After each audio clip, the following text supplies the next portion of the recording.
And hello, Internet! Welcome to Land Beyond the Mist. We are back with another session out here in these dangerous lands. I believe this is session number 16, and I am looking forward to some fun times. I'm going to start us off, as we always do, by going around and introducing the characters that have been brought to the table today. And so just in the camera order I see it on Discord, we're going to start with you, Leova.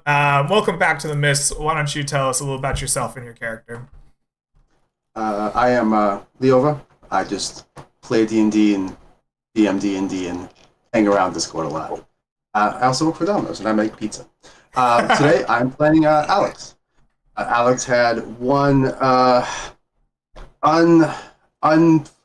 very misfortunate, unprepared for, bit of a rough time adventure, which is sort of a legend among the tavern. There's little to no records of it. People, the records of coming back seem to have gone missing. It's just legends of people gone out and then they died. And then two came back, him and Ethan. I'm sorry, I didn't mean to lose that thought. It's totally fine. It actually adds to it. It's fine. Right. And so Alex has been kind of like a ghost of a man around town. Like, you've seen him around the usual haunts, buying stuff at the blacksmith and whatnot, but he's been kind of not really hanging around the tavern much. So he's looking forward to not necessarily redeeming his name, but proving that he's not a liability, basically. All right. Well, good luck with your, reclamation of self-confidence. I look forward to it. Next up, I have King Leoko. Welcome back once again. Go ahead and introduce yourself and your character. Sure. Pleasure to be here, Greg. Thank you. I will once again be playing Monsignor Mortimer, a cleric of life, who is interested in exploring the mysteries of teeny tiny life that he calls micromonsters. And he is trying to recoup from a bit of a misadventure himself, where he tried to lead a group out into the Feywild just to see what was there, and it didn't go so well. It turns out that people in the Feywild are kind of mean and kind of annoying in equal measures. Yeah. So of course he brought back the annoying one. What has your Boglin friend been doing since you brought him back? Oh man, I'm not sure. If he hasn't been driven out of the tavern yet, then I imagine he's guzzling lots and lots of meat. I see. Drunk Boglin in the corner sounds like a great time. Well, I can't wait to see what other strange things you drag back into civilization from your adventures. Awesome. Next up, we have Mega. Welcome back. It is a pleasure as always. Why don't you give yourself a little introduction and tell us about your character that you're bringing to the table? Oh, I am Mega. I go by Mega in the Discord. I hang out there, every so often. Today, I'm playing Shepherd, a cleric druid. Also, he's a Boglin Padawan. Question mark? Okay. So, okay. At the end of the last session, Shepard, he's been feeling like he's been neglecting his druid duties, so he tied that boglin to his back like it was Yoda, and he basically just taught him, the ways of the Fae. And he's made some progress, some interesting progress that we, should get to see today. He's not taking him on the adventure. He's throwing him back to the Druid Grove, the stinky tree behind the tavern. But ready to go. Excellent. I'm canonically making one stinky tree behind a tavern called the Druid Grove. That exists now. Wonderful. I look forward to it. And last but certainly not least, we have a newcomer to the Miss. Always glad to see new people joining in. Ice, I think is Ice Prime. Welcome to the stream. Go ahead and tell us a little about yourself and who you've rolled up to play with today. It's Ice or Prime or Ice Prime, whichever you guys find easiest. But I basically just do D&D. I try to usually wait until my children are asleep because sometimes they'll come up on stream and try to stream jack. But I'm been playing D&D since late first edition. Oh, awesome. So I have a tendency to mix up editions in my head with ruling sometimes. So with 5 different editions, five if you include the edition that nobody talks about. But if you have 5 editions, it's a bit confusing in your head sometimes to keep everything straight. Today we are playing with Zelf Farstrider, a Tabaxi wizard. He's very well. You'll see how he is. He's very eccentric. Oh, wonderful. All right. Well, a good shot of eccentricism is always excellent to have. Welcome, and I look forward to it. So, we will start off as any good adventure does inside our trusty tavern, the Cloak and Stagger. You have been brought together today, I believe, by Monsieur Mortimer. As you got this motley crew together, why don't you start off by telling us how you got these strangers to come together and aid you in your quest, and a little bit about why or what spoke to you about this quest. What are you undertaking here? There we go. Yeah, so sure. Well, as I had mentioned, Monsignor Mortimer and Shepard had just sort of returned from, fairly unsuccessful quest. I mean, we saw the Feywild, but we didn't really get much done besides that. And we wanted to do something more impactful, more meaningful. And, well, we heard that, obviously, Leova, he had a bit of an issue with his own quest and was looking to redeem himself. So we thought, kindred spirits in that matter. Okay. And we wanted to round it out by bringing some new blood into the adventuring. So we went after Zelf. And in terms of the quest itself, it's pretty straightforward. It's a quest to help a knight with his apprentice. There's some sort of possession going on. A good deed makes some money. What more can you want from an adventure?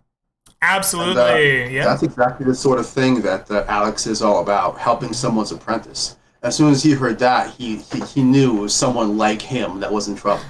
And so he's all about this quest. All right, excellent.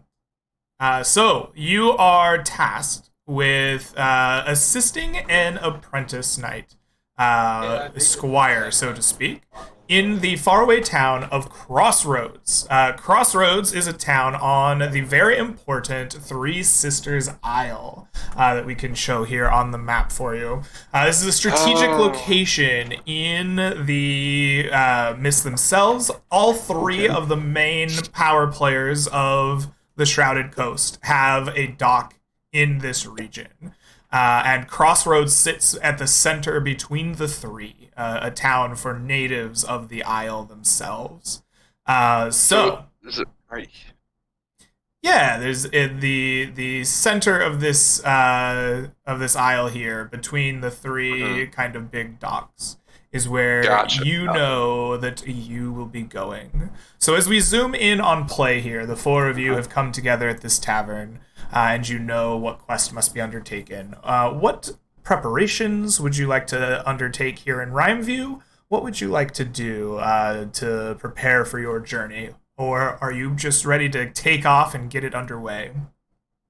Well, we weren't sure where Crossroads was, so good to know now.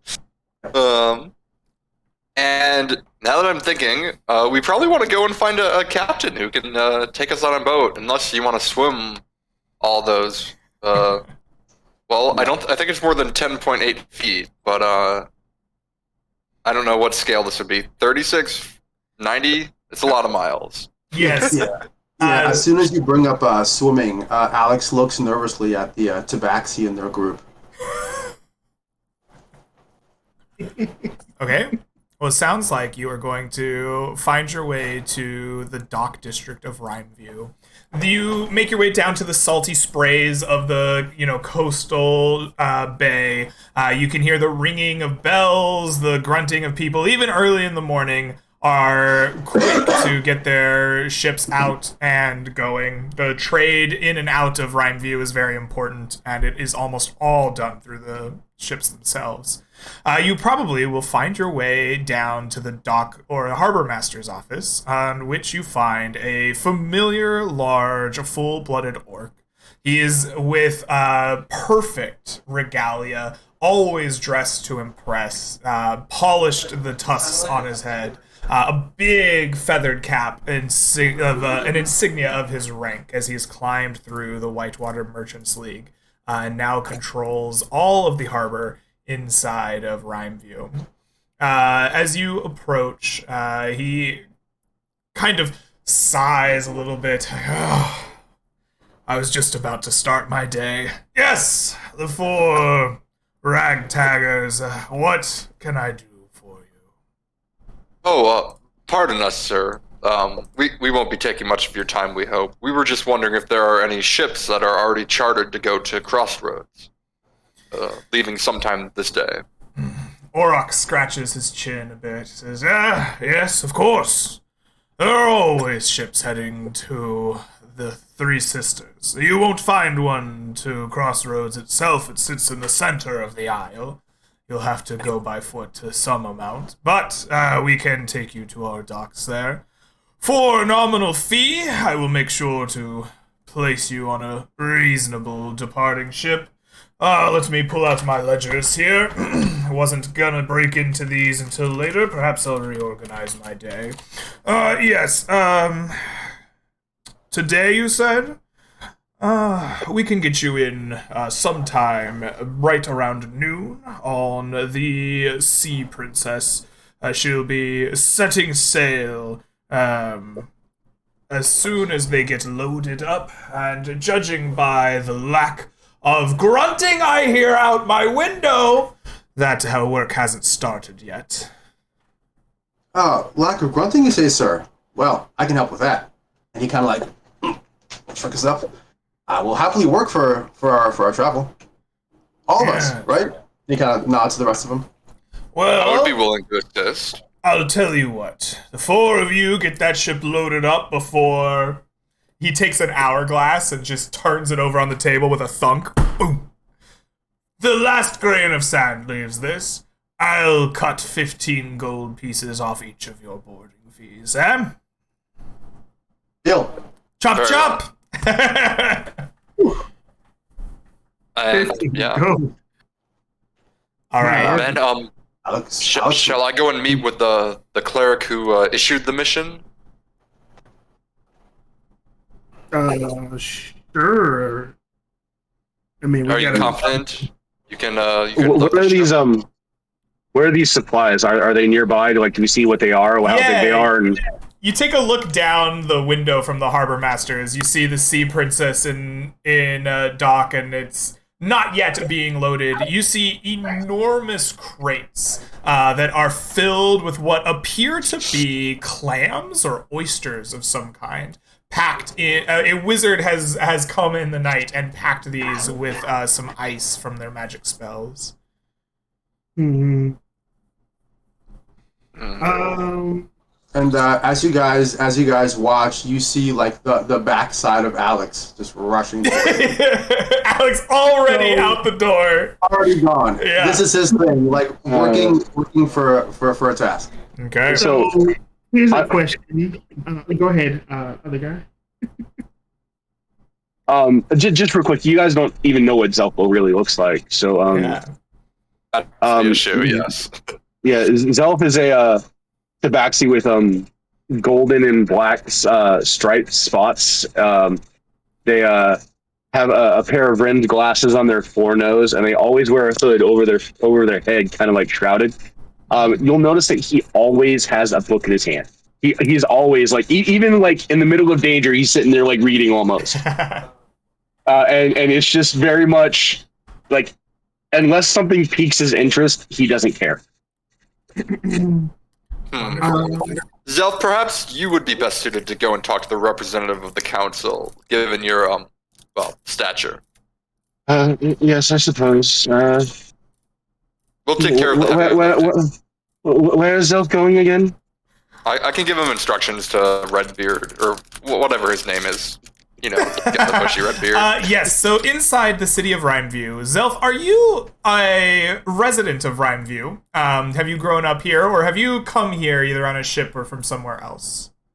I've actually come from somewhere else. Okay, yeah, so maybe you aren't aware of exactly where this is, but inside the residential district of Rhymeview, there is a kind of open agora-like temple that is the home of a guild known as the Conclave of the Faithful.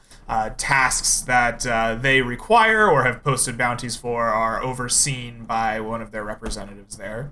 And so Mortimer probably gives you directions to walking to this place. It's not unreasonably far from the harbor itself.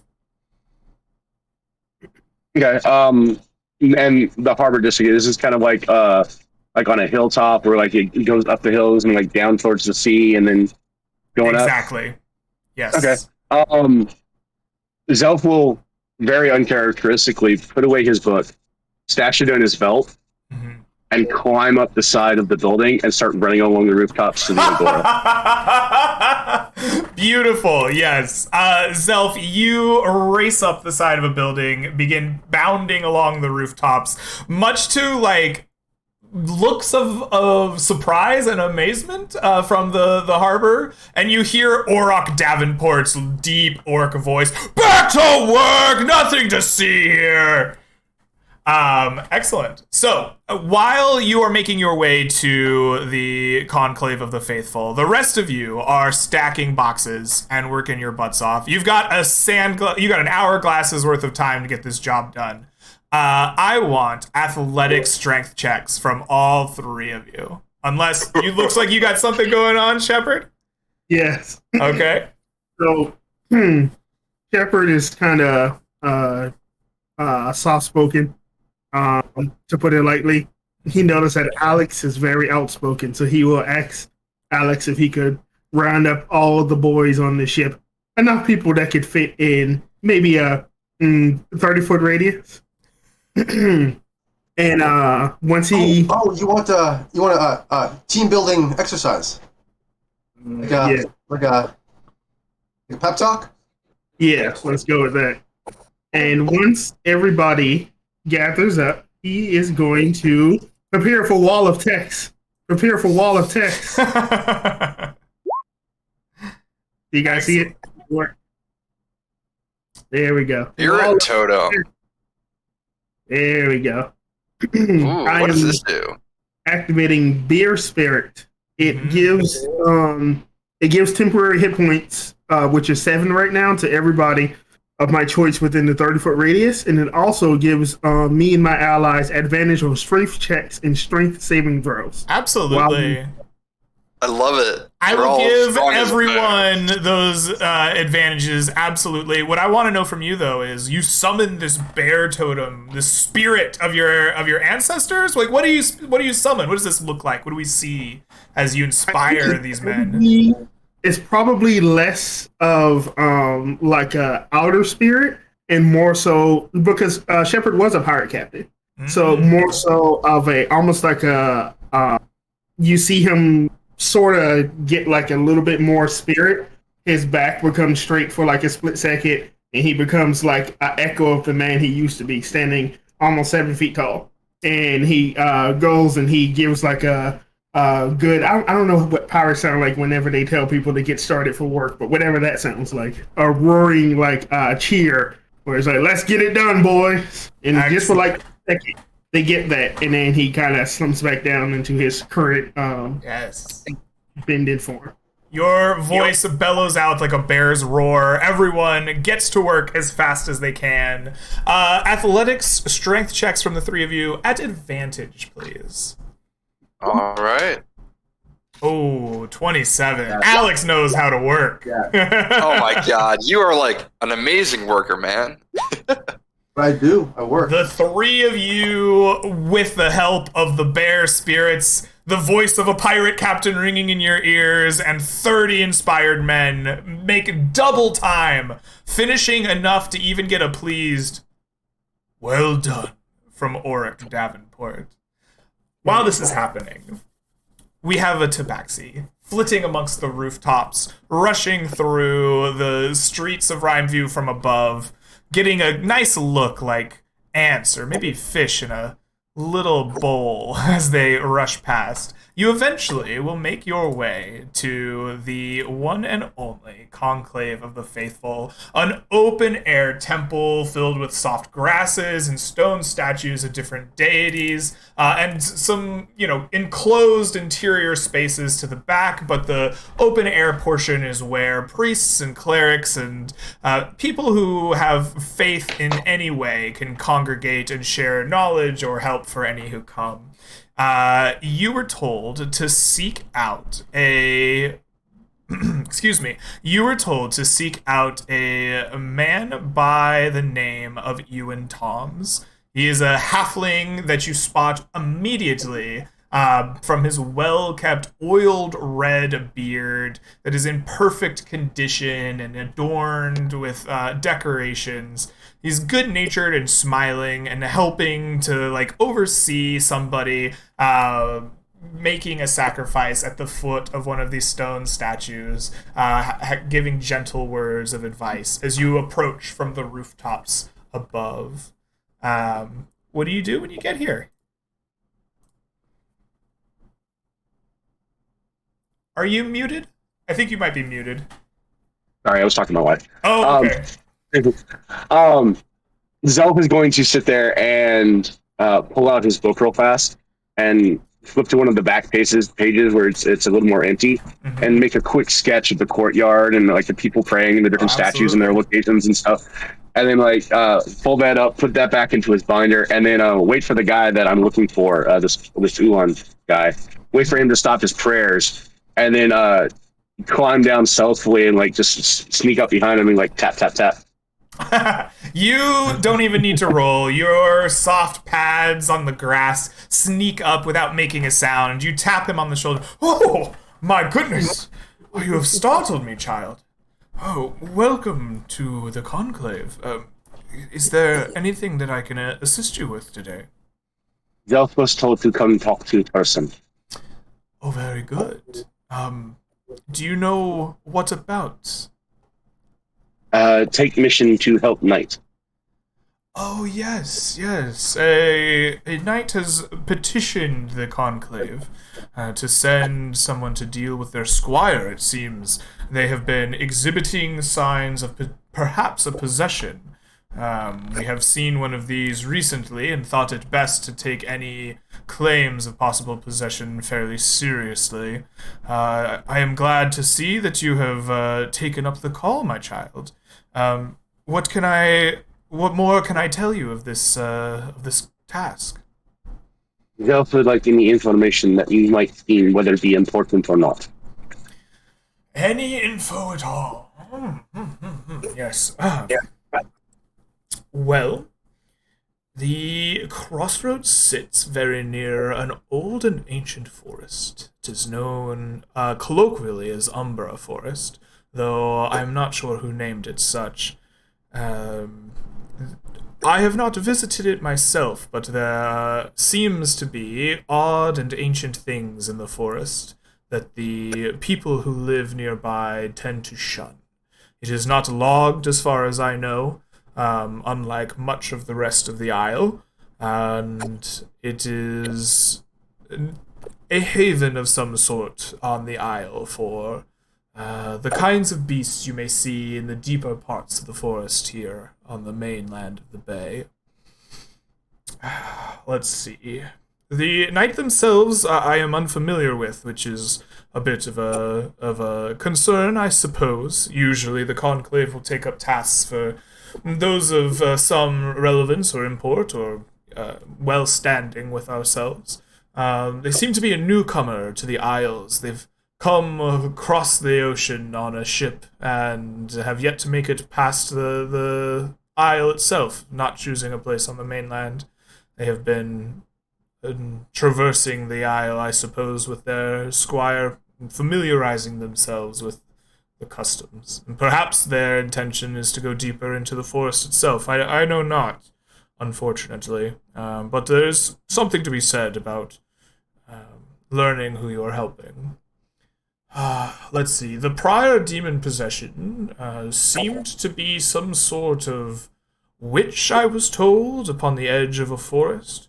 I do not know if she has moved her way onto the Isle or not, but I suppose if I were to be giving you any information that might be helpful, there was a witch tiefling woman who was thwarted, so I was told in the recent history.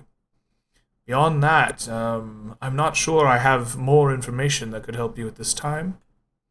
What is the name of person we assist? Yes, that would be the Night Iowan. She is said to have been from a far northeastern isle of the main lands of the Imperium.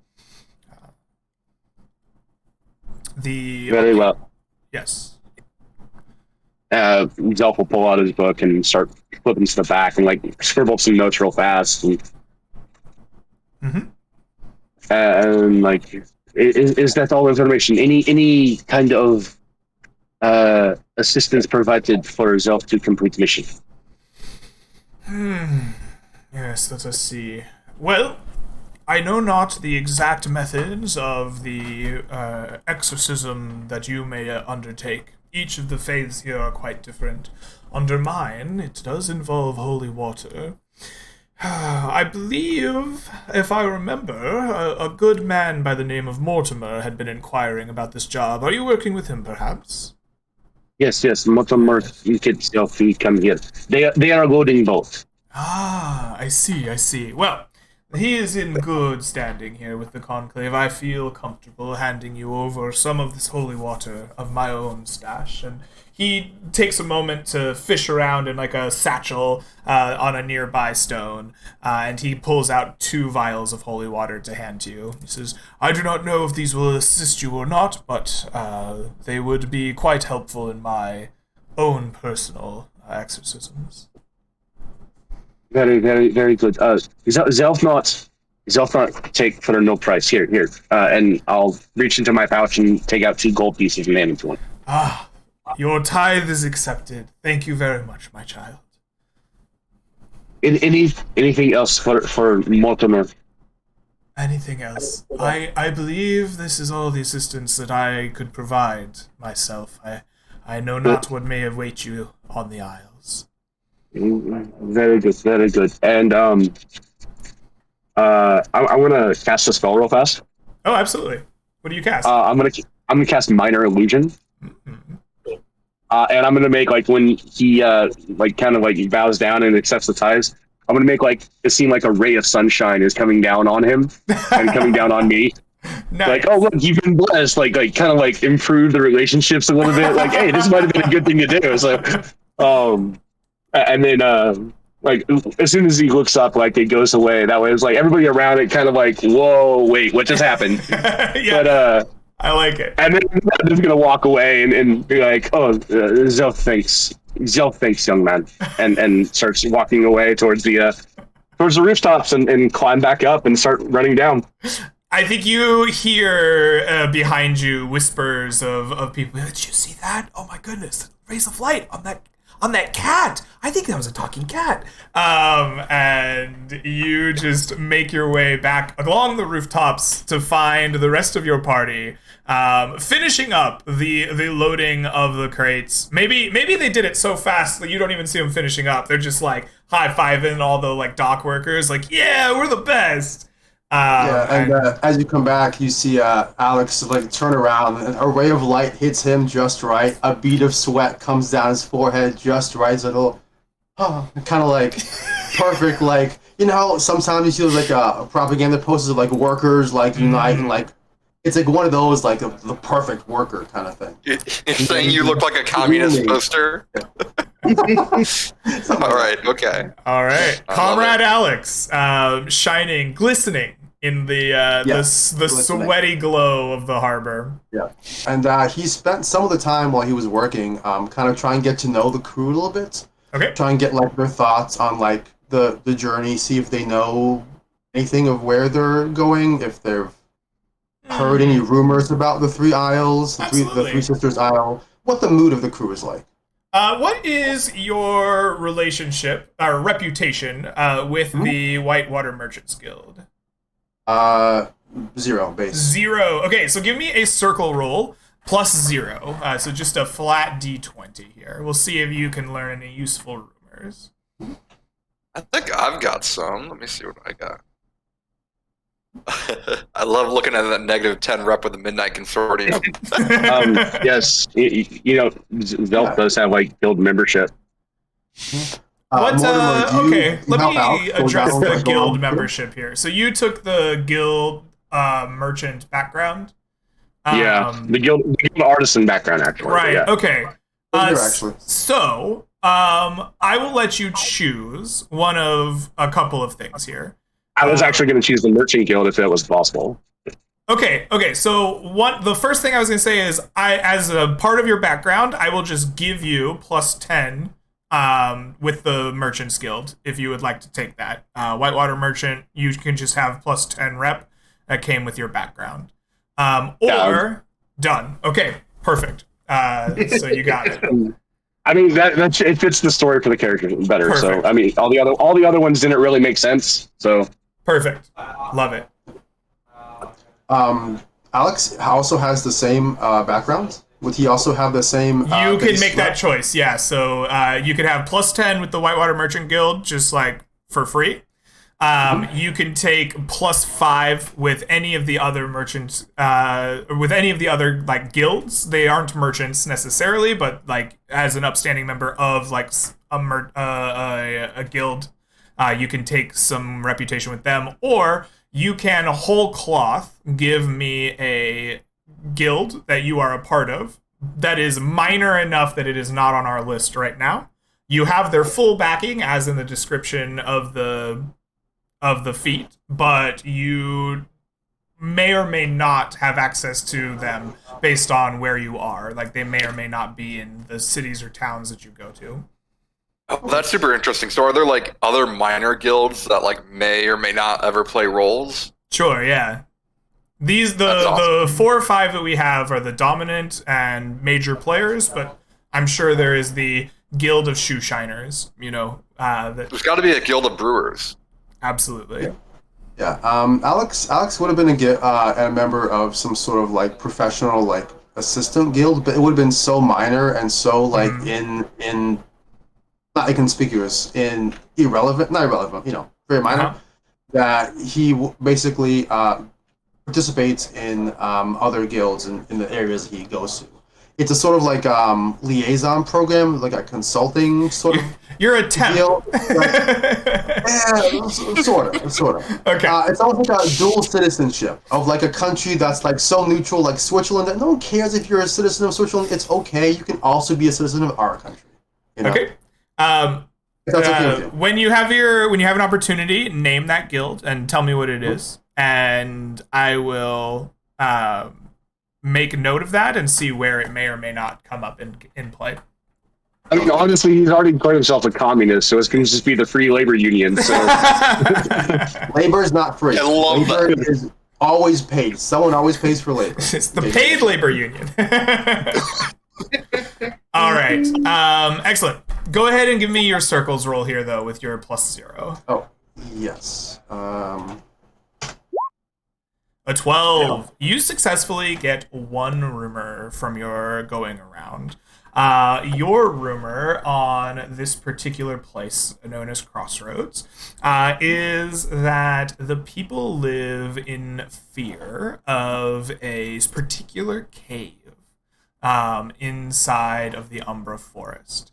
It is said that inside of this cave there are old relics, one of which might be so powerful as to be able to cleanse evil spirits, but the people are unwilling to go inside of said cave. Apparently, creatures are known to haunt the cave all the time. You can hear the moans of them even in the night,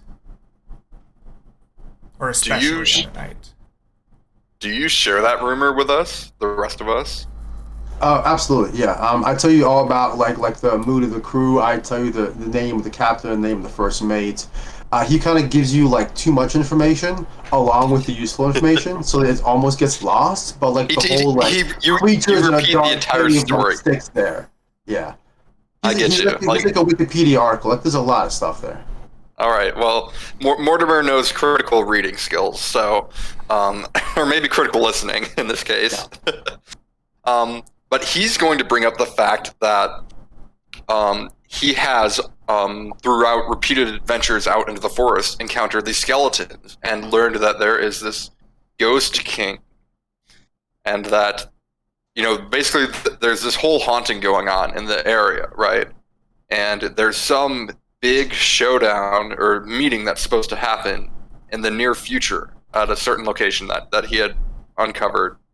And that artifact, that might be super useful if either us or in the future an adventurer wants to try to go and put an end to the haunting once and for all. We might want to check out that cave, boys. Have you heard anything about when or where this might be taking place? I think actually it is supposed to be happening in soon TM in the area. So if you go over to the right in the bay, there's a little island chain with mermaids. I think it's supposed to be over there, but maybe I'm wrong. Maybe that's where the treasure map leads. I'm pretty sure it's supposed to be over here. When you say treasure map, Alex begins digging into his pack, and he pulls out a treasure map. It's covered in strange markings. It's covered in weird letters and symbols that don't seem to quite match any language that you've ever seen.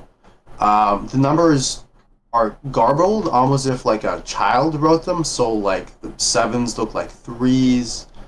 Or maybe those aren't even numbers. It's a weird looking map. But he holds it up to you and says, like this? I'm not sure. So, Greg, I'm as a player, I am forgetting, but this would have been, I think, Mortimer's most recent mission. Mm-hmm. The encounter where he had to fight not only the skeletons, but also the skeleton king with the crown. Mm-hmm. And there was like a half-burned note that described the location of some meeting that seemed like you only got to learn portions of what was in that note. As a lot of it was burned. The skeletons had attacked some crew wearing crests that you recognized as minor nobles of Wayrest, not the royal family or that resides, but a noble group. And there was a meeting on a nearby island chain. And it was the ones that has like the little mermaids, right? There are multiple island chains in that area, but it very well could be. Sure. Okay. My notes say they describe shape of mountains nearby and the cottage they will have or will meet at. Yep. What my notes. Yep.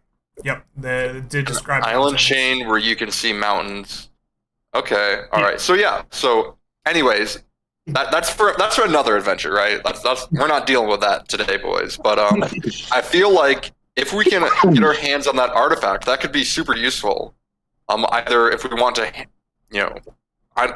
we can decide what to do with it afterwards, but it could be very useful for whoever wants to try to put an end to the haunting once and for all. Shepard has a moment where he echoes 100 years in the future to a manor full of ghosts, and he shivers. All right. With negotiating with the harbor master done, talking with the clerics done, a little bit of canoodling with your crew, it is probably time to adventure. So, you are approached by one Orc Davenport, the orc of the harbor, in control of everything. He's impressed that you got all of that done in such a short amount of time. And he has agreed to graciously dock 15 gold from the price of each of you boarding this ship. So instead of asking for 25, he asks for 10 gold pieces from each of you, so that you have the ability to board the ship on your way to the Rhymeview dock. Each of the major players in the in the coast, including Rustport, Rhymeview, and Shallowrest. Each have a big dock on Three Sisters Isle. Rhymeview's is on this far northwest tip. The travel will take you about a third of a day in total to make it to that port. So starting out in the just before noon, you're going to reach Rhymeview in the late afternoon. You spend some time on the ship after having paid up, carousing with the crew that you've made good friends with, maybe eyeing the ocean, trying not to get seasick. It is a short by sea faring trips scale. You arrive. The docks here are just as busy, if not more so, than the ones you see at Rhymeview. This is the place where the large boats that can make it all the way from the Imperium across the great ocean to here, the lands beyond the mist, they are the ships that cannot get all the way inside the bay. The deep waters here is where they make land. And you see these massive ships made for ocean sailing, dwarfing the size of the Sea Princess. But after a short trip across choppy waters, you land. The crew starts taking down crate after crate of these massive oysters or clams. It's hard to tell exactly as they're packed in ice and wood, but still inspired by their pirate chant in their head. They're just unloading the hell out of the ship. The captain thanks you for your help, and you have arrived in the port. What will you do? Is this a location where we can purchase like supplies for a travel to Crossroads? Absolutely, yes. Awesome. Before they left, Alex took a long, wistful look at his mule and said, "I'm sorry, buddy. You're gonna have to stay here." And give him a nice long hug, and then went on the ship. All right. Alex, I didn't necessarily recognize your map, but this is a place where sailors from all over the world come. Perhaps you might want to, let a few sailors that have traveled the world look at it. We can get supplies in the meantime. That's a great idea, he says.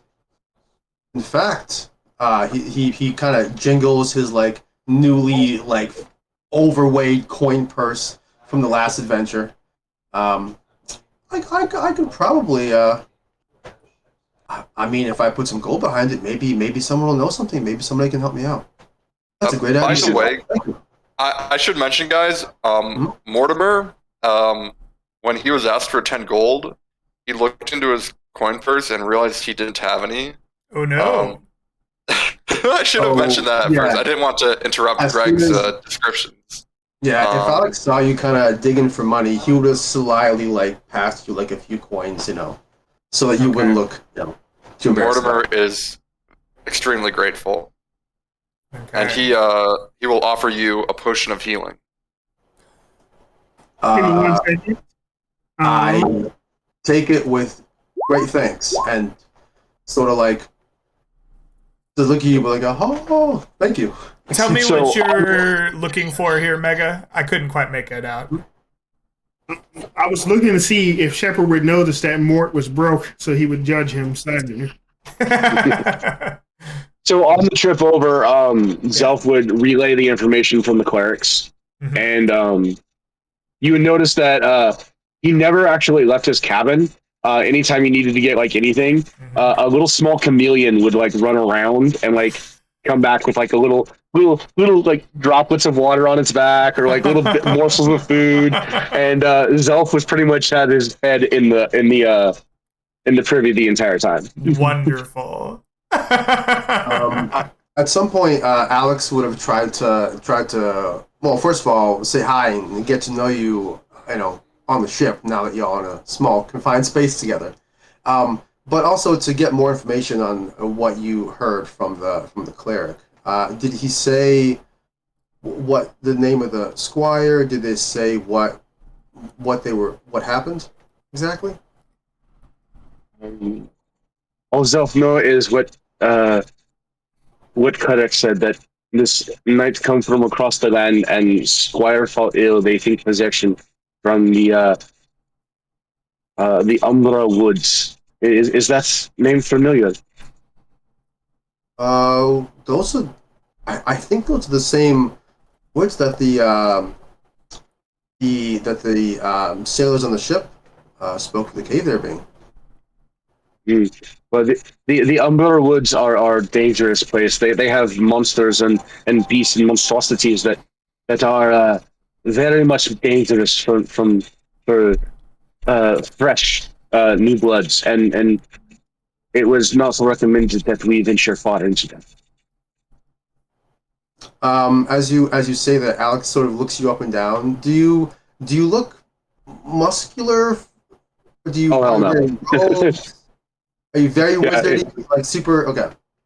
Yeah, he never takes his robe off. Even when his head's in the commode, he still has the hood up over his ears. When you look at him up and down, you're kind of like, God, this guy was able to climb up those rooftops and run around that fast. He looks like a stiff breeze might be able to like not only knock him over but like knock him unconscious. Gotcha. Yeah. Poor guy. And Alex sort of like nods, and he like pulls like his massive like he wouldn't have it on him in the ship.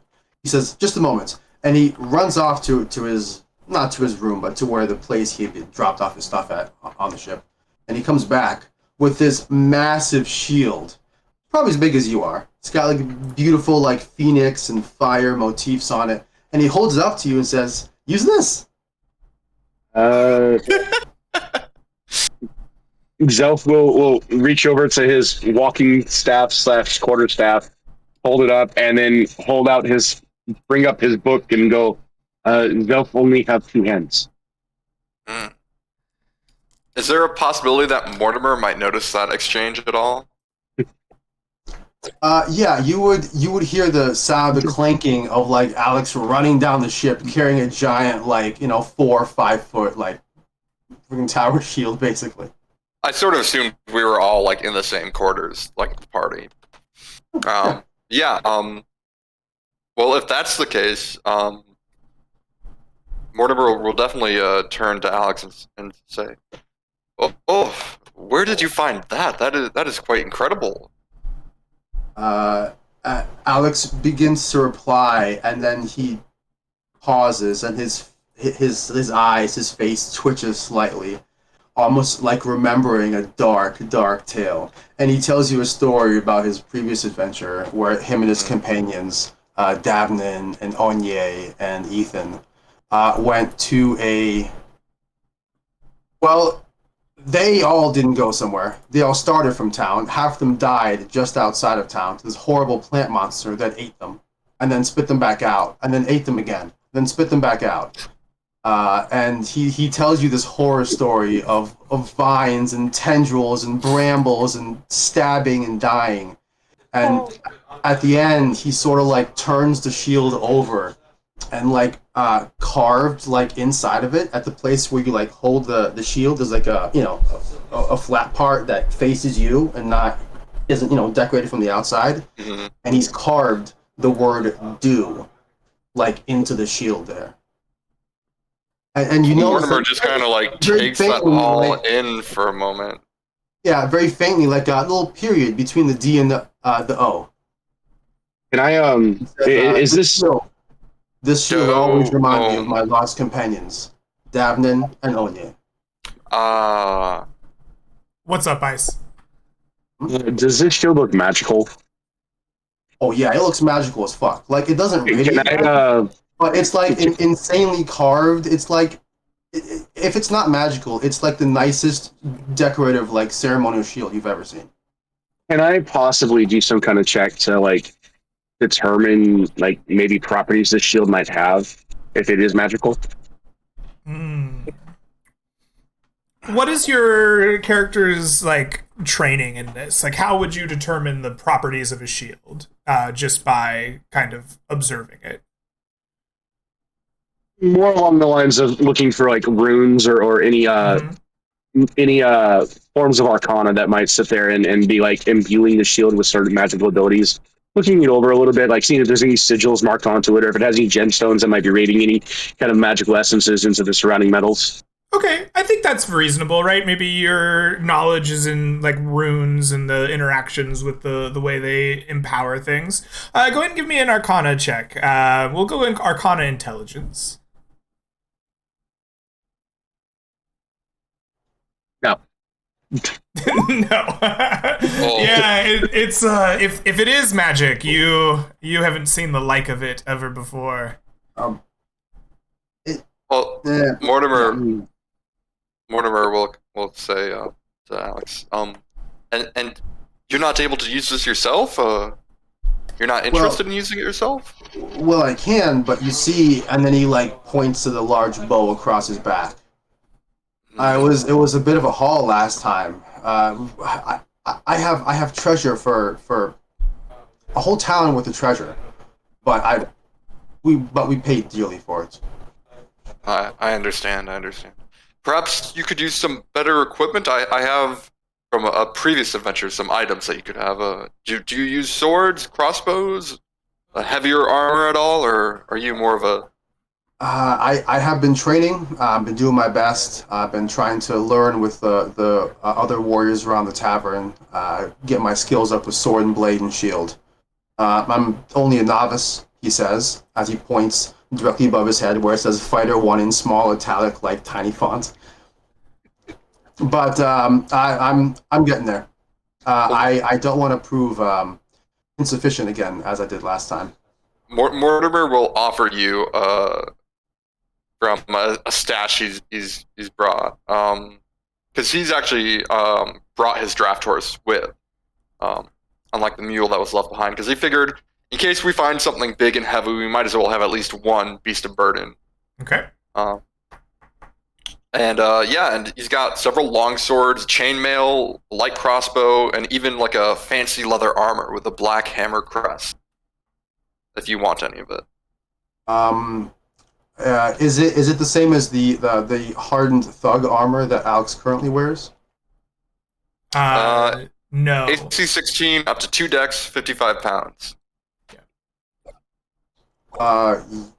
Yeah, I'll take that. That's great. That's Go better for than it. what he It has is now. yours.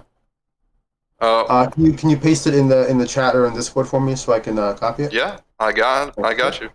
And would Mortimer be able to test out your shield just for while we're journeying together? You're going to need it. Absolutely. While you're journeying. He says, Yeah, apologies. just for while we're journeying. Yes, of course. Lovely. All right. So, with this exchange finished up, the talk of shields and armor go back and forth. You and the group find yourselves inside this busy port city on the edge of the Three Sisters Isle. Your destination lies in the center of the isle. It's going to take you the rest of the day traveling to reach there.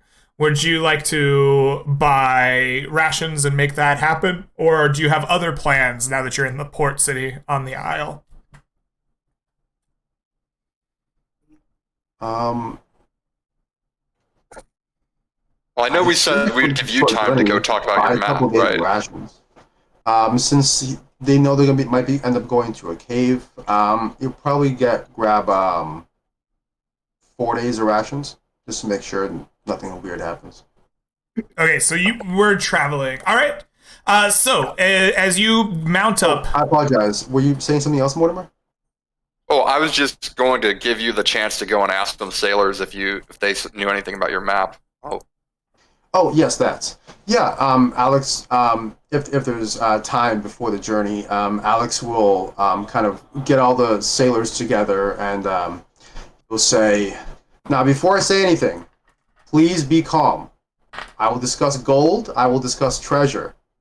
If you stampede, we're going to have a problem, so please be calm, fellas.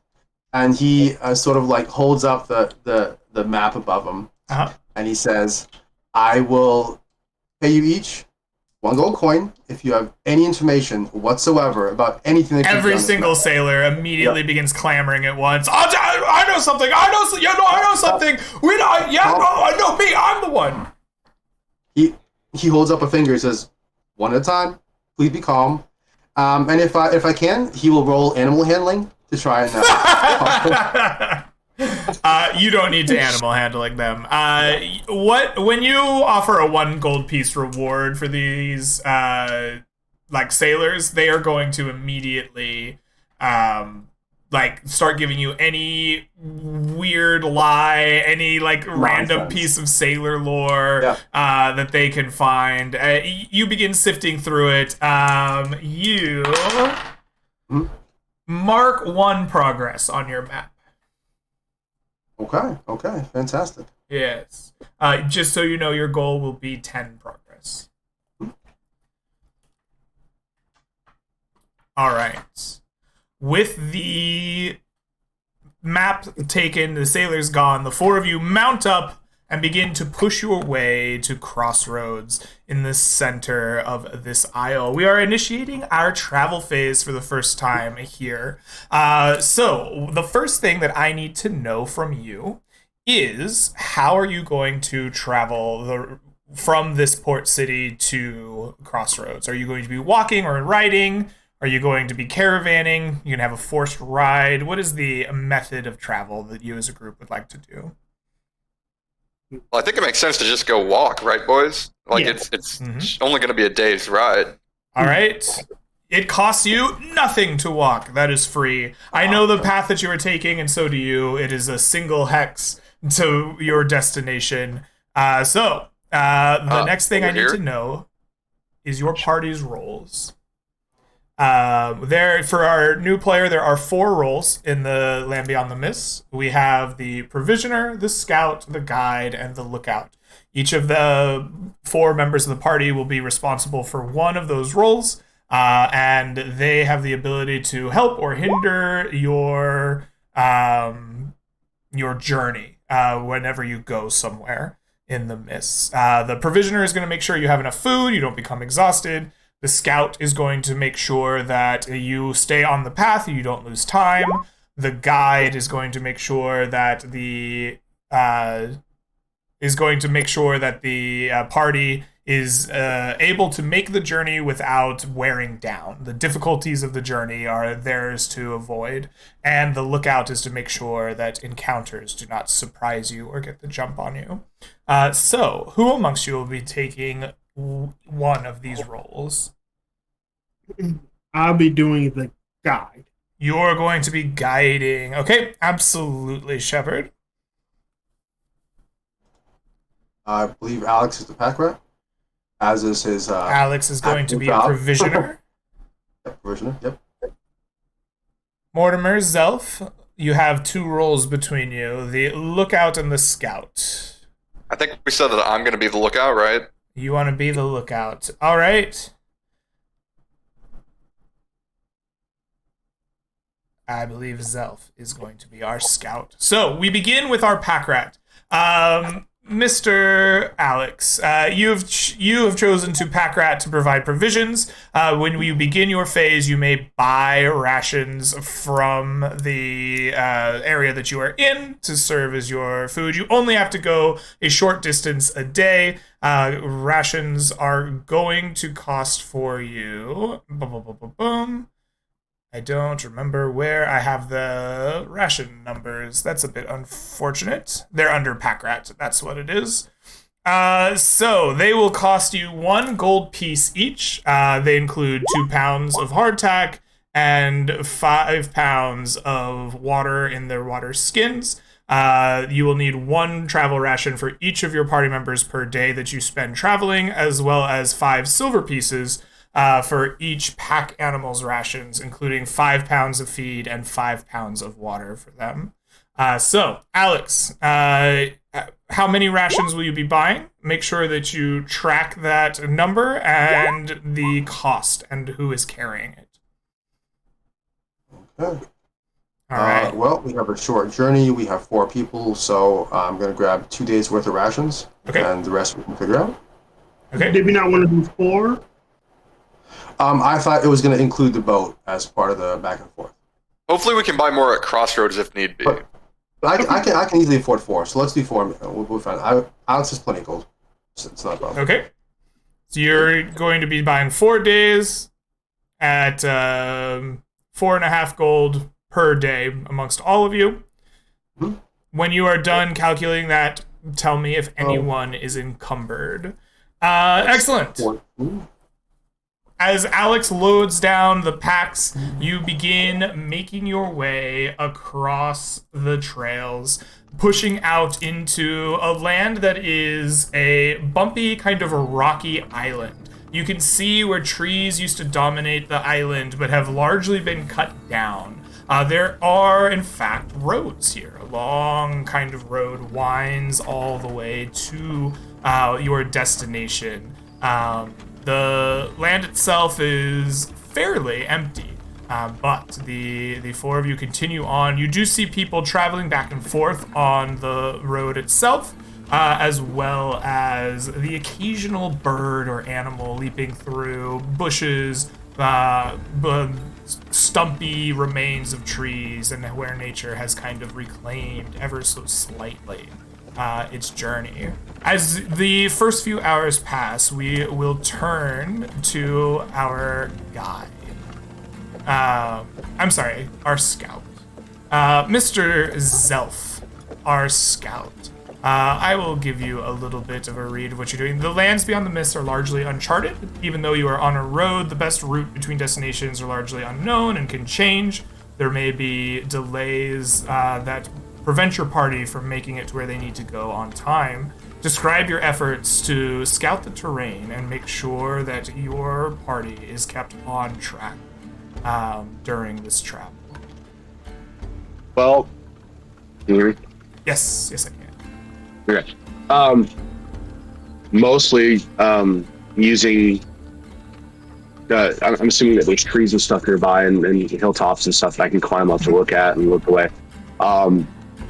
I'm going to run forward a little bit, climb up a tree, wait for the party to get close. They come up, they sit down. When they get close, I come back down, tell them what's ahead, see if there's anything going that way. I do have a climbing speed as a tabaxi, so it helps me climb up trees. Oh, absolutely. Okay, I like it. That sounds to me like you're using your perception and your climbing here. I'm going to give you, I'm going to ask you for a perception wisdom roll, and I'm going to give you a +2 to the roll for your tabaxi climbing. Your base DC is going to be 12 for this check. All right, so it's +2? Yes, sir. Yeah, no. Oh, so... While you are scouting the terrain, you are sidetracked or waylaid for some amount. You have a choice to make. As a failure, you can choose either time or wounds as you journey. If you choose time, please describe to me how you get lost, stuck, waylaid, or otherwise sidetracked. And if you choose wounds, please describe how you overcome that instead, and rather than losing time, you will take personal injury to overcome these concerns. All right, so looking at the map, I see that there's a lake up ahead. Yes, indeed. I'm going to say that we decided to take time, and seeing that there's a lake up nearby, it's not really a lake, it's more like a bay that kind of inlets in from there. It's kind of like a natural reef around it. So I'm going to say, hey, I know we're pressed for time, but maybe we can stop by here, maybe take a day to rest, relax the horses. Maybe then we can do some fishing and have a beach episode. But maybe if we sit there and do a little bit of relaxing, we can get to know each other. I know I'm new to the party, and you guys don't really know me. I don't really know you guys. We can actually maybe discuss strategy for going forward. I love it. Your party is waylaid by a mini beach episode as you sit around a small inlet lake, fish and talk and while away. I want you, Zelf, to take inspiration because that was an excellent waylaying of this journey. And as the failed roll, though, 1 day of travel is added to the journey here. So that is exactly how you lose your day. The beach episode comes and goes. Provisioner, please mark appropriate rations. And you head off the next morning, more close than you have ever been across the lands here on your way to the Crossroads. That brings us to our guide. Shepard, you know the drill. The lands out here are tough. Journeying through them can be downright exhausting. Please tell me, as the guide, how you help stave off the tribulations and difficulties of the journey for your party. If I recall correctly, last time I failed both my checks, coming and going, which was pretty rough. So Shepard, by talking with the Boglin, eventually he became so engaged in the Fae that he woke up one morning and there were some birds chirping out of his window, and he told them to shut up. And they kind of looked at him like they could understand him. And he realized he could speak to animal. Oh, okay. So I think Shepard is going to do that. He's still going for the survival wisdom check, but basically he's speaking to the more diminutive, smaller animals along the way, asking them like, "Hey, buddy, are there wolves over there? You seen any like weird big land sharks over there, man?" Like that sort of conversation as he's talking to the squirrels and the like wild dogs and whatever else. Things out here don't immediately try to eat us as soon as we come across them. Alrighty. So you chat with small animals, the birds and small voles and whatever else you come across along your way, looking for pitfalls, looking for quicksand, whatever might waylay you and the party. Go ahead and give me that survival wisdom check. Your base DC will be 15. Okay, and I have advantage from Wanderer. Oh yes, your wanderer background will grant you advantage here on this roll. Oh, yes! Shepard, you speak with the birds like magic. Please mark inspiration for your success. You chat with small birds and they tell you, "Beware the sand! Beware the sand!" Oh! And you guide the party around the most difficult of the terrain. No one is overly fatigued or exhausted on this journey. Well done. Wait a moment. They say beware the sword? The sand! The sand! Oh. Okay, gotcha. Sand.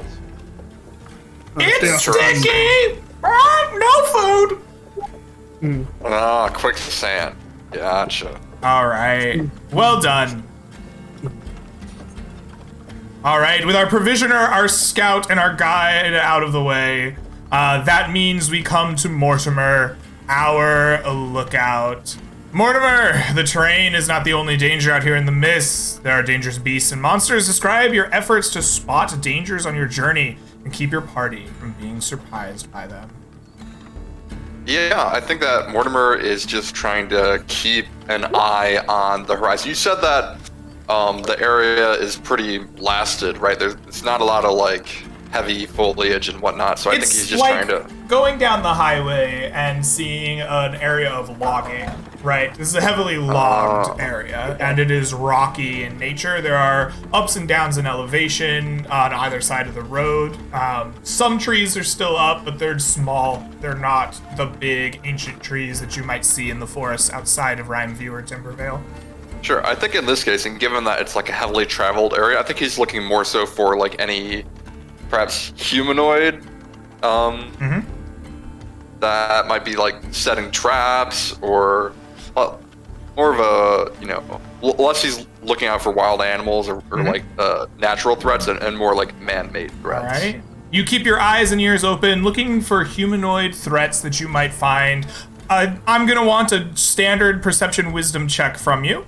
And since you are the lookout, your base DC will be 12. Would I be able to get an inspiration from one of the two who have succeeded, or who have it? If they'd like to pass it to you, yeah. Go ahead, take mine. I appreciate it. Thank you, I was sir. about to get none, but yeah. All right. All right. That means I make my perception with advantage. Ah, wonderful. Excellent. You can have it right back. Okay, so wait, that's how inspiration works here? Yes, I usually would like to see inspiration said before the roll is made. And the reason Okay. I like that is on the rules of I roll and then I choose, it says like you can do it before you know the result. But more often than not, once you see the dice, you kind of know the result, right? So I like the just saying, hey, I'm going to use it for this roll, and then we go for it. Going with advantage. Okay, gotcha. Yep. All right. So you see as best as your eyes can see. I'm going to give you 2 rolls on the, what are we calling these? The cool encounter chart. And you are not surprised by any enemy encounters during your journey. Please mark inspiration for your success. You can have that back, Shepard. So, Do your best to drown out the noise of Alex like stuffing all of his gear onto your horse. so Mortimer, you've been traveling. You stopped at this lake. You had a great time fishing. You had some roast fish for the evening. You're now back through the like tough road, and you're getting close to Crossroads. It's getting close to like that late morning, almost noon. Your stomach may be beginning to rumble, remembering that fish. You keep your eyes open. You're looking for humanoid shapes, and sure enough, you see one in the early morning sun. It's not on the road itself. It's some few hundred feet to the south of you and your party as you travel. You see what appears to be a female humanoid shape, almost like curled up as if they were guarding or protecting or holding something. And they are like in between this kind of logged area where there are a bunch of stumps on the ground. Wait, Okay. So there's like a lady lying on the ground between some trees? Between the stumps of logged trees. And yes. Is there any sign of like blood or like smashed objects nearby? Any obvious like? Mortimer tells you that he doesn't see any blood or smashed objects. From this I distance, he apologize. sees This the is Mortimer, I'm shape sorry. of the seemingly female form. Yeah, so I definitely like hold up the palm, like signaling halt, and like whisper to everybody what I see, and I want to take like just a couple moments to observe. I know you said we're a couple hundred feet. Maybe we move up just far enough to see like if we can tell whether there's any obvious signs of movement from the creature. You move up, you wait, no movement, still as can be. Well, I think we should go check it out. Maybe somebody died recently, or maybe someone in need of help. But let's be careful, as always. All right. And yeah, if we can try to approach close enough to see whether the person is breathing. Okay. You begin to approach, making your way off of the road and through this kind of logged, wooded area. You eventually get close enough that a flock of black ravens like lift up off of this form on the ground. And as they take flight, you can see a body of what was previously a most likely human female who is now withered and desiccated. The form of their body shrouds, which you see now is a small stone chest. The body is wearing like lavishly decorated, rich, like fine clothing, maybe made of silks with embodiments of a very like thin wire, maybe silver running through it. These are fine, maybe a little muddy, but they are in good shape. But from the look of the flesh, it seems this body has been here for at least a few weeks. I'm sorry, yes. And the ravens, like the flock was like on the figure? Like Yeah, it was wasn't on the surrounding figure area? and kind of shrouding a bit of the figure, but mostly shrouding the stone chest that you see. And the figure doesn't look like it's been pecked at, like eaten away. It's like it's not like a. No. Well, that's not a good sign. Well, I thought I had heard a question being asked while I was describing. Did I just mishear? I was gonna try something. Okay, yeah. It's too late. It's too late now. It's too late. I'm sorry. Okay. What other detail? The chest remains unopened. There's small engravings on the stone chest, and you look. They seem to depict a woman's face, and that is the detail that I have for you. I am going to cast.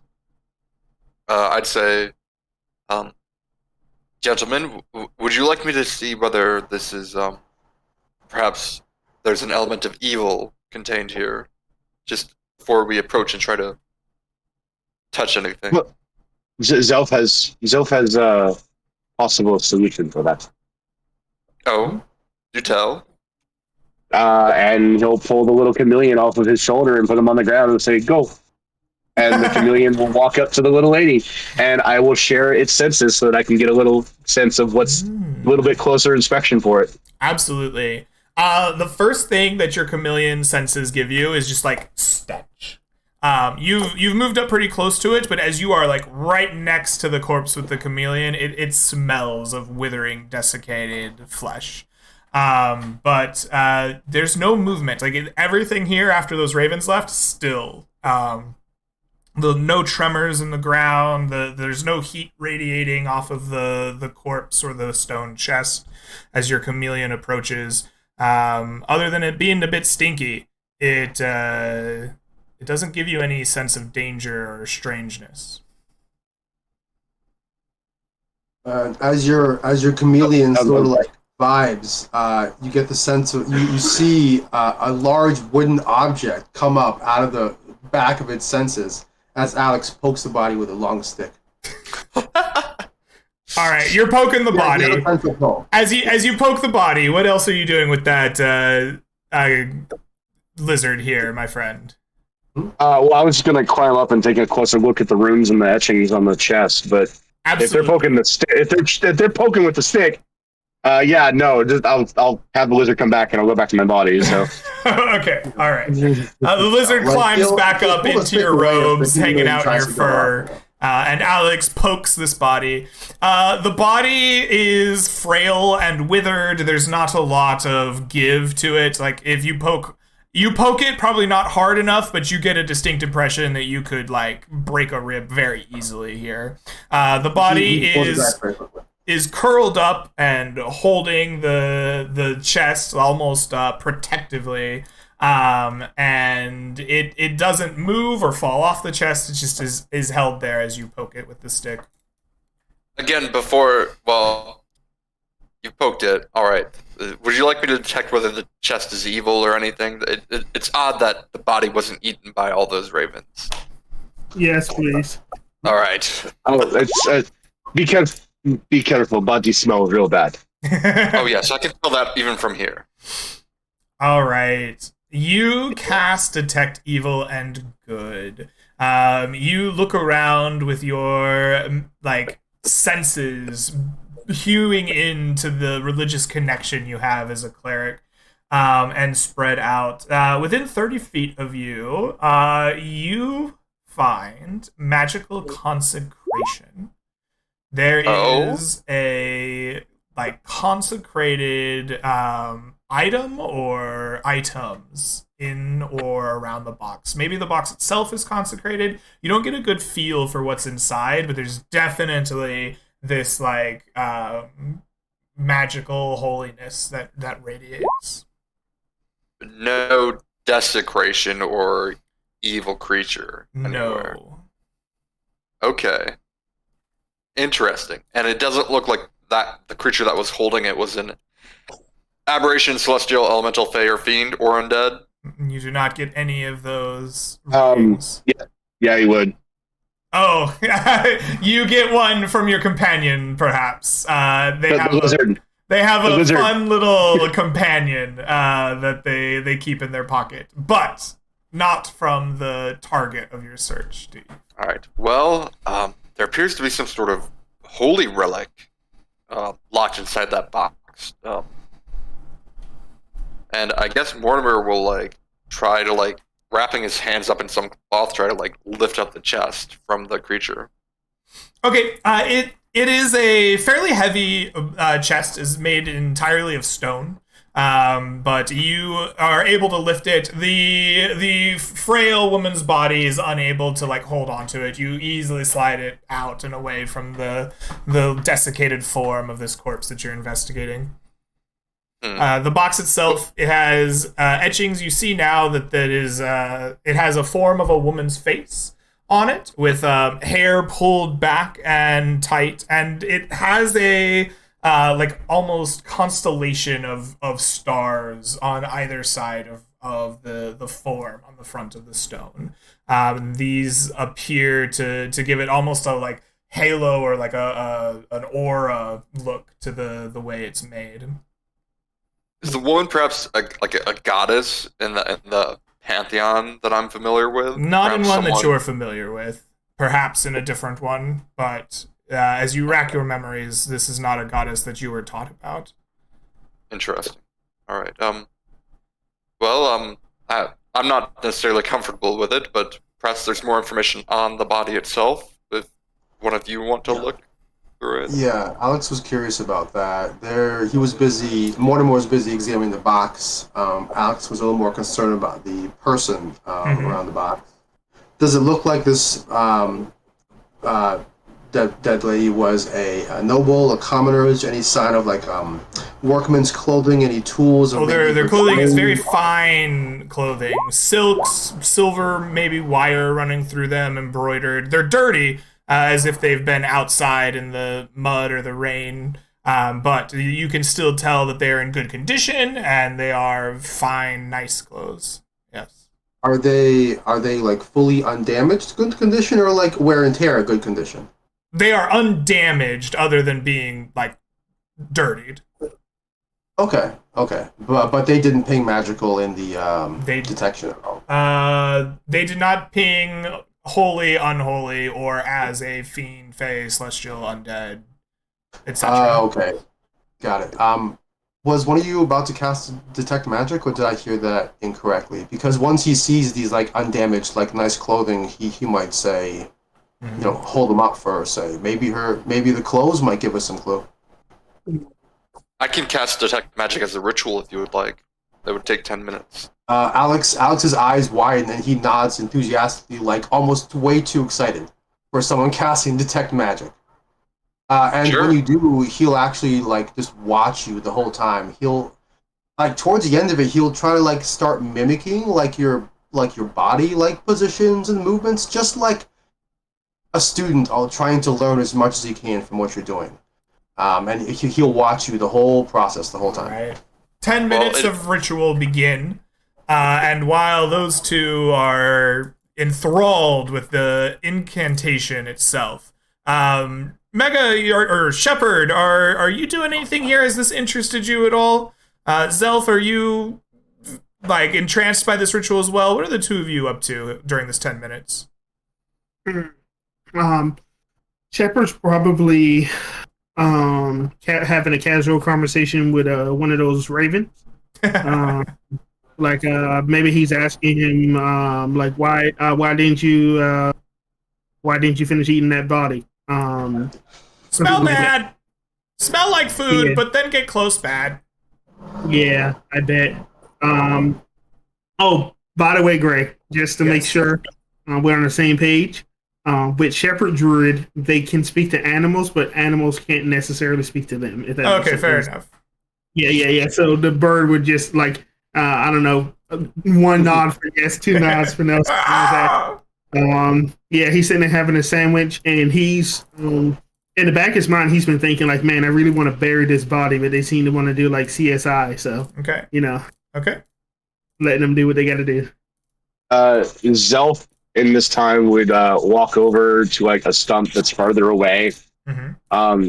Kind of keeping a lookout, make sure nothing's gonna like sneak up on us while we're doing this. But he's gonna take out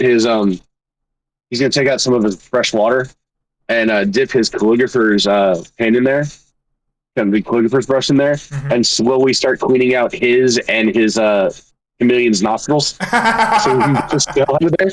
And then just so that we can make sure it's good, I'm gonna use prestidigitation on a rag to sit there and like make it like smell fresh and like give that nice clean fresh scent to it. Wonderful. To clean out that water so that we're like nope, we ain't doing this. Wonderful. I love that image. All right, while this is happening, the ritual completes and you detect magic.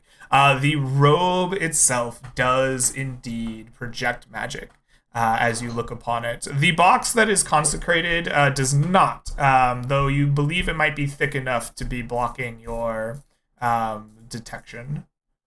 Is there like a keyhole that I could look through? There is not.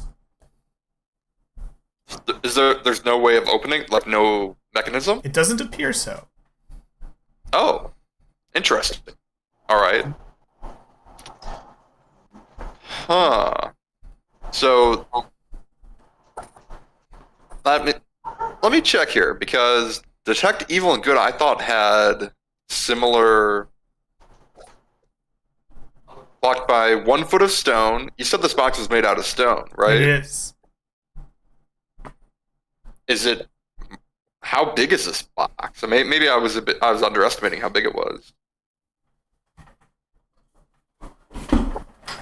If you took this and it was this wide and like this tall. Okay, so it's like the majority of it is just the box itself then.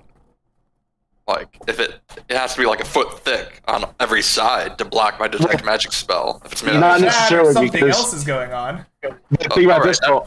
It could be stone on the outside, but like metal on the inside that you can block it. Oh yeah, because it would take like a thin sheet of lead or an inch of common metal. That's true. Yep. Very interesting. However, Or it could just be protecting from scrying. So yeah, that's true. But the thing is, if it was blocked because of like a physical thickness of the barrier, then it would also block my detect evil and good, which is interesting. And can I tell, like at this point after examining it, is it the box itself that's consecrated or something inside of it? You believe the box itself to be consecrated. Well, that's not good. That means whatever is inside of it is probably very bad.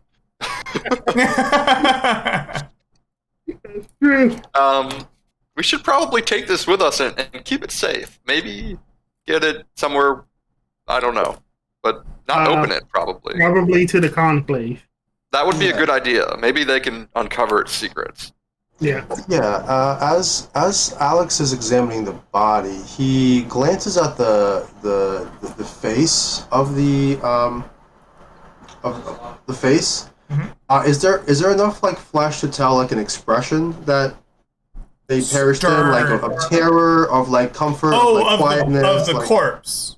Yes, of the corpse. So.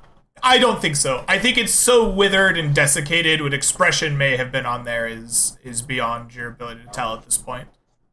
Okay. Right. And then the same question for the box. You said there was a face on the box. Yes. I think the impression I would give you is stern.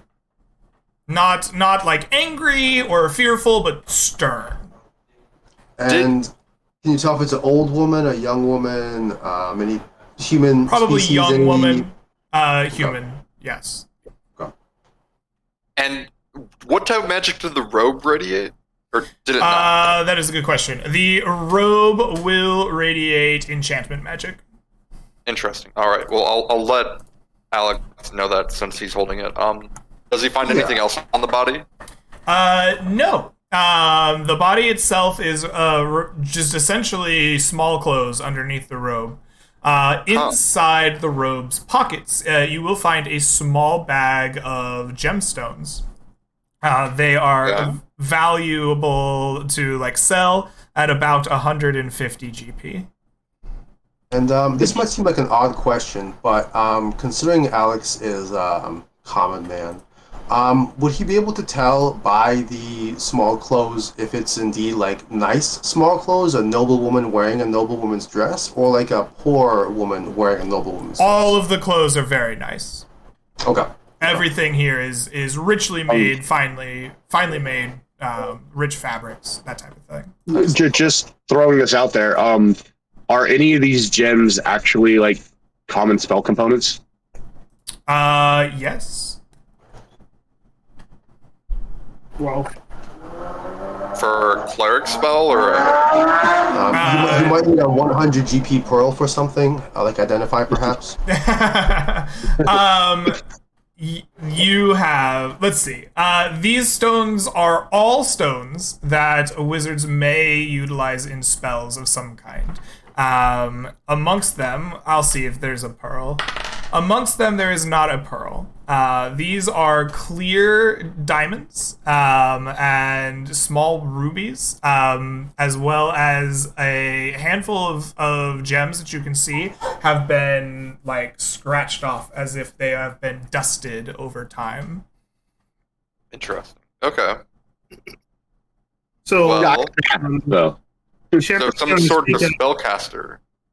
Shepard's going to speak up as he sees you guys basically robbing his body. And he's going to say, I think taking that stone chest back to the Conclave is a good idea, but we should probably leave the possessions with the victim here. Seems like a bad way to get a haunting is to rob a body. Not if we bury her properly. I mean, you're gonna rob it and then you're gonna bury it. Well, Alex had planned to replace her clothes with common clothes that he has. How that works? As long as you're not burying some. Oh, yeah, no. No, as soon as you suggest that, he gets a look of horror and says, "Sir, I would never do that." I don't know you, Alex. No, but he will also help you bury the body afterwards. He has a shovel, and he speaks a lot of languages. So he'll try to say something nice in like this half dozen languages that he knows, hoping that whoever or whatever she was, someone might hear it somehow. Okay. And I will druid craft up some flowers to put on the grave. Absolutely. It's like, You spend some it's like time that burying the scene body, from- praying over it. Flowers are druid crafted. Eventually, you leave this body alone and you finish your journey. Taking with you the robes and the stone box, you push on the last few hours of your journey. Quick And question. yes. I apologize. Was there anything else unusual about the scene of where the body was? I don't think we checked it for like tracks or anything like that. That's definitely something. Unless you find yes. unless you find there being no tracks unusual, this is a otherwise undisturbed location. Greg did say it looked like it was like 3 weeks dead. So Yeah. any tracks could Right, easily right. have been washed away. Okay, I missed the 3 weeks part. I apologize. No worries. All right. You push on and you make your way to a small town of Crossroads. Here is the main trade town on the island itself. The 3 ports have lots of people, lots of workers, and there is very much a isolation of the ports from each other because they are owned and controlled by the 3 different powers in the bay. Here in the Crossroads, it supports trade between these peoples, gives a home to the natives of the island, people who call Three Sisters Isle their home. And it is here that you arrive as the kind of midday sun comes up. The town is busy, but sleepy. It doesn't give you that big city vibe that you get from Rhymeview. The raucous noises, the smells. You have people here that tan, that farm, that hunt. There is a small tavern here. This is really just a stopping point where people can commingle trade and then return to their respective ports. So the people who live here are not the wealthiest, but there are big merchant kind of stands along the main crossroads of which the city gets its name. Big taverns where people can sleep as they expect convoys to come in and out of the town. And here is where you will find one Sir Iowin. Sir Iowin, the Lady Knight who has put in the request, is waiting at one of these large taverns amongst the crossroads themselves in the heart of town, where she has paid for her squire to have a room of their own, and you can be seen like awaiting the arrival of help, definitely brow furrowed, projecting distress as they kind of pace back and forth across the busy crossroad. Did I just for a matter of accuracy, did I put it in the right hex? The mark. Versus the next text is over. Take a look. I don't have the map up on my screen. I envision it a little further south, but yeah, you're good. All right. Okay. Yeah, that is a proper marking. There we go. Sounds good. So, with the group of you arrived in town, what do you do?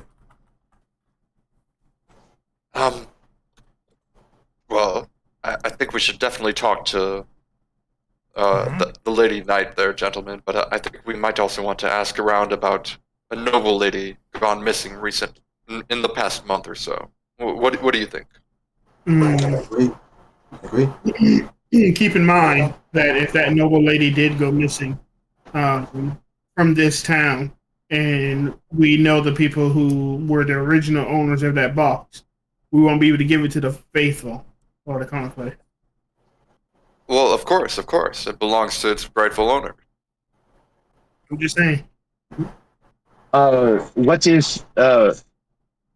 if by asking you trigger someone who is chasing and caused the death of the lady, then we would have another issue and enemies in town that we don't have any allies in. Well, I think we have a knight that might be on our side. No, we have a knight that we were sent here to help. Doesn't mean that they're necessarily on our side. Well, once we help them, surely they'll help us. But better asked and than not. I think that poor woman died out there, perhaps alone, perhaps not, but did not seem like it was intended. I agree. Alex agrees.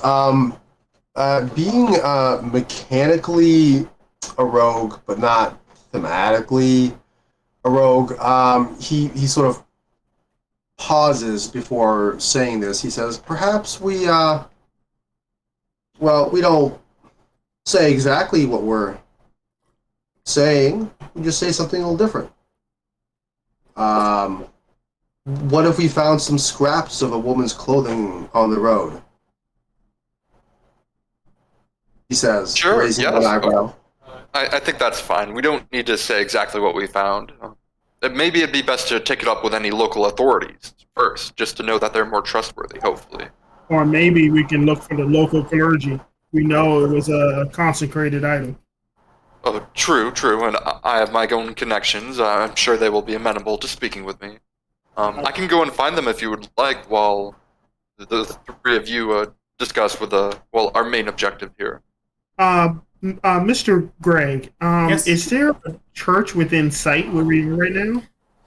Yes, so the Crossroads itself is a smaller town outside of the main Crossroads. Here you see large taverns and big merchant stands, but as you approached the Crossroads themselves, you would have seen a singular temple that has risen kind of on the main road leading into the Crossroads from the direction you entered town. It was not particularly decorative or fine. it was just a simple building with a simple kind of statue to a local deity. The deity of Rin is who is worshipped here. A goddess of fair trade and justice. The temple had like a couple of people milling around outside, your typical parishioners on a day off, speaking with a priest. Okay. I just wanted to make sure I could do this. Shepherd, make sure the light reflects off of his head directly at the church, and he says, "Go there." Yeah, Shepard, I can see it without. Yeah, thank you. Right there. Look, you see it? Yeah, I see it. I see you've been waxing your head quite nicely. I see. Yes. All right. All right. And Mortimer will head off. Okay. Yeah, if anybody wants to come with Zelf. me, you can. All right. Are you all going to the temple? I think Mort is going. I think we were going to go to the I ask about the lady. The lady. Got it. Alex was going to speak with the knight unless someone directed him otherwise. Yeah. I think that's fine too. Yeah, because Mort's going to ask the clergy about the lady's body, and then we're going to go speak and figure out what's going on with the knight. Yeah. Okay. Sounds like we have a bit of a party split going on. Zelf, you're watching the party go in like 3 different directions in front of you. What are you doing as you see this happening? I'm going to. Zelf is going to walk up to the closest bench up against the wall, sit down, and wait for people to come get him, pull out his book, and start reading. Okay. Zelf is like, they'll find me. I love it. All right. It's important to come get me. I mean, I only have the stuff for like doing the possible exorcism if need be. So I mean, it's going to get me eventually. So. All right. Not forward to like an hour from now. I do not agree with anything you guys just did. So. All right. Yeah, so one of you is going to speak with the town, trying to find out about a local noblewoman. Who is doing that? Just out of curiosity, was that you, Mr. Shepherd? No, I think Mort was going to go speak with the clergy, and then me and Alex are going to go meet the knight. Oh, I thought you were going to talk about the noblewoman. Okay, so it's only going 2 different directions. So we'll ignore that then. You go to speak with Lady Iowin. As you approach, she's consternated, distressed, kind of walking back and forth near the entrance of this large tavern on the busy Crossroads. You kind of make it known as you are approaching her that you are, like, going to talk to her. She looks up, plants a hand on her hip and one under her chin, and then just is like, you wouldn't happen to be the ones promised from the Conclave? Alex nods and does like an overly fancy, like, "m'lady," like a big old bow. I'm a knight, not a lady. You don't have to bow. No. Oh, all right. It's good. I'm so sorry. My squire has been possessed, and this damn churchman won't help us. And I need somebody. Come. I will show you. And she just like grabs the 2 of you around your shoulders, starts marching you up the stairs into the inn itself. She takes you to a small room up on the 3rd floor of this large inn, and she says, it can be disturbing, I'm telling you. Just steel yourselves for it. And she unlocks the door and opens it up. And inside you can see a young boy, maybe 15 or 16, a squire, and he is on the bed. And as you enter the room, he like pulls his head over to look at you kind of side-eyed and starts immediately speaking just horrid gibberish. Twisting and turning back and forth upon the bed, like crinkled up hands. And she says, "It has been like this all the time as we have been here. I've heard there's there's a thing that will cleanse evil spirits in this town, but the priest won't give it to me. I don't know what to do. Please, could you help us? Tell me, good lady knight, how was your how was your squire before this? Was he a good, hardworking squire? Of Was he a course. lackadaisical sort? He is an excellent squire. I'm sure that I will see him to be knighted one day by the Imperium. Do you know of him to have any less than reputable companions? Perhaps some rogues in the streets? She looks at you very sternly. Are you accusing me of a roguery? I can have you thrown in prison no. for that. No, not of course, but I perchance don't know all of the goings on of my friends, and he points to the. He is not my friend. He is a squire. He is my attendant, and as such, impugning him is much akin to impugning myself. Of course, you are correct, he says. I apologize, and I have yet to formally introduce myself. My name is Alex, former adventurer assistant, at your service. I know They all sent too well me that an he adventuring a good servant is assistant. Oh. By the way, Shepard is already ritual casting detect magic in the doorway. All right. You're detected. You're casting your magic. Your ritual continues. Do you have anything else you want to ask Iowan, or are you just waiting for this magic to go off? Yeah, Alex would ask her, do you know of anything that recent events that transpired, some person you might have met on the road, anything unusual? No. before? I know nothing about it. I couldn't tell you what happened. I wish I could. Then maybe I could do some smiting, some smiting of dastardly forces. I see. So you came home one day and he was like this. It afflicted him in the night. It was in the morning, and he was late to attend me, and I thought perhaps he was down sick. I came to see this, and she gestures to the boy. I see. Tell me, perhaps, do you recall what you ate that evening? Perhaps a bean of some sort. I have heard they, I don't can be believe troublesome. there are beans over here. I think I had leek soup and a fresh catch from one of the local ponds. How fresh. Well, I'd have to ask the owner of this establishment, but I am fairly certain they are quite fresh, tasted well. I see. And do you typically, does your squire typically prepare your meals, or was this one served to you by the... When I rest at a establishment? tavern, there's no reason to make him cook. It is I a see. part of, journeying. You get a nice hot meal and a good one. Not Of course. porridge from Alex your is busy scribbling down all attendant. this. Interesting. Have you any enemies, good sir, lady knight? You could call me sir. I am knighted. I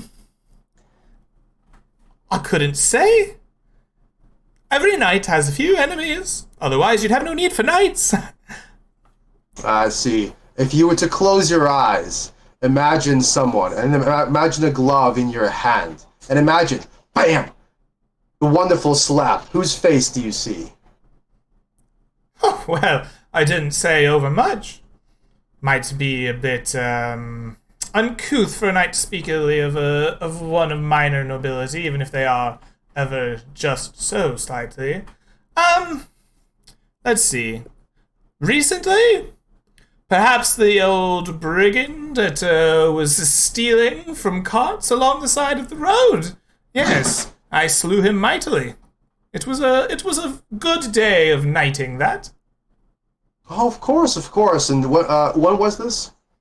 Oh, it would have been roughly a month back, on my way from the Shallow Rest port. Yes, along the roads see. there were thugs ripping off wagons, and I, as a dutiful knight, could not abide by this.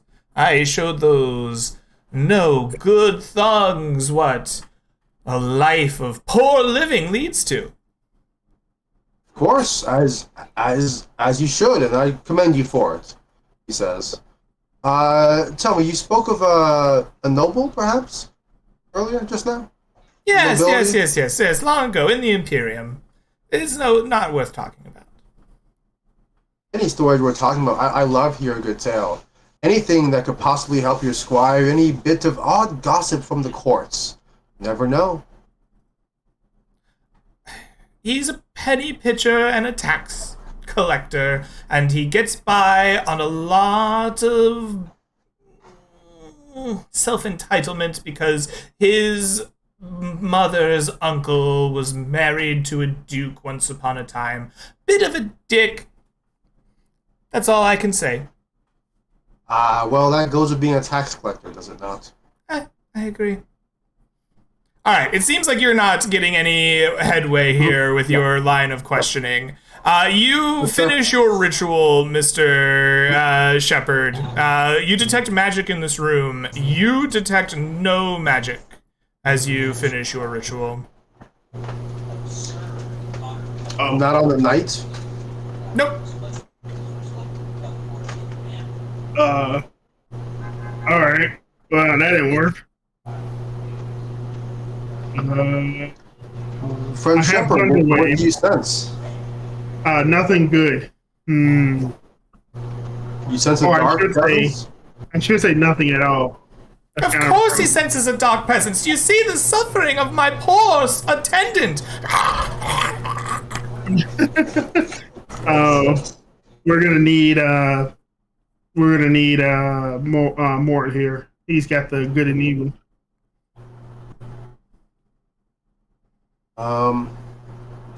Alex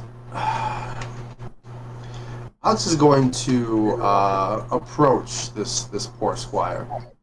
What sort of is he wearing? His sort of typical squire clothes? And he's Not just sure at this exactly. point he's probably just wearing like a tunic or something, right? It's been long enough that he isn't in like full attire.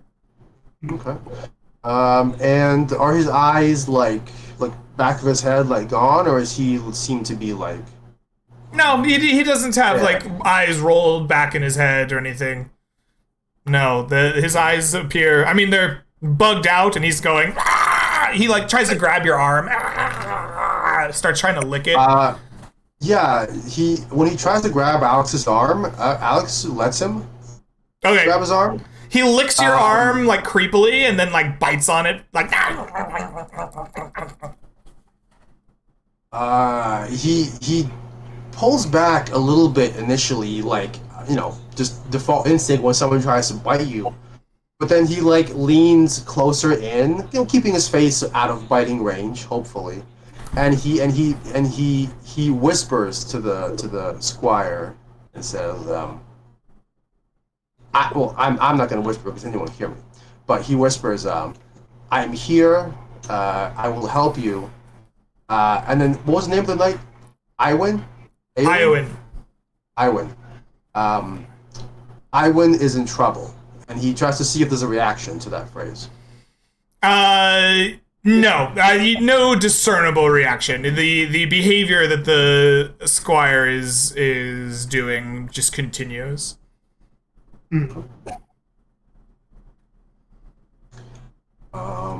He turns to Shepard. Shepard has one of the holy waters, right? That was given to him.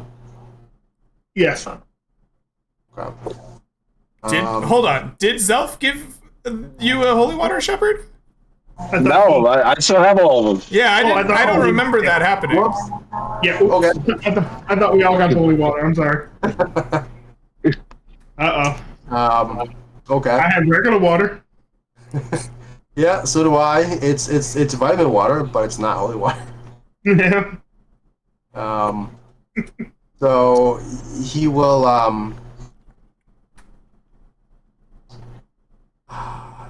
glance at the squire, and then he will glance back at the knights and say, "Good night. have you tried? This might be a obvious question. Someone seems to be possessed. Have you tried the application of holy water or a cleric's blessings? I took the priest here to try to help him. The priest did nothing for the boy, which is why you're here. I even told the priest you're home of a relic of great power. One that cleanses evil spirits. Why not use it? Give it to us. No. I tell you that priest is useless. By the way, it looks like you are as well. You let him bite your arm. Who knows? Maybe tomorrow night you will be evil too. Possessed, barking like a madman. Perhaps, and if so, then we shall know what caused this terrible affliction. He smiles, but like deep inside, he's like, oh shit. Zombie demon possessed. Oh shit. All right. Yeah, let's go get more. All right. You decide to go get Mortimer while Zelf reads studiously on the bench, waiting. Mortimer, you walk away from the studious reading Zelf. You go up to the priest that is loitering outside with a few people of the town, some distance away from the Crossroads themselves, the way you kind of entered town. He has a simple little hut of a temple, sparsely adorned, a shrine to Ren. What do you do? All right. Well, Mortimer obviously goes up and gives him like the secret priest handshake that all priests know. No. Sup? Yeah. All right. No. He like calls out to get the man's attention and says, "Hello, fellow man of the cloth." It is a pleasure. I am Father Zachariah. What can I do for you? Greetings. I am Monsignor Mortimer. I have just arrived in this town with some of my traveling companions. We are on a bit of a mission, and, well, to be frank, we encountered something quite strange on the way here. And so I had thought that perhaps as someone of import in the nearest town, you might know a little more about what could have happened. May we speak in private? Of course, yes. Follow me into the temple here. And he opens the door, bids farewell to the people he was talking to, and kind of leads you to a small cloistered room with a kind of a desk and a library shelf of scripture behind it. He sits down, pours himself a big glass of wine. Would you like to partake? Certainly, and he pours you Mortimer one as well. Oh. Swirls it. Yes, now tell Zachariah, what can I help you with, young man? Well, let me just start out by asking, have there been any disappearances of people of importance, wealthy individuals, perhaps those skilled in the magical People of wealth art? come and go from Crossroads all the time. It is what we're here for, it seems. We've had more of a problem with notable people arriving than disappearing. Oh, what do you mean by that? Oh, there's this quite entitled lady, calls herself a knight of the Imperium, demanding I help her squire. I have performed a sacrament of expulsion. It was unsuccessful. I fear maybe the boy is mentally ill. I know not. It is not a simple possession. She demands I hand over an ancient relic. It's true that it is said it once was in this town, but anyone... He sets down his glass, kind of holds his head in his hands for a minute. Anyone in this town can tell you that it has been long lost into an old forest cave. It is unknown whether it was bandits or some other foul creature from the Umbra woods that took it, but Our temple has not had this relic for some time, yet she seems to think I am keeping it from her. Demands that it's given to her attendant, she calls him. I see. Well, coincidentally enough, myself and my traveling companions, we have been tasked with helping this knight with her squire. Well, I suppose, if you wished, you could journey into the Umbral Wood.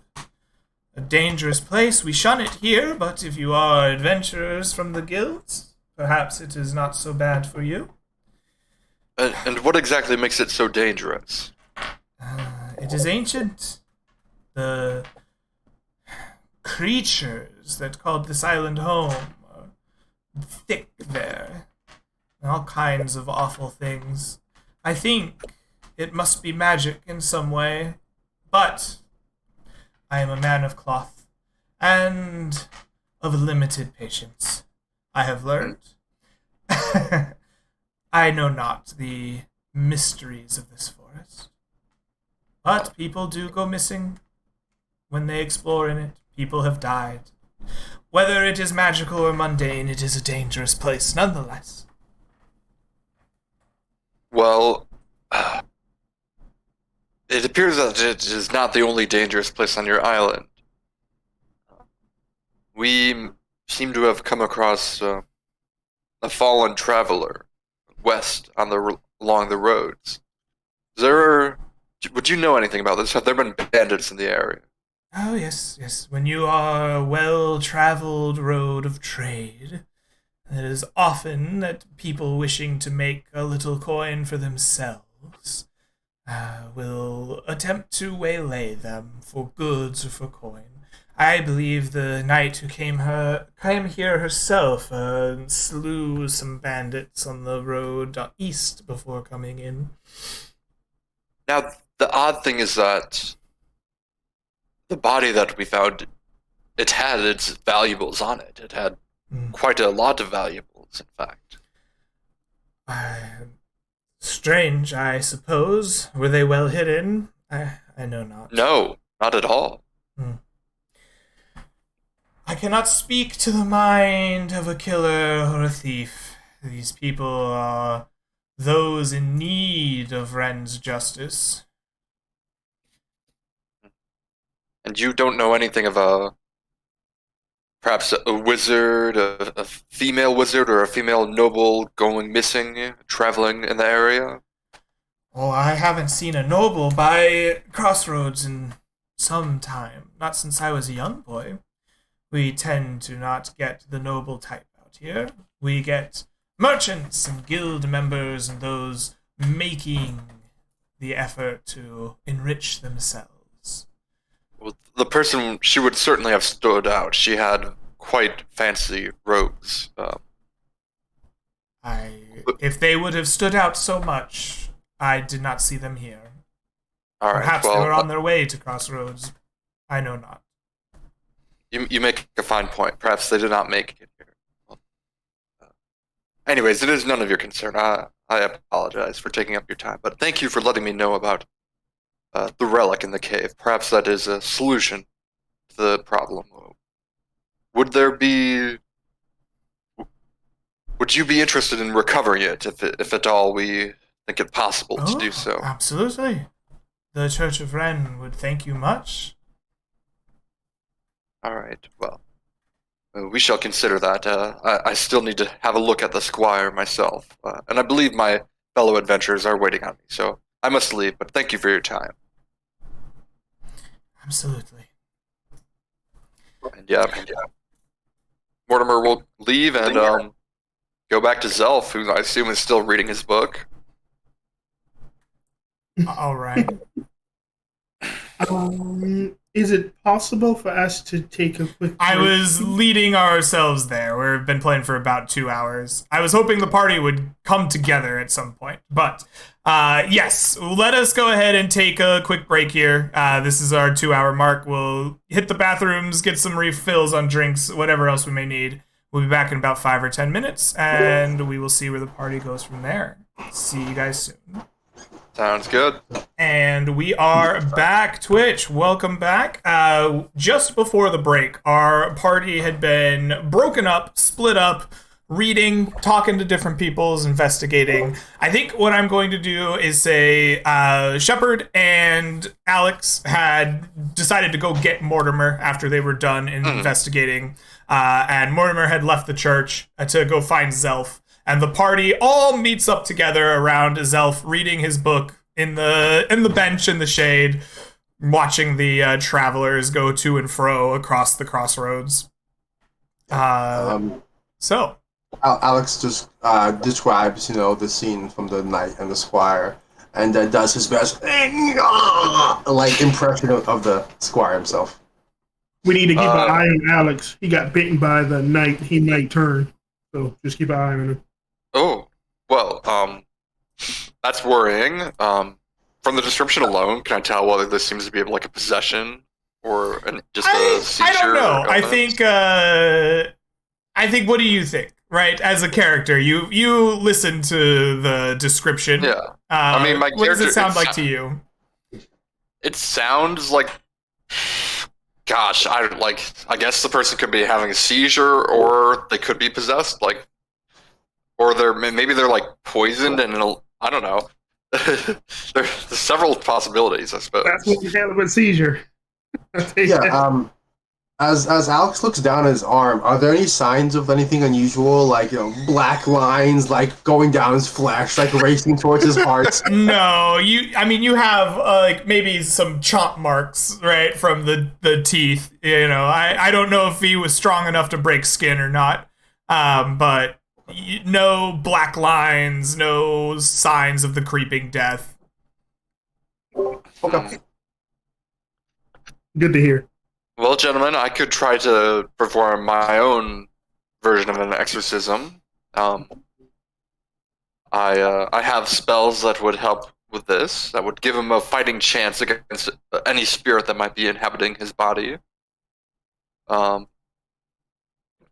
Mort, do you have that thingy that you can do where scary things can't jump in your body? The blanket The you what? put over your head? It's a spell, so you can't. I can protect myself from the evil, of course. Alex, can you do that? Alex reaches into his pack for a blanket, puts it over his head. Mr. Zelf, can you protect yourself from evil or good? I would think that they would not be involved in the ritual, right? There's no need to protect oneself when there's no evil present. Oh, is that your theory?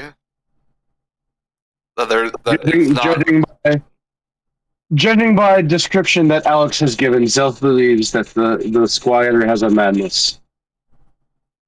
Well, I might be able to help with that. I can hit him with a stick. Oh yeah, that worked last time, right? I hit a possessed thing with a stick, and we found out it was possessed. That might work. No, he tried that with the body, now with the squire. Okay. Let's just go back and let me take a look, just to be sure that we don't have to hit the squire with a stick. I cast Shillelagh anyway, but yeah. Yeah, as they leave, like Alex's 10-foot pole looms large in the frame. Just in case. All right. You return. I assume Zelf just keeps reading. do you walk in with them as they go to maybe hit a squire with a stick? Do you require more force than a stick? Yes. We might require Very well, then. Very well then. All right, the four of you make your way back into the tavern. The distressed Iowan leaves you up into the third floor, showing you the room, unlocking the door. As you enter this time, you see the boy just sat in a chair, like staring as if he was going to be staring out the window, but it is turned so that his back is to the window and he stares at the like doorway intently. Okay. What the Monsieur Mortimer, your cleric friend head the DDs, and I'll hand over the 2 vials of holy water. The power of Christ compels you. The Much power of appreciated. I guess. However, if holy water is not effective, I do have something else, and I'll just point a finger at him, waiting. I think as you point the finger at him, he emits from like the back of his throat like a growl. He's just staring intently, not blinking, and he just is like.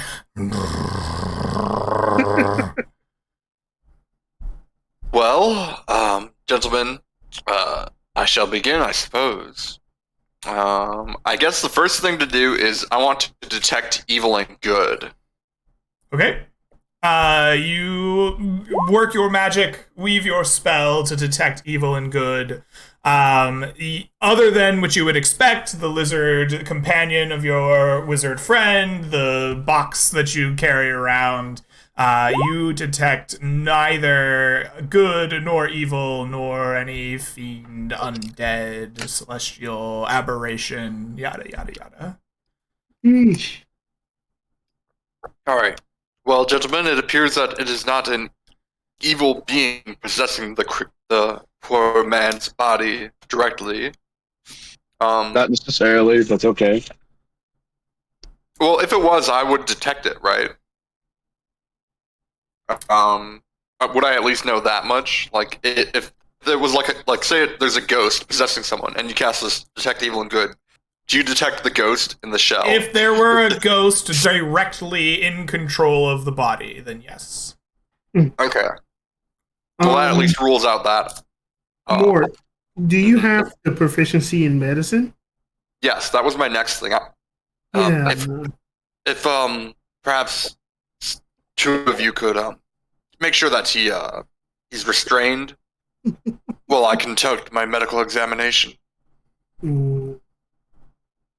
I don't want to get bit like some. I can give you assistance because I'm trained in medicine as well. I pull out some herbs. You're just gonna like burn herbs under his nose. Like, are you feeling better? How about some smelling salts? Yeah, and Alex will happily help. He's already been bit, so he doesn't mind just jamming his arm like in this person's mouth to calm him and shut him up. And, Okay. Look. All right, we're just gonna do this. I'm gonna pull out a spare rag. I'm gonna cast prestidigitation. I'm gonna make the rag smell like ether.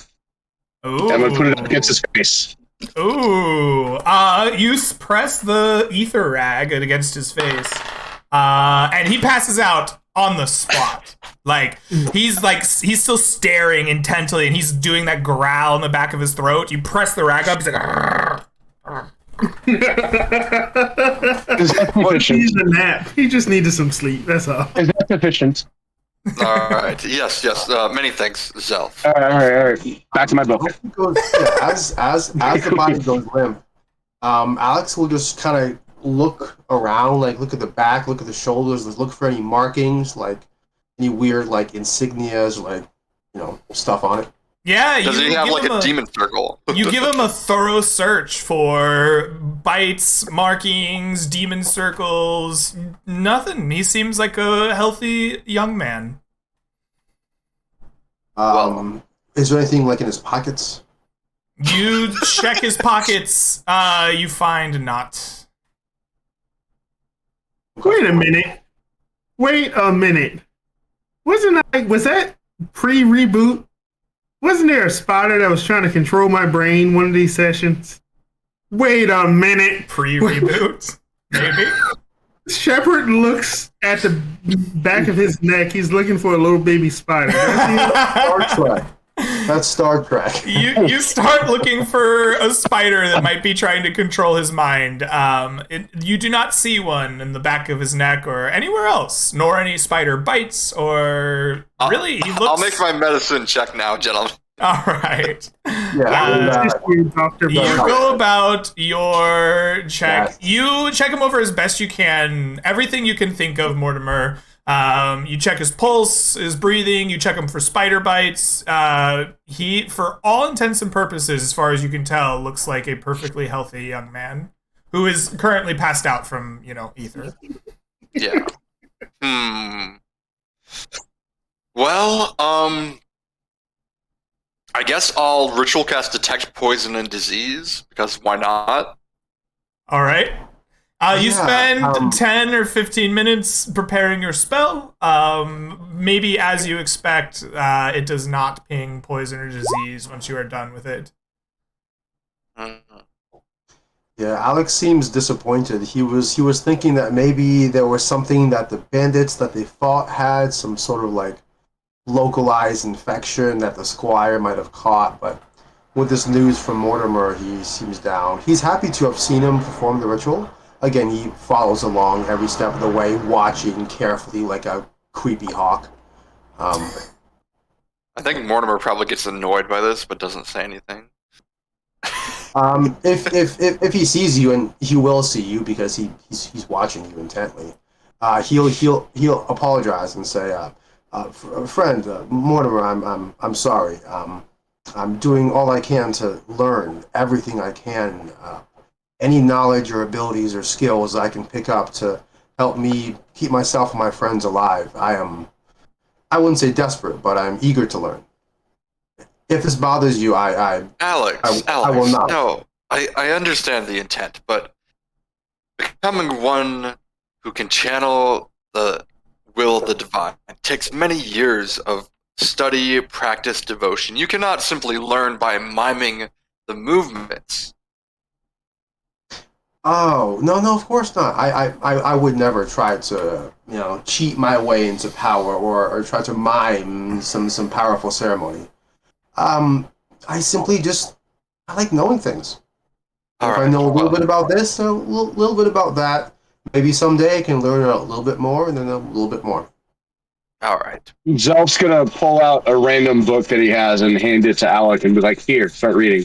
Thank you. Takes it and he goes and starts reading. What is it?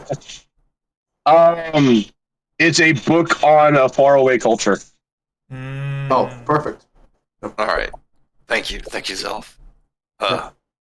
So Alex reads the book, and as he looks at one of the pages, it shows a man riding a dragon, and he seems inspired, happy to read it. Are we going to the forest? I guess my last thing. I'll take 10 minutes to ritual cast detect magic, just to see. Much as when Shepard did it before, you confirm that there is. Oh, Shepard did it? There is no magic beyond what you would expect to see in this room. Yeah. All right. Mortimer will just throw up his hands after like half an hour of studying this young man and say, I am stumped. I know not what causes this. It seems like there is not an evil entity here. Perhaps Sylph is right. Perhaps a sudden bout of insanity has afflicted this young man, but... There are creatures that can possess people without being inside their bodies. Oh, well, that would be troubling if it can control from such a range. I did not detect anywhere nearby such a creature. This wasn't anything like what happened with Cinder, right? Greg, this does not remind you of the boy's condition. No. All right. Okay. I was just double checking. Yeah. Perhaps that relic is our only hope. Well, we can try to. As you say this, Iowan pops up. Yes, get that relic from that dumb priest. Wait Obviously, a minute. my attendant needs it. I've been telling everyone this the whole time. Can I roll insight on this lady? Okay. Yes. He's acting kind of sus. Can I offer any assistance? Alka's How would you assist with insight? How are you going to improve his chances? Oh my god, is he faking it? Yeah. So he's concerned that nothing seems to have come to fruition, so to speak. Their examinations, their religious practice, their holy waters, all that sort of stuff. He is a thought in the back of his mind. Maybe this guy, maybe he is faking it. Maybe there's something going on. So he's watching for signs that once she says, "Bring me the box, bring me the relic," that perhaps this is their way of getting that. All right. I don't think that was enough to assist and give advantage on the die, but what I will allow is whoever has the highest insight check in the party to make the roll. I've got 3, and I've got inspiration. Let me see whether I have insight. Go for it. I'm only at 2. I only have a 3. Yeah. Zelpa's not interested and refuses to take the roll. Okay, perfect. So it would be at advantage. Well, you are completely convinced that everything is fine, right? There is no possible whiff of any wrongdoing at all that you can smell up. This woman is concerned for her squire, who may be possessed, may be mad, who knows, but she thinks that he's possessed and is determined that they need help. Nice. all right, let's go. Do I have a knife? Why, yes, of course. Madam Knight. Oh, yes. Are you more concerned for your squire or for the fact that he is possessed? Oh, well, for my attendant, of course. He is my ward, after all. It would be terrible to lose one, especially to such a strange malady. Well, so if we had the ability to allow you to regain his ability to follow your orders and assist you in combat as a squire would, but still be possessed, would that be applicable? I suppose so. I don't know. I don't know what you're proposing, but it sounds possibly worthwhile. Yes. All right. We give him a new soul. Who am I? You're a squire now. Get to work. All right. With your investigations concluded, you close the door behind you. She locks it up with the passed out squire just on the floor. What do you do? Is it possible that once we get out of the inn and away from the night, I suggest that Zelf lets his chameleon go up to the window at night and see how the squire acts?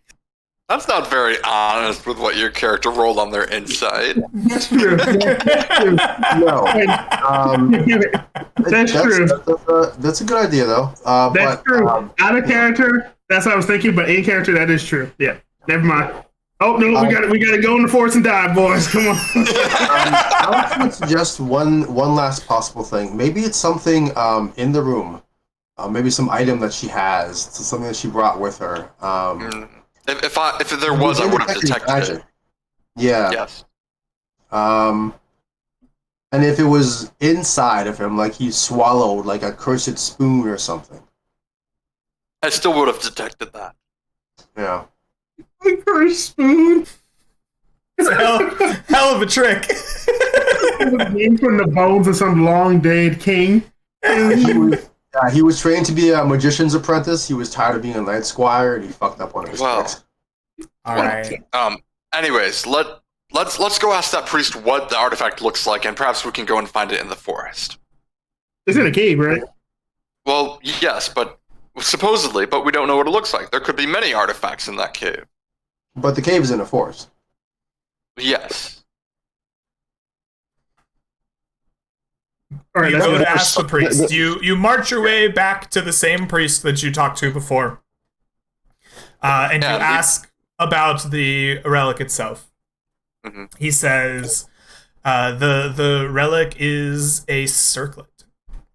The circlet was said to have been worn by Rin in ancient days, and it holds upon it a gem that has been like grown, not worked, not shaped by the hands of man or other beasts, but grown and was found in the shape of the like symbol of zeal, he calls it. He describes it as a almost six-sided star that the circlet that allows you to wear that stone and use the powers of Rin.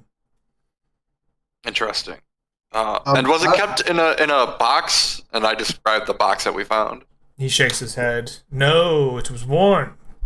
It was part of the clerical vestments of Rin, according to the stories that we have of it. Interesting. Okay. Well, thank you. How long ago did that knight get here? Matter of weeks. Maybe we are pushing a month. So, like 3 weeks? Oh, sure. Yes. 3 weeks, huh, boys? You smell something? Fine clothes, 3 weeks, night. Something smells kind of like, stale popcorn. I don't know how they would be related, though, is the thing. The previous party that went out, the special delivery mission, they had a box with a circlet inside of it. Would they have described that box at all to other adventurers in the tavern? Does that sound at all like the same kind of box? The one with dwarven runes? Yeah. Probably not, right? A stone box with a woman's face is probably quite different than the, chest that was used to transport the item for the Arcanium Council, right? That had the dwarven wizard's, personal runes sealing it. Mm-hmm. Got it. Just making sure. All right. Well, I think we have what information. Yeah, do you know approximate location of the cave in the forest? It's not hard to find. Honestly, by stench alone.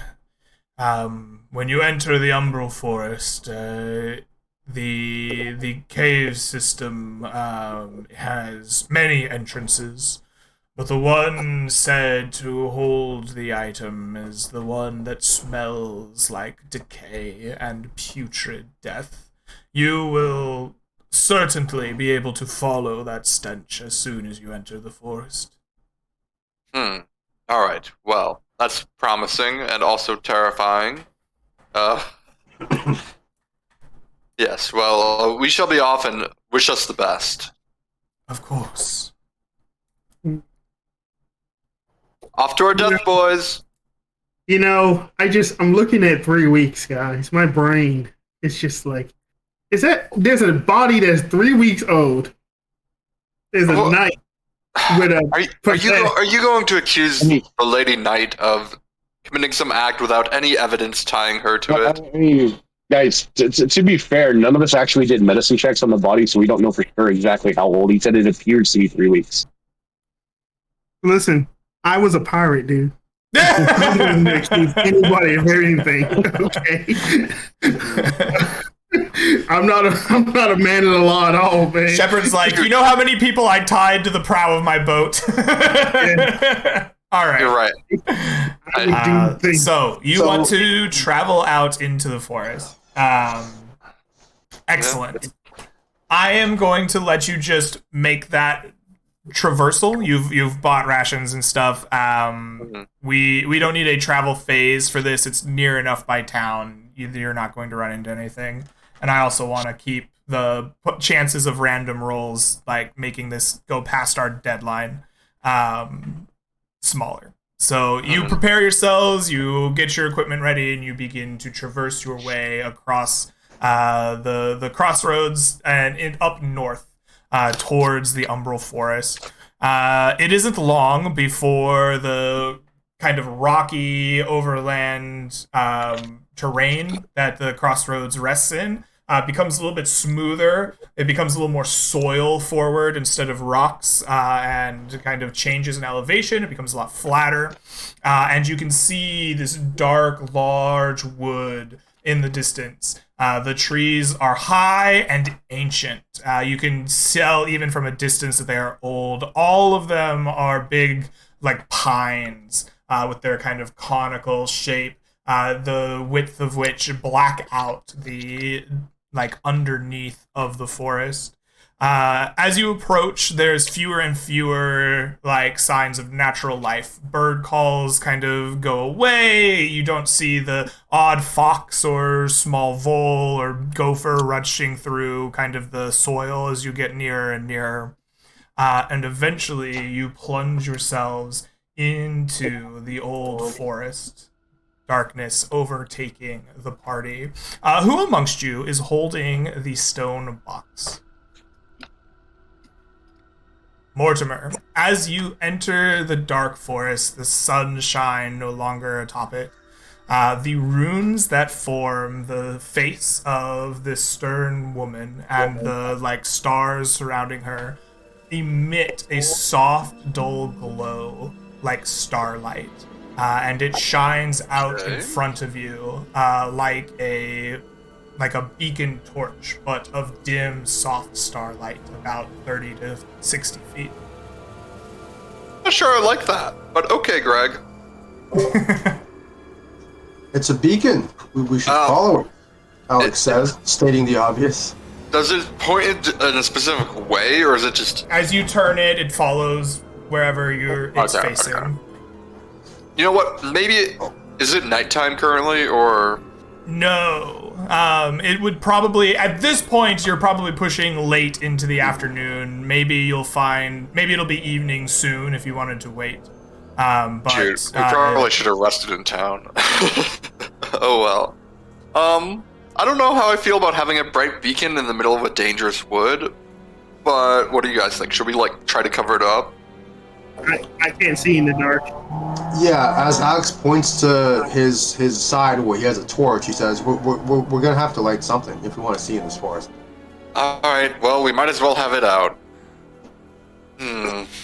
Zelf, I think you're muted there. I didn't hear you. Zelf, can you follow Zelf? Well, that depends where you go and how you go about it, doesn't it? Well, Zelf sees fine in darkness. I think that's good, but 8 eyes are better than 2. And when he says that, he casts light on his forehead. Alright, I think we're good in terms of, so... Alright. But Mortimer is definitely gonna, hold the chest close to him. You hold the chest close to yourself, as...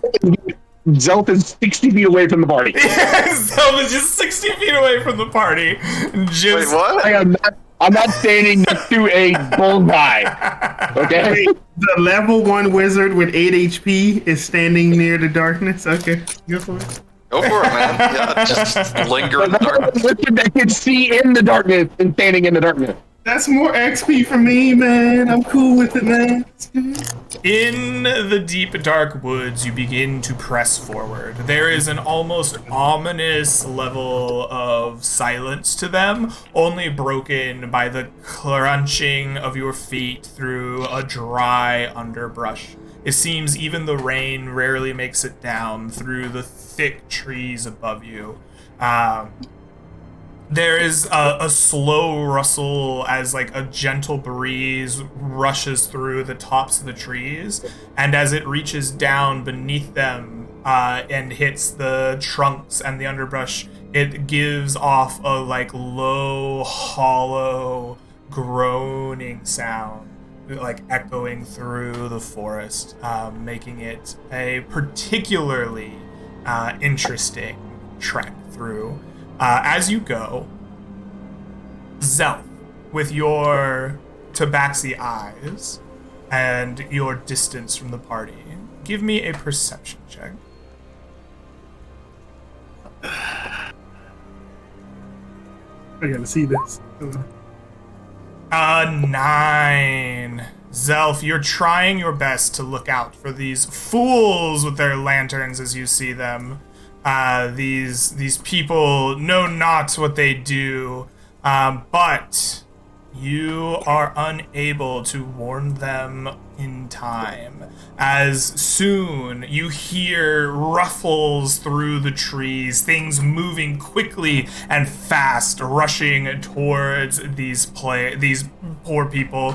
You go to call out, but as you do, needles spray from the forest. I want each of the 3, Shepard, Mortimer, and Alex, to give me dexterity saving throws.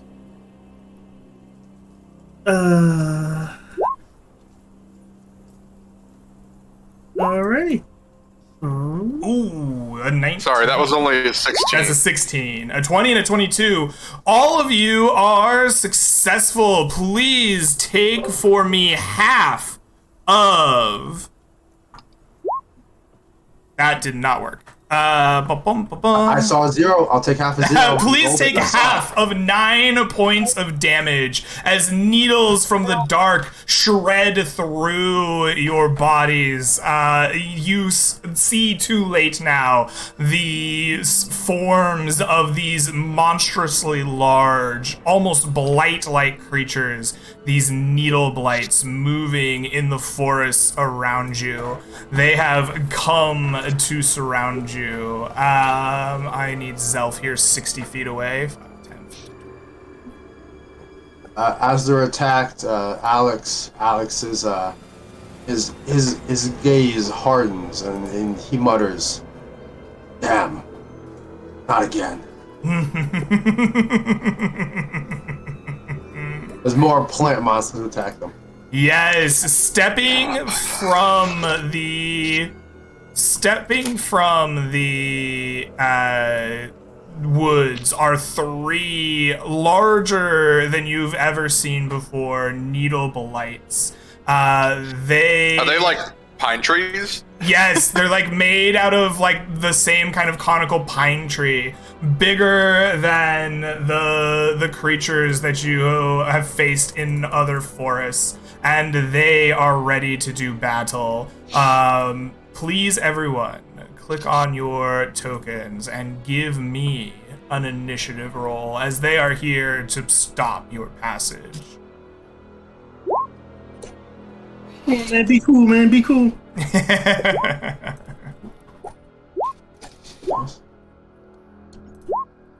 Oh. All right. So, Alex, after the needles rip through you, you recognize this horrible type of battle. It falls to you to act first. What do you do? He feels that this is his time to shine.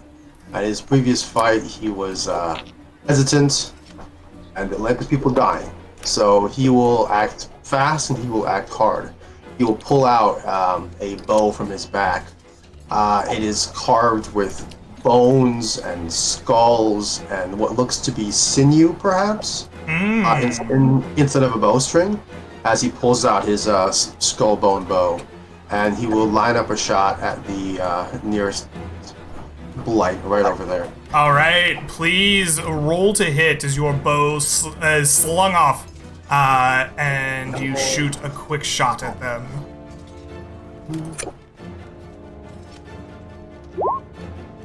That is an 8. Your bow flies forward, and the needles like condense around the thick center form of the creature, hardening and reflecting off the skullbone bow shot. All right. Muttering angrily with the miss, he will move closer towards his friend and much squishier ally, Zelf, right over here. All right, you begin to retreat back away towards Zelf. Zelf, you have seen all of this go down as you were unable to recognize the threat in time. What do you do? Yeah, well, first off, you're working under the assumption that I wanted to warn them. Okay, maybe you didn't. Fair enough. But I am going to use my ability for feline agility to double my movement speed for this round. Okay.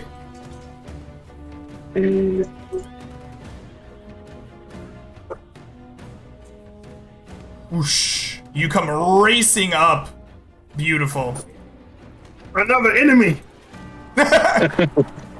That is a free action that doesn't require any kind of actions or anything. So after that, I'm going to target this guy with a Ray of Frost. Absolutely. Please give me that attack roll. And maybe this is the first time I think we've seen Zelf cast his magic, right? Why don't you tell us, like, what does this look like? Like, what do we see as you throw this Ray of Frost? So he as he runs up, he's running like with his book open, and then as he gets close, he puts the book aside, closes it, sticks it into his side pouch, pulls out his staff, which is his focus, and sits there and like puts it out to the side and like just thrusts his hand outward, and then from both tips of the staff, it forms like this cone of like ice. And it condenses, and then it just shoots out a beam. Excellent. Your cone of ice condenses and fires out a beam. You roll a 10 to hit, and you see, much like they did before, the like needles come and like harden up to prevent the beam from hitting them. Some of the needles freeze over from your frost, falling away from them, but the creature itself, as it reveals its like center form, seems largely unharmed. All right. Shepard, you see, realizing now that this is a friend and not a foe that has jumped next to you out of the shadows, what do you do? Shepard is slightly injured, but this reminds him of his first outing when he and his companions ran into twig blights, vine blights, all sorts of evil trees, and he's like, this is familiar. Last time, I wasn't as strong and I ran away. This time I won't. And he's going to cast Shield of Faith on himself, bumping his AC up to 19. And then, let me see if I have the movement. Go like right there. And take the dodge action and tell the rest of his group fall back. All right. I use my bonus action, and that's it for my turn. Perfect. You rush up, taking a defensive stance. I've got this. But as soon as you call out to like fall back, you see the needle blights on either side of you walking forward. They move up, shambling, needles like spraying around them as they move. They like fill themselves up and then fire a hail at Mortimer, rushing towards you. Please make me a dexterity saving throw. Wait, all three of them are at me? Nope, just this one. Oh, okay. I'm really bad That at is this, a guys. fail. Please take for me 3 points of damage. And as these needles sink into you, you feel the sap hardening around the like entry points. You are now slowed until the end of their next turn. What does the slowed condition do? All right. The slowed condition means that you will attack with disadvantage, and you have half your movement speed when you have the slowed condition. All right, thank you. Yes, sir. All right. This needle blight walks forward similarly. It is going to try to decide which of these two targets it hits. It's going to go after the cat wizard, firing out a hail of needles volleyed in your direction. Zelf, I would like a dexterity saving throw from you. That is a success as you nimbly, almost cat-like we might say, step aside, the needles spray behind you, and you find yourself unharmed. the last one is going to step up into melee range with good old Mega. Shepard, you see not a spray of needles forming up, but the needles almost like sliding into position and then extend towards you in like a stabbing motion. It is a thrust of powerful force, but you are dodging. That is a 15 to hit you. Your magic and your reflexes prevent this thrust from finding home. Glancing off the bit of armor on your shoulder, the needles that thrusted out break off into like a just small cloud of debris that falls to the ground. The blight roars into your face. Mortimer. All It's right, your so turn. what Mortimer is going to, waving a wand that he has like tied to a string at his side, is going to cast spiritual weapon to summon. Let's go classic, and let's say it's like a mace or something in front of this guy. You are going to summon a mace in front of that guy. Let me find you a mace here. As it is summoned, it goes and smacks the thing. And Mortimer heals 1d4 HP from his Life Spring Wand. Excellent. A spiritual mace is formed in this tile. You smack for the 17. The mace rips through needles as they spray everywhere. They try to form a defensive wall, but it's not enough. You see sap ooze out of the center of this creature as you roll me some damage. Six points of damage. Beautiful. You see this creature has become bloodied by your attack.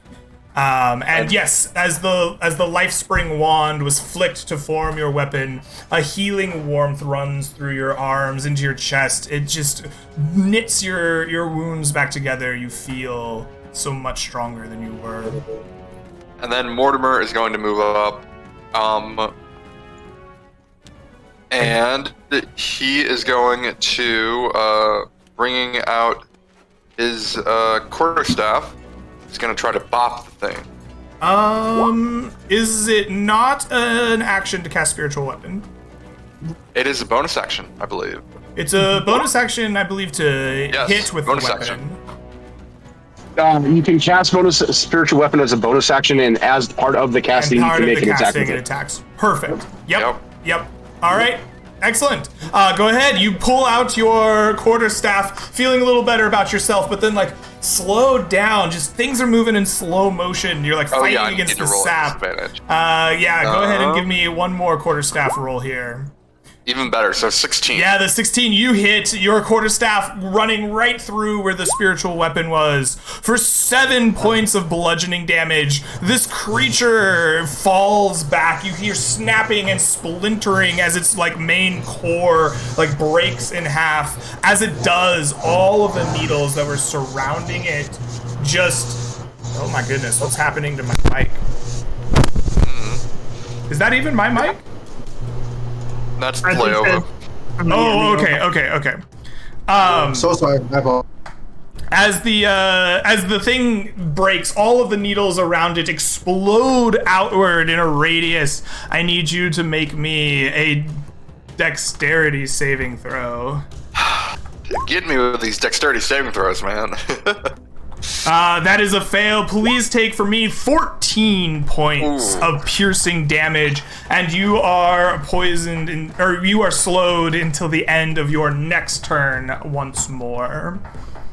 Okay, not looking great. Zelf, it comes back to you. What will you do? Actually, it was Alex's turn. Oh, it was Alex's turn.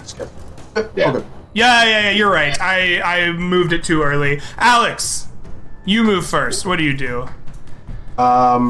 He sees this blight explode in needles as it's destroyed, and he realizes that perhaps getting in close is not such a great idea. So he continues firing out with his bow. Okay. At this one, hoping that if he kills it, maybe Shepard won't get blasted. Okay. Go ahead and give me a roll to hit as you pull out your skull bone once more. With a 16, you hit for 5 points of damage. The bow sinks deep, the arrow sinks deep into the creature, and sap begins to pour out. You have bloodied it. Yeah, I realized afterwards I should have shot the one next to Shepard because of sneak attack, but I'm still bloody low, so we'll get there. Now it's Zelf's turn, right? Move. Oh, you're gonna move. Yes, now, yeah, movement, and then Just gonna move. All right, you shuffle forward nervously as Zelf does what? Zelf is going to slam his staff into the ground. Ooh. And wave his hand, and actually, I need to move a little bit closer for this first. Move forward, stab his staff into the ground, wave his hand, as over Shepard's weapon, I'm going to create an illusion that it's on fire. Ooh. Okay. Using minor illusion. I'm hoping, my hope in this, out of character mechanically, is that they will be afraid of the fire and it will grant them advantage on the attack roll. Oh, I like that. What I would like for you is to pass a DC 8 intimidation check, and I'll let you use either the basic standard intimidation that you see on your sheet, or if you are proficient in intimidation and want to use your spell casting modifier for your illusion, or your spell casting attribute, so as a wizard int. So I'd let you do an intelligence-based intimidation is what I'm saying. Okay. Can I just roll the nature since it already has that added in? Yes, that works. Yep, if that's easier. Absolutely. Oh, for whatever reason, your intimidation with this fire just does not do what you were hoping for. Maybe the illusion wasn't quite perfect. Maybe these creatures have less fear of fire than you hoped for, but they seem to look for a moment and then just ignore it. Okay, that was only 10 feet of luminance, so... Yeah, maybe the instant you cast it, the mace moves and it's like fire in midair. And that's my turn. All right.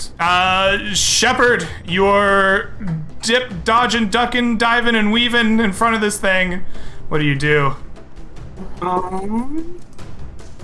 I speak out in Sylvan. I don't know if these guys even speak Sylvan, but I say, "Why, brother? Why?" And then I use my bonus action to cast Magic Stone. Okay. And I'm going to, I know it's with disadvantage, but I'm going to toss one at this dude. Okay, please do.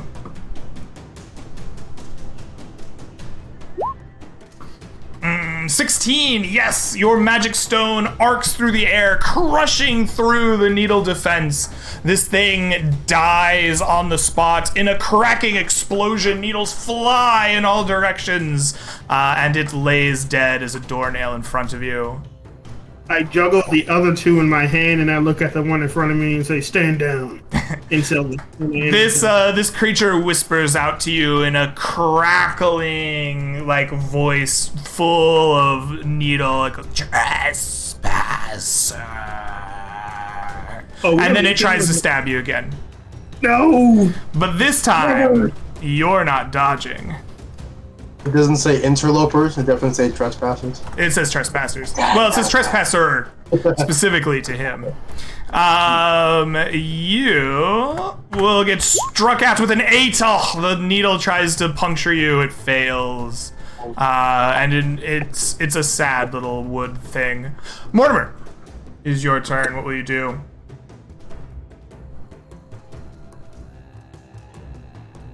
You're muted.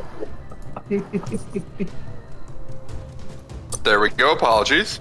Saying it's unfortunate that you killed this one, because my spiritual weapon can't get up to it. It can only go 20 feet. So I'm going to move it 20 feet, so up to right here. And then I guess... Okay, yep. I don't know. I'll do Sacred Flame, I guess. All right, you cast Sacred Flame, requiring a dex from this creature. Absolutely. It will fail, taking 2 radiant points of damage. You see the sacred light flash around it. It tries to duck out of the way. It singes parts of the needle carapace. They fall off on the ground, smoking a little bit as it leaves a clear scar on the creature. That's my turn. All right. Alex, it comes back around to you and your great bow. What will you do? Alex advances a few feet forward and continues his assaults. This time he does have allies in range. So hopefully we can get some sneak attack in there if we hit. 14 will hit. And for 14 damage, the creature tries to block the arrow, but it sneaks in before its defenses can form. The arrow strikes inside, and you all hear a splintering, a sharp crack, as the arrow springs out the other side. The creature dies and explodes in a shower of needles. I'm gonna need a dexterity saving throw from Mr. Shepard. Oh my god! Oh, good lord. Oh, that is a successful save. Shepard, please take half of 19 points of piercing damage. So 9? So 9, correct. Okay.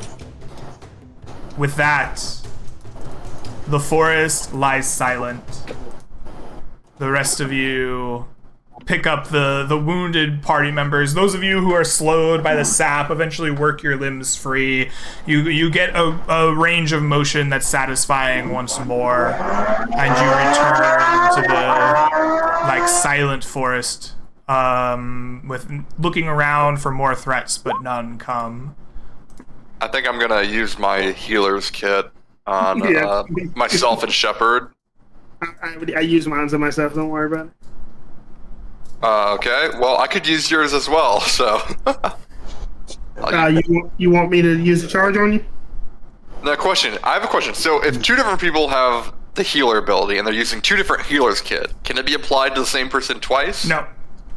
Okay. You can only gain the benefit from a healer's kit once per rest. Gotcha. Short I figured. I thought maybe I could choose it.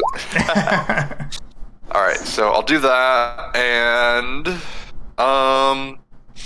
yeah, I still need more than that. So I think I am going to just cast a level 1 Cure Wounds spell on me. Okay. As they're healing up, Alex will go up to what's left of the bodies of these blights, kind of kick the pile of needles, with disgust, and see if there's anything there, any odd stuff in the body, anything unusual about them besides just forest creatures. Besides walking forest creatures that shoot needles? No. Yeah, he's heard stories of lenses and crystals and odd objects inside of other things before. You don't find a lens, a crystal, or any other strange object. Just the remains of these creatures. He spits on them.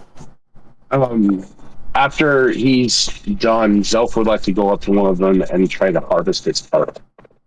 Absolutely. Okay. As you attempt to harvest the heart, what I'm going to want from you is a survival. How are you harvesting it, actually? Is it with your dexterous hands and quick, fingers, or is this a practiced, intelligent thing? Is this your knowledge of the forest and it's living creatures? How are you harvesting this? So this would be on your call on how you're going to do this. I would, considering that these guys are basically made of wood, I would use prestidigitation to light fires around the arteries connected to the heart, and then use my dexterity to dump in and rip it out. Ooh, I like that. What's higher, your int or your dex?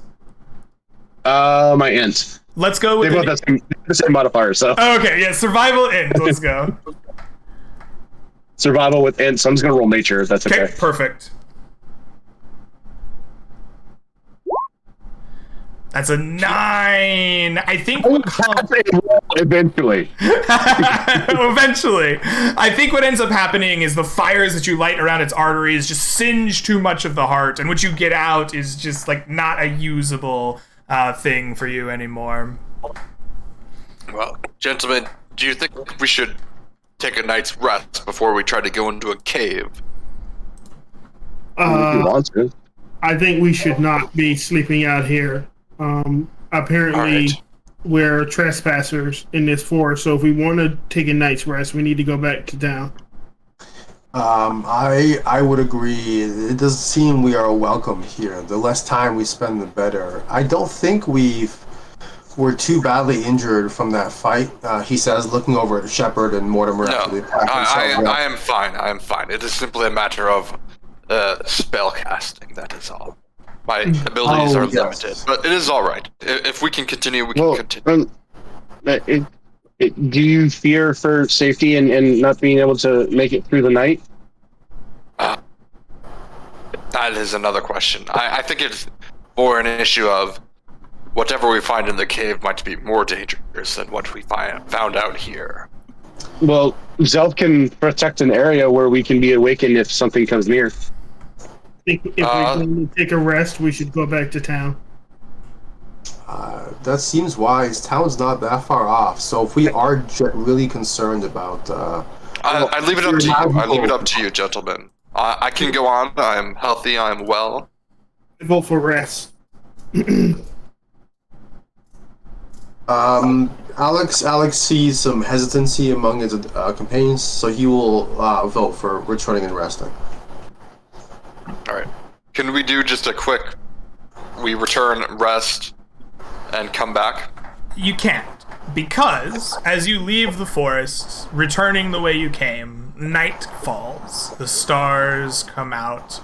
It's not full night yet. It is early evening, but as the stars come out, the box that you are holding grows brighter, the starlight growing brighter, and as it does, the stern woman's face, you're holding it closely tight to you, like you say, kind of opens a little bit in your hands. You can feel it, and I think I would I'll set it down at that point. Yeah, you observe it, and where that stern woman's face was is now a latch, while the star, like kind of halo or aura around them, continues to shed that light.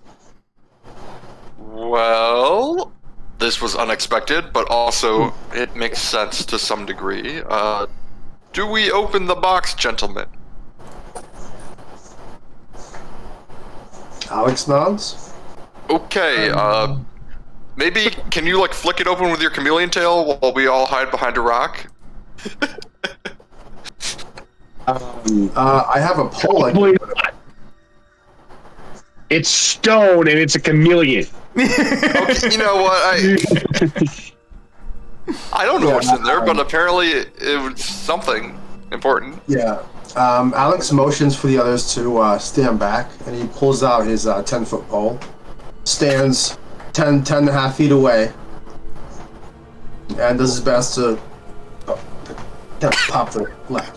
You eventually pop the latch with your 10-foot pole.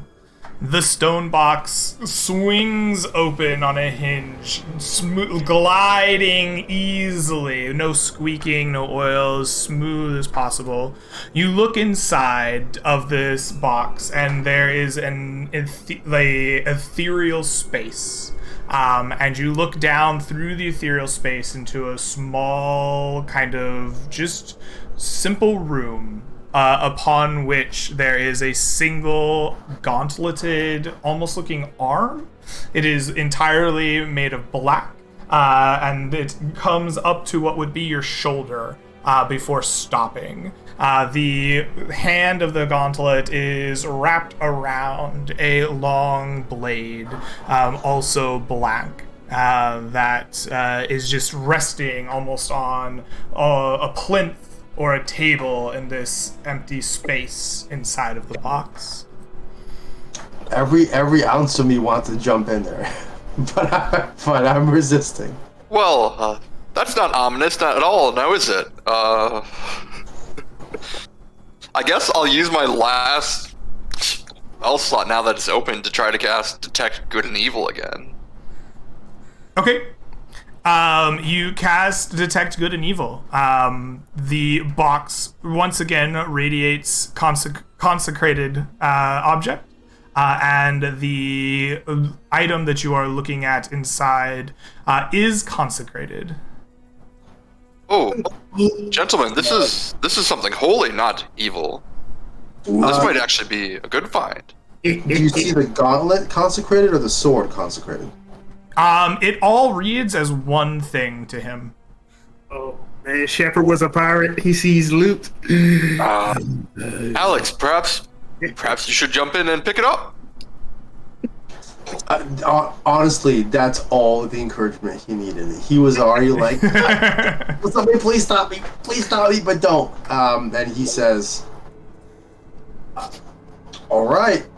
And in the last moment of some like semblance of non-insanity, he grabs a rope, ties it around himself, and tosses the end to Mortimer and says, "Pull me out if I start screaming," and jumps in. All right, you leap into the space. You expect it to be this big, long fall, but you glide easily into the ethereal space, sliding down, like maybe as if stepping down from the last step of a staircase. You hit the solid ground, and you... Are you trying to say something there, Zelf? You looked like you were putting your hand up. Nope, okay. Right, gotcha. You step onto the solid ground, and you are in a like simple stone room. From like a shadowy corner that you couldn't see from the top looking in. You really can't see what is there. It like almost escapes your eyes, but you hear a voice, a stern woman's voice that says, "Pick up my arm and face me. We will see if you are worthy to bear it." Oh boy. It's time. Okay. Grandma said, "Come on, get this whoop ass." Let's do it. He feels a twinge of regret for giving up his shield. He glances up into where he came from. Is there a hole? Can I see up back through it? Yeah.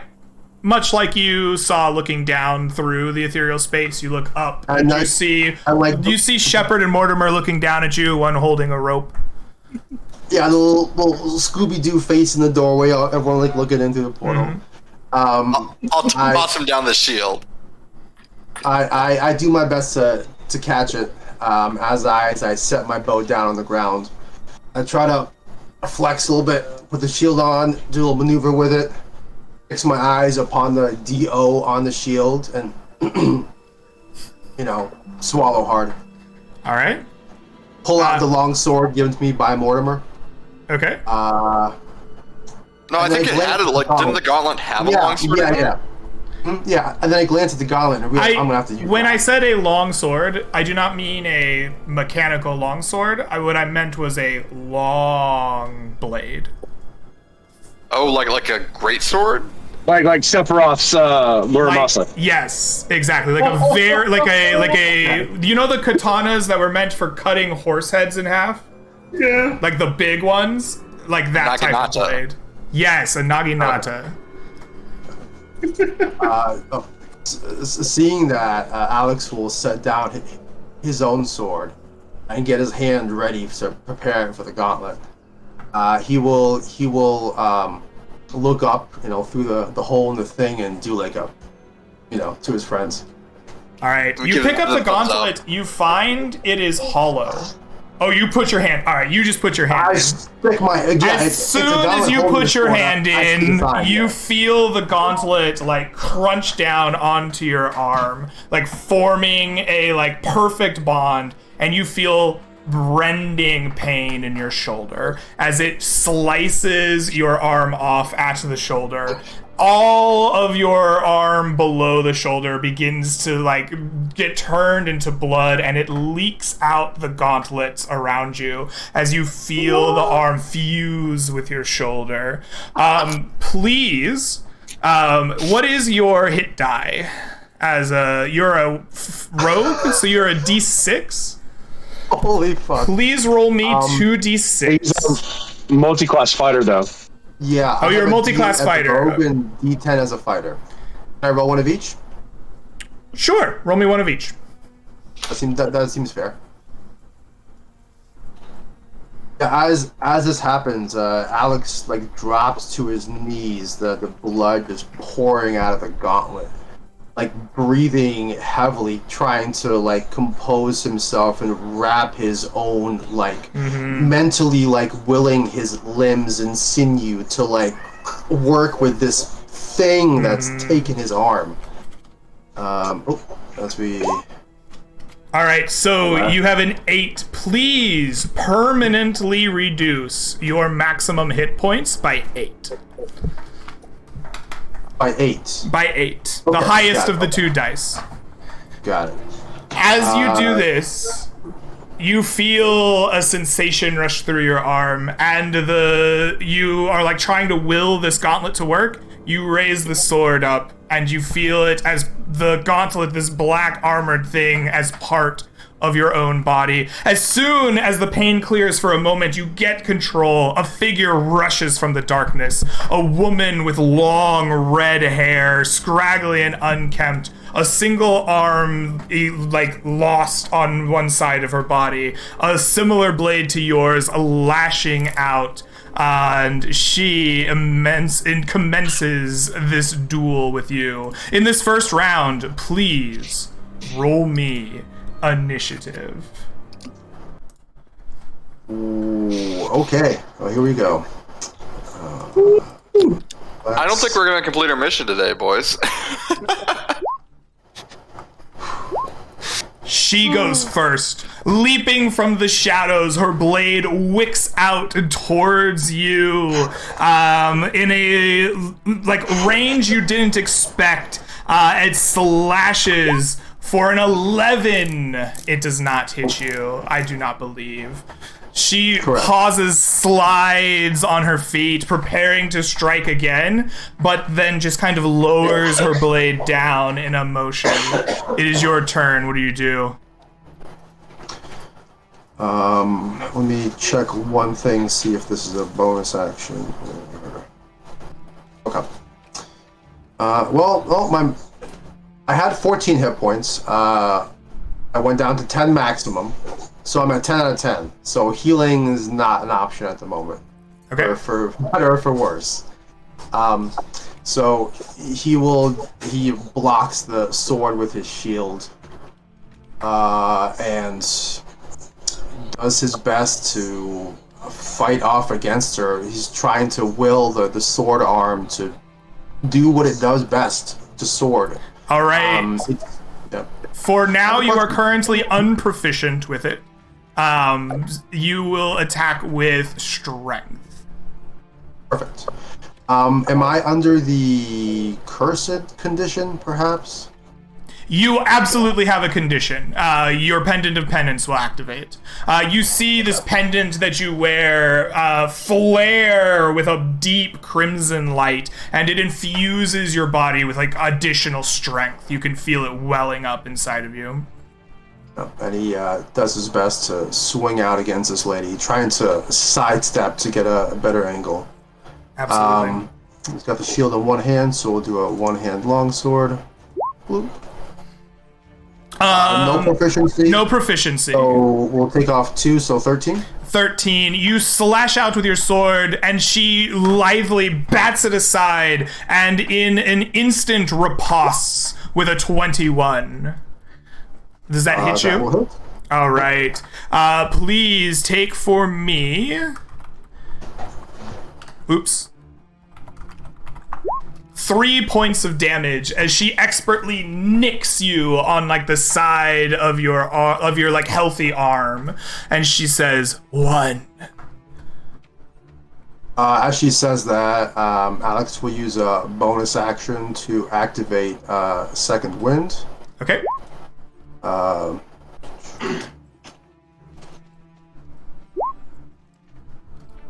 All right. Because being at 7 hit points, I do not feel comfortable at all. Okay. And that was sort of like a reaction, right? That wasn't. Yes. Yeah. She reacted as a riposte action. And he will say, I don't know who you are. I accept your duel, but I need not destroy you. What are you counting? She just resumes her stance with the blade, eyes like fixed on yours. Okay. Yeah, that's the end of his turn, I believe. Okay, roll initiative for the second round. Okay. That is a 17. You go first this round. What do you do? All right. He will continue trying to avoid her attacks as best he can, using the shield to maximum advantage, and strike again with the longsword. Okay.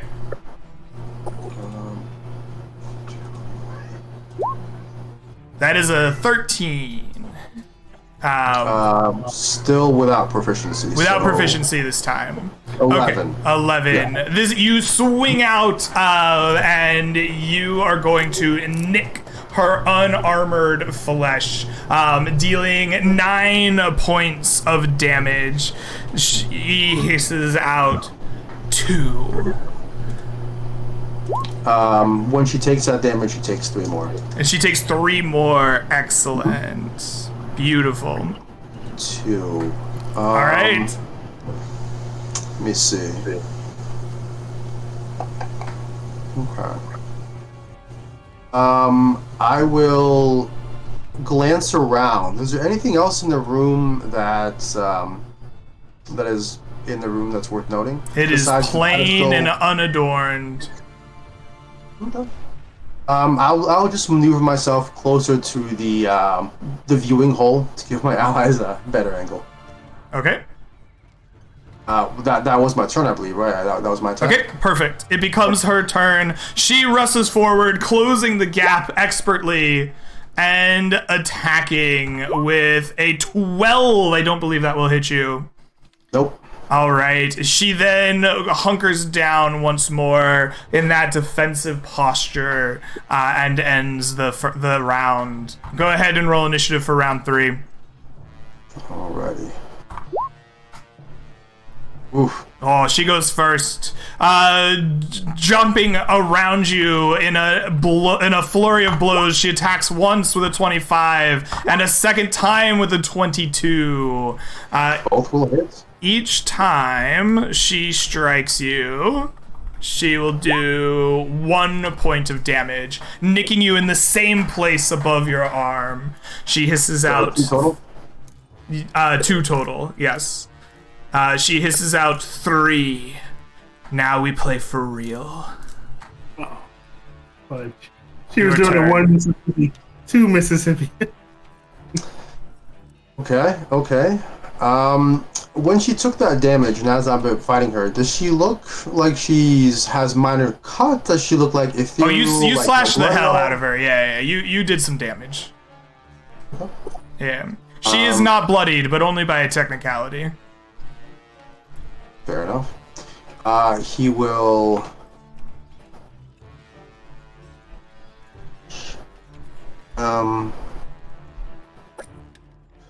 Yeah, no. He will continue to fight the duel with the weapon that he was given for the duel, and he will attack once again. 1-handed. 12. 12 hits as she was not in her defensive stance. You do 13 more damage plus another 3 for 16. You lop off her good arm. She falls, blood pouring out on the ground. And as the duel ends, she looks up and smiles. You are worthy. Use it as well. And as she says that, I rush forward to try and help her. Help with her arm. before you can even get there, the life has drained from her eyes, and a corpse lies dead in front of you. Leova, Alex, the space around you begins to twist, and you are expelled from this ethereal space.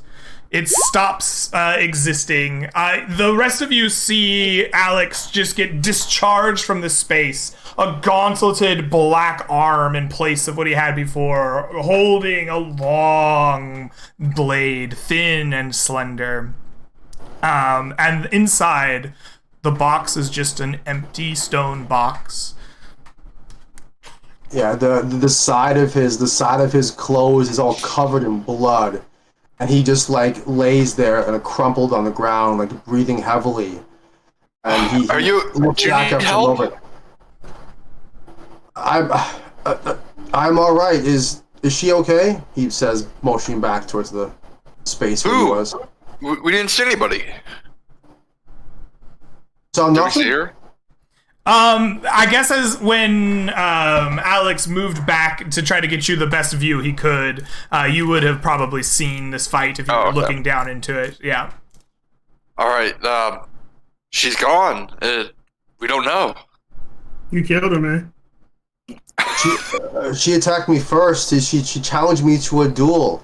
There was a gauntlet on a pedestal, and after I picked it up, it ate my arm. Well, good job on surviving. Yeah. Alex just looked shocked by the whole thing. He's still trying to get like a feel of the weight of his new like arm sword combination. Is the sword connected to the gauntlet? Is it all one single piece, or can I put down the sword? The gauntlets cannot put down the sword.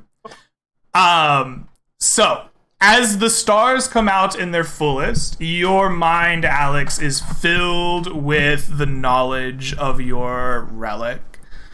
This is the gauntlet of... Oh my goodness, I just had its name. Hold on, let me look at it. No, it's okay, Greg. You said it. It's the gauntlet. It's the gauntlet. This is the gauntlet of the Titan Slayer.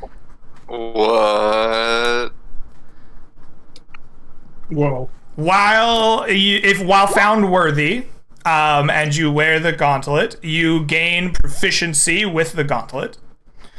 The blade does 2d8 damage plus strength. It has 10-foot reach. Oh. Also, while you wear the blade, you gain +1 AC from the armored nature of the gauntlet. The gauntlet can be detached from your shoulder, but you will have no arm there. You have no arm. While it is detached, it can be attempted by another to lay claim to the gauntlet. You will be required to defend your ownership of it. Am I able to remove it for personal business and put it back? Yeah. You can remove it and reattach it at any time. You are the current owner of it. You have the ability to do as such. When it is removed, someone else could sacrifice their arm to take it from you. Fantastic. Or attempt to. And at some point, Alex would try to remove it and see how bad it is. Is it Is like the flesh around there cauterized? Is it like mechanical, like things that like clamp in there? Is that? It's magic. It's magic, yo. It fuses with your shoulder. Fantastic. Holy shit. Okay. Well, do you still want to go into that cave? He flexes this like massive black gauntleted arm. And says, I cannot give up on this quest now. I've been given such power. We can't. All right, never mind. No rest for the weary. We're charging straight in, I guess. And then as he says that, he glances at the others. Do they look hesitant? Are they tired? Mortimer's fine. They got front row seats to a UFC fight.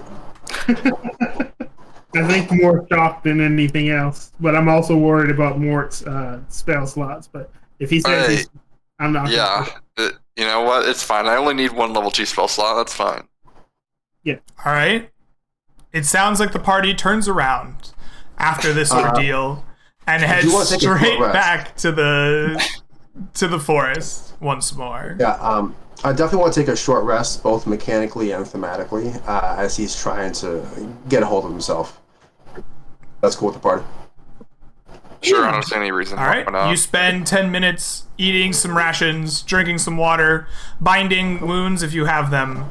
You may spend any number of hit dice up to 1/2 of your total pool, rounded up, to regain HP, as well as regain any spells or class features associated with a short rest in the player's handbook. Got it.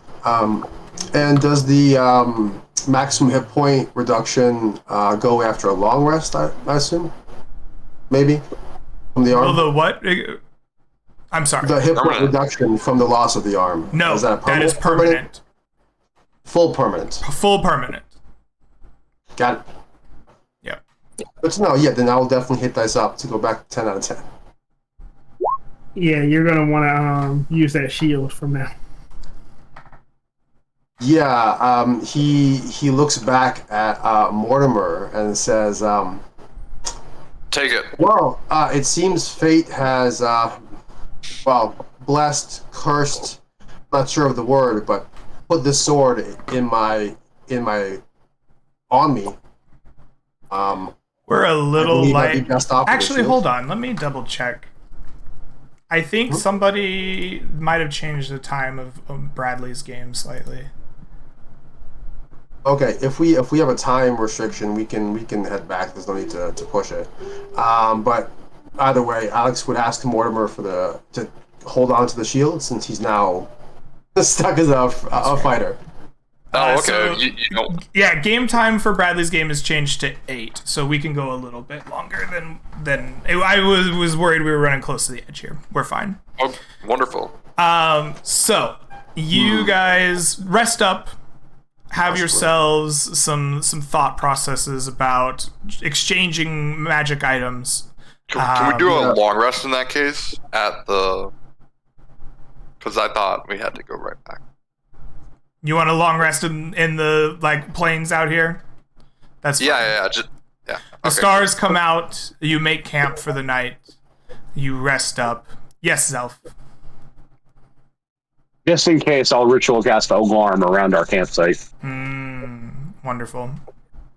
You produce your alarms. Let's see what comes in the night.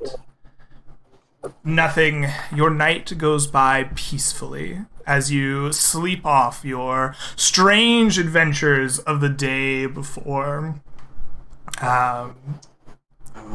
Leova, you are visited by dreams in the night.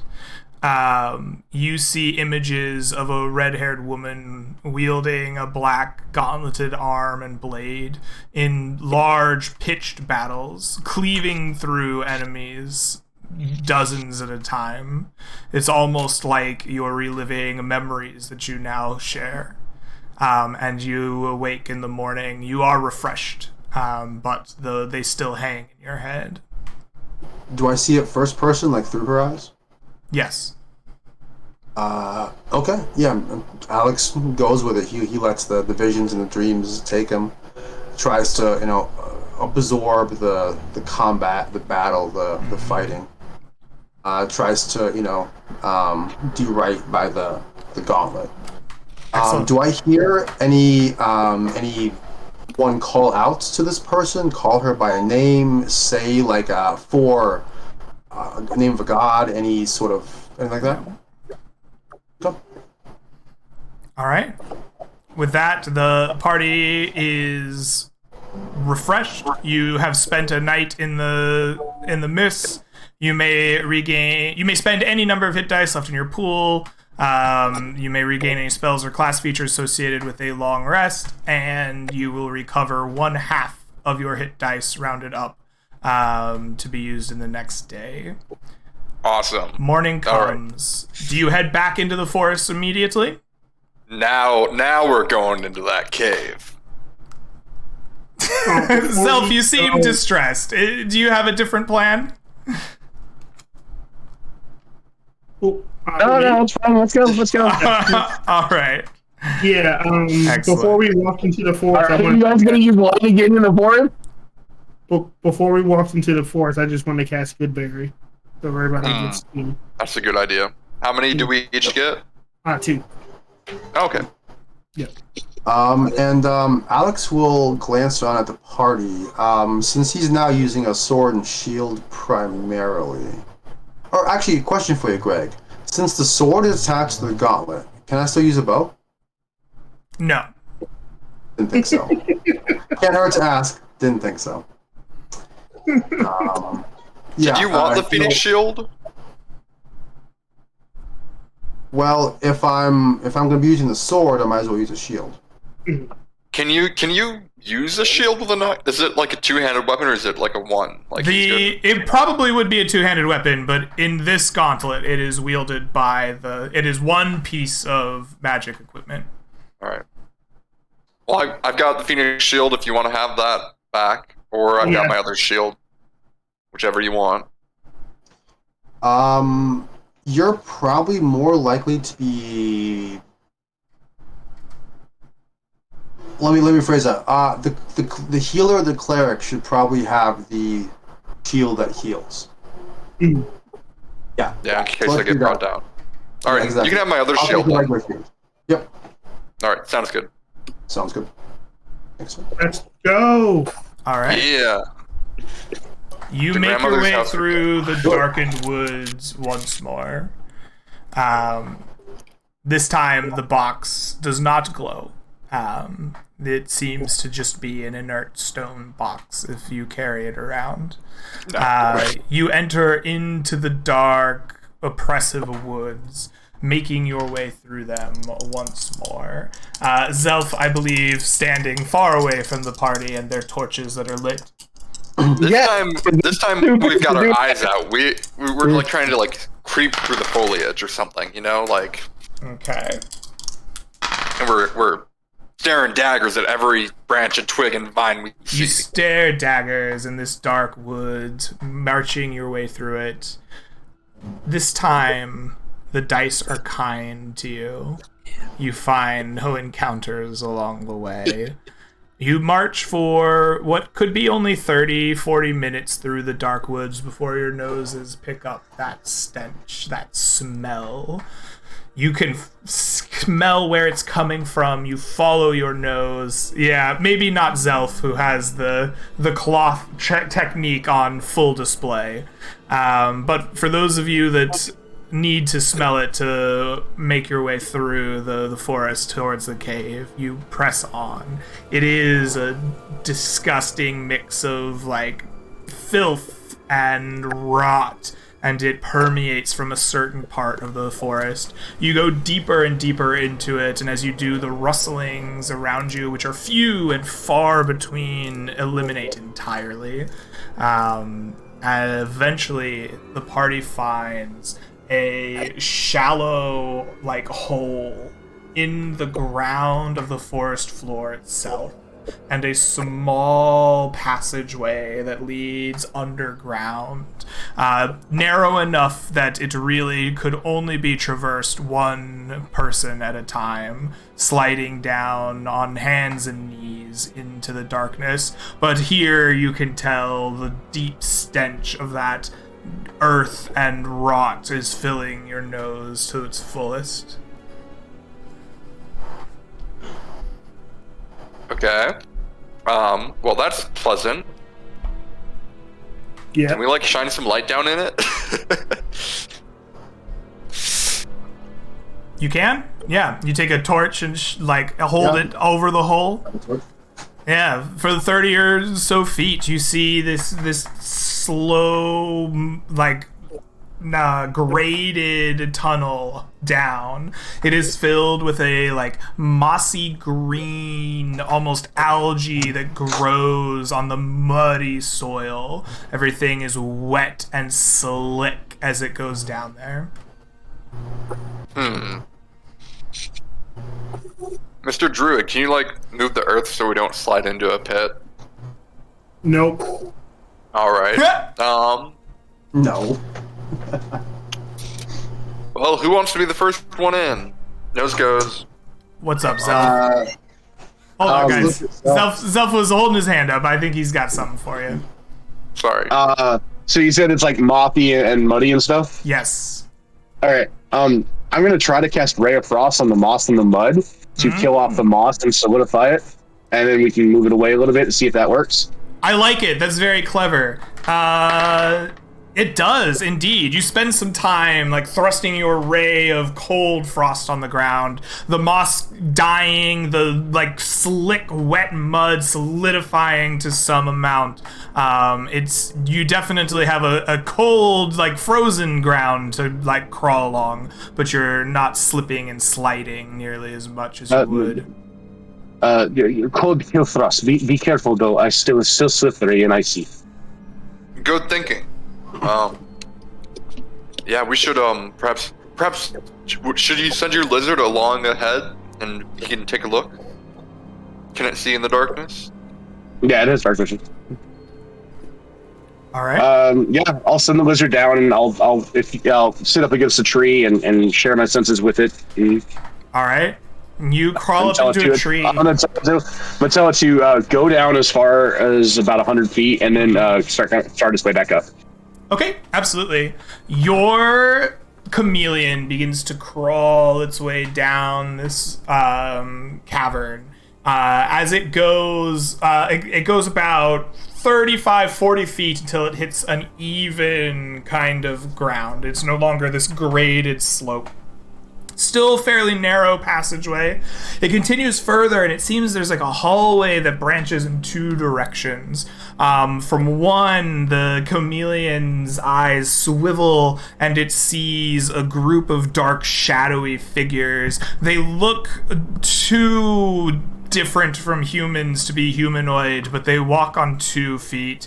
Maybe they have claws with like fins in them. And down the other side, your chameleon eyes look, and it looks like skeletons, maybe, sitting around a table on the far end of the cavern.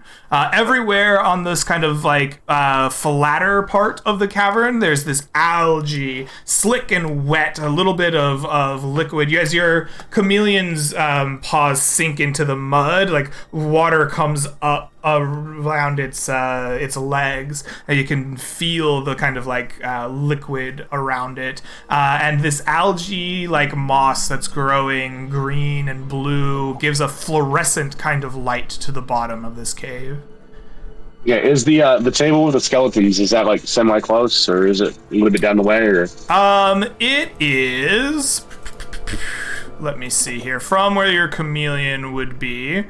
It is roughly 100 feet or so away from your chameleon. Okay. All right, Are they playing poker? I was just about to say that I can't think of anything funnier than the skeletons are playing D&D. We can't interrupt them. We're the skeletons. Yeah. So he'll once he reaches that 100 feet, he'll make his way back up. Okay. All right. So you're saying he's going to go the original 100 feet. He's not going to go like all the way to the skeletons. Okay. Right. So he gives you, I think that's the majority of the information he gives you for that 100 feet, and then he comes back.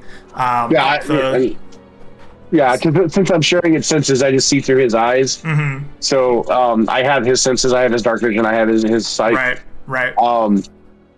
So when he comes on his way back up, I'll break the connection and I'll go back to my senses, and I'm not going to fall over if I try to walk. Right. And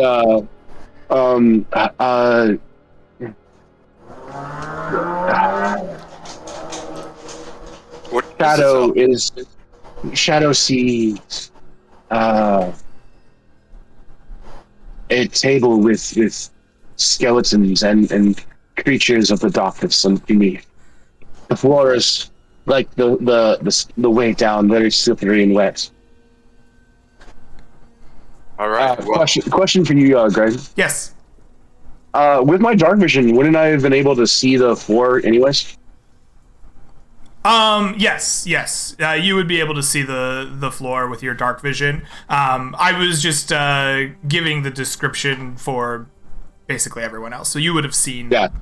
Yeah. It's weird having somebody with dark vision in the group. I'm guessing. Yeah. So you would have seen down. It's on a gradiated slope, I guess. So looking in with dark vision, you see down the slope.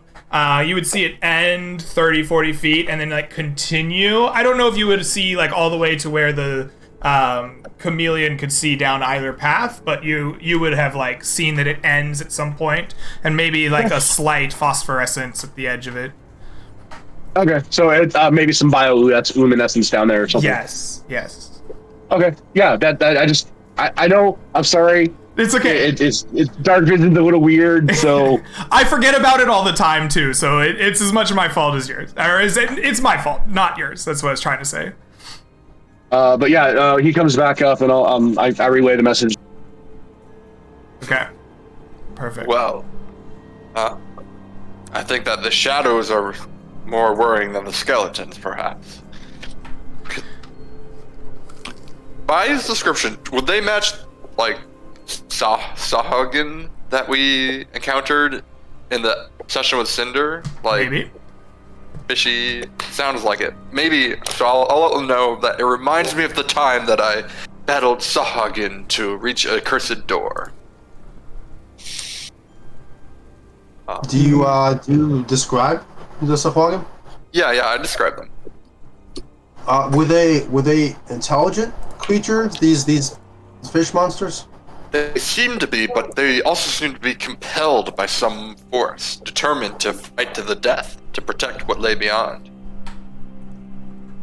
Sahagin, aren't they the ones that worship the Devourer and wish to devour all of the material plane? I don't know. No, that's Ed from the tavern. All right, let's go. Whoever wants to go first, I cast light on your forehead. Just let me know. Alright. I guess I can, like, advance first if you guys want. I got high AC. Okay. You begin advancing down. Sorry, how far down is it again? I apologize. It's about 30 or 40 feet on a graded slope, and then it flattens out into a larger area. In theory, could you cast spiritual weapon like down in there and have you just like flail around smacking people? I guess. I think you have to be able to see where you move it to, right? Yeah. It's not specifically written in the spell that you have to be able to see where it's moved to, but that is a GM call that most people say that you have to be able to see where you're moving to. That's how I've always played the spell. That's interesting that it's not in the rules that way. I was certain that was a thing. All right. I guess if you want to like have your spiritual weapon attempt to clear out the dungeon for you. I think the idea was to like flush it out by like having something appear and like start swinging randomly. Yeah, to kind of like not suppressing fire, but like distract them while we advance in without getting all mobbed at once, like one at a time. I think you just go. Yeah, I think we just go in. All right. We're talking about Rube Goldberg machines. You just start going in, making your way down. You slide down into the cavern below, single file, and eventually it reveals itself to you to look a lot like this. Ooh. Take the dodge action.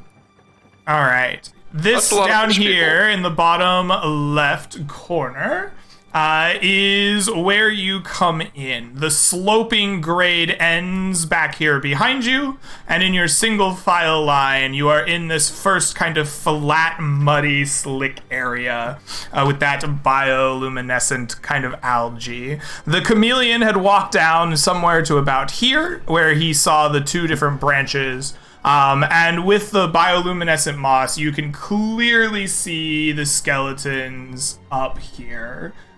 Sitting around a wooden table and apparently playing some kind of card game. I knew it. Love that. All right. Well, I think were we able to like slide down quietly? I don't know if that's a thing. As you reach the bottom of this, the card game is going on. You can hear like mumbled skeleton voices. And nothing seems to be approaching or rushing you in the moment. All right. Go fish. Are they speaking in like an actual language or just like chattering? It's muffled common. Seems to be talk about cards. Maybe we should ignore the skeletons and focus on the fish people. What do you think? We have to go to the skeletons, right? It's somewhere in here. I don't know where. No, what I'm saying is we have to go through there to get to the other people. Well, no, there's also this thing we could squeeze through. The ground here is like wet and stuff, right? Kind of moist. Yep.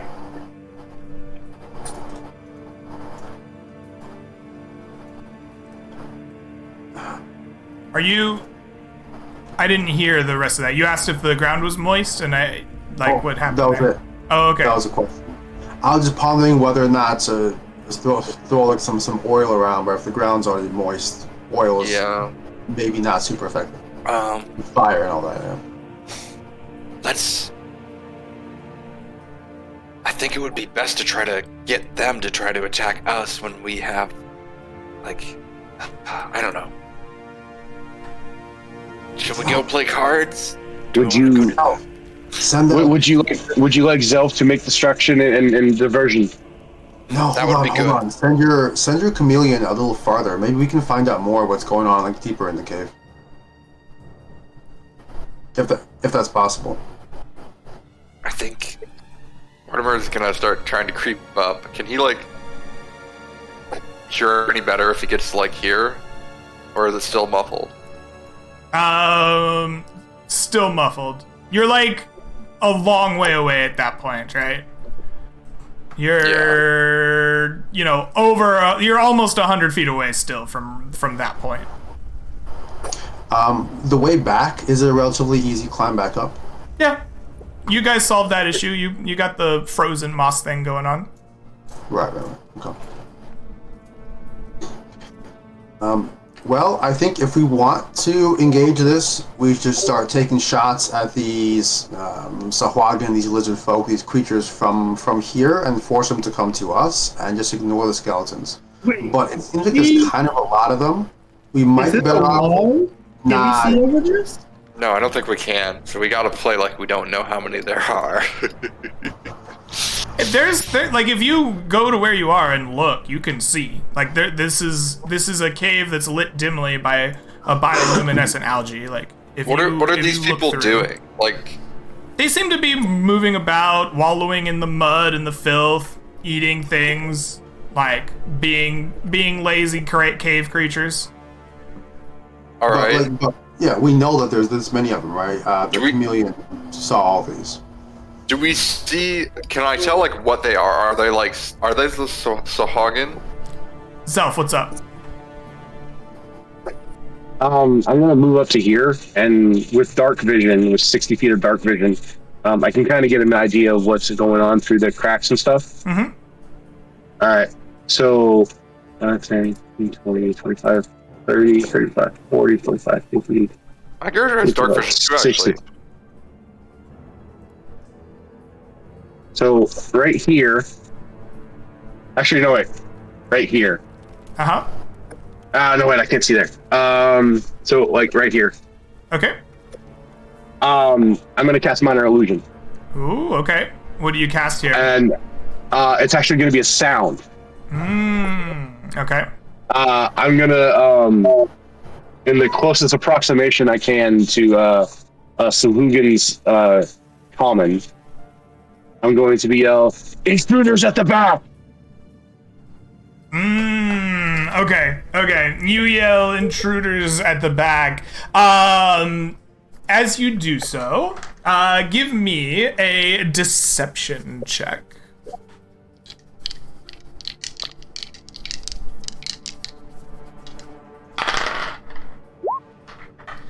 Oh, you yell this out. The creatures here pop up. Oh, I'm on the wrong map. That's why I can't do that. The creatures right here pop up, and they're like, "You'll hear that?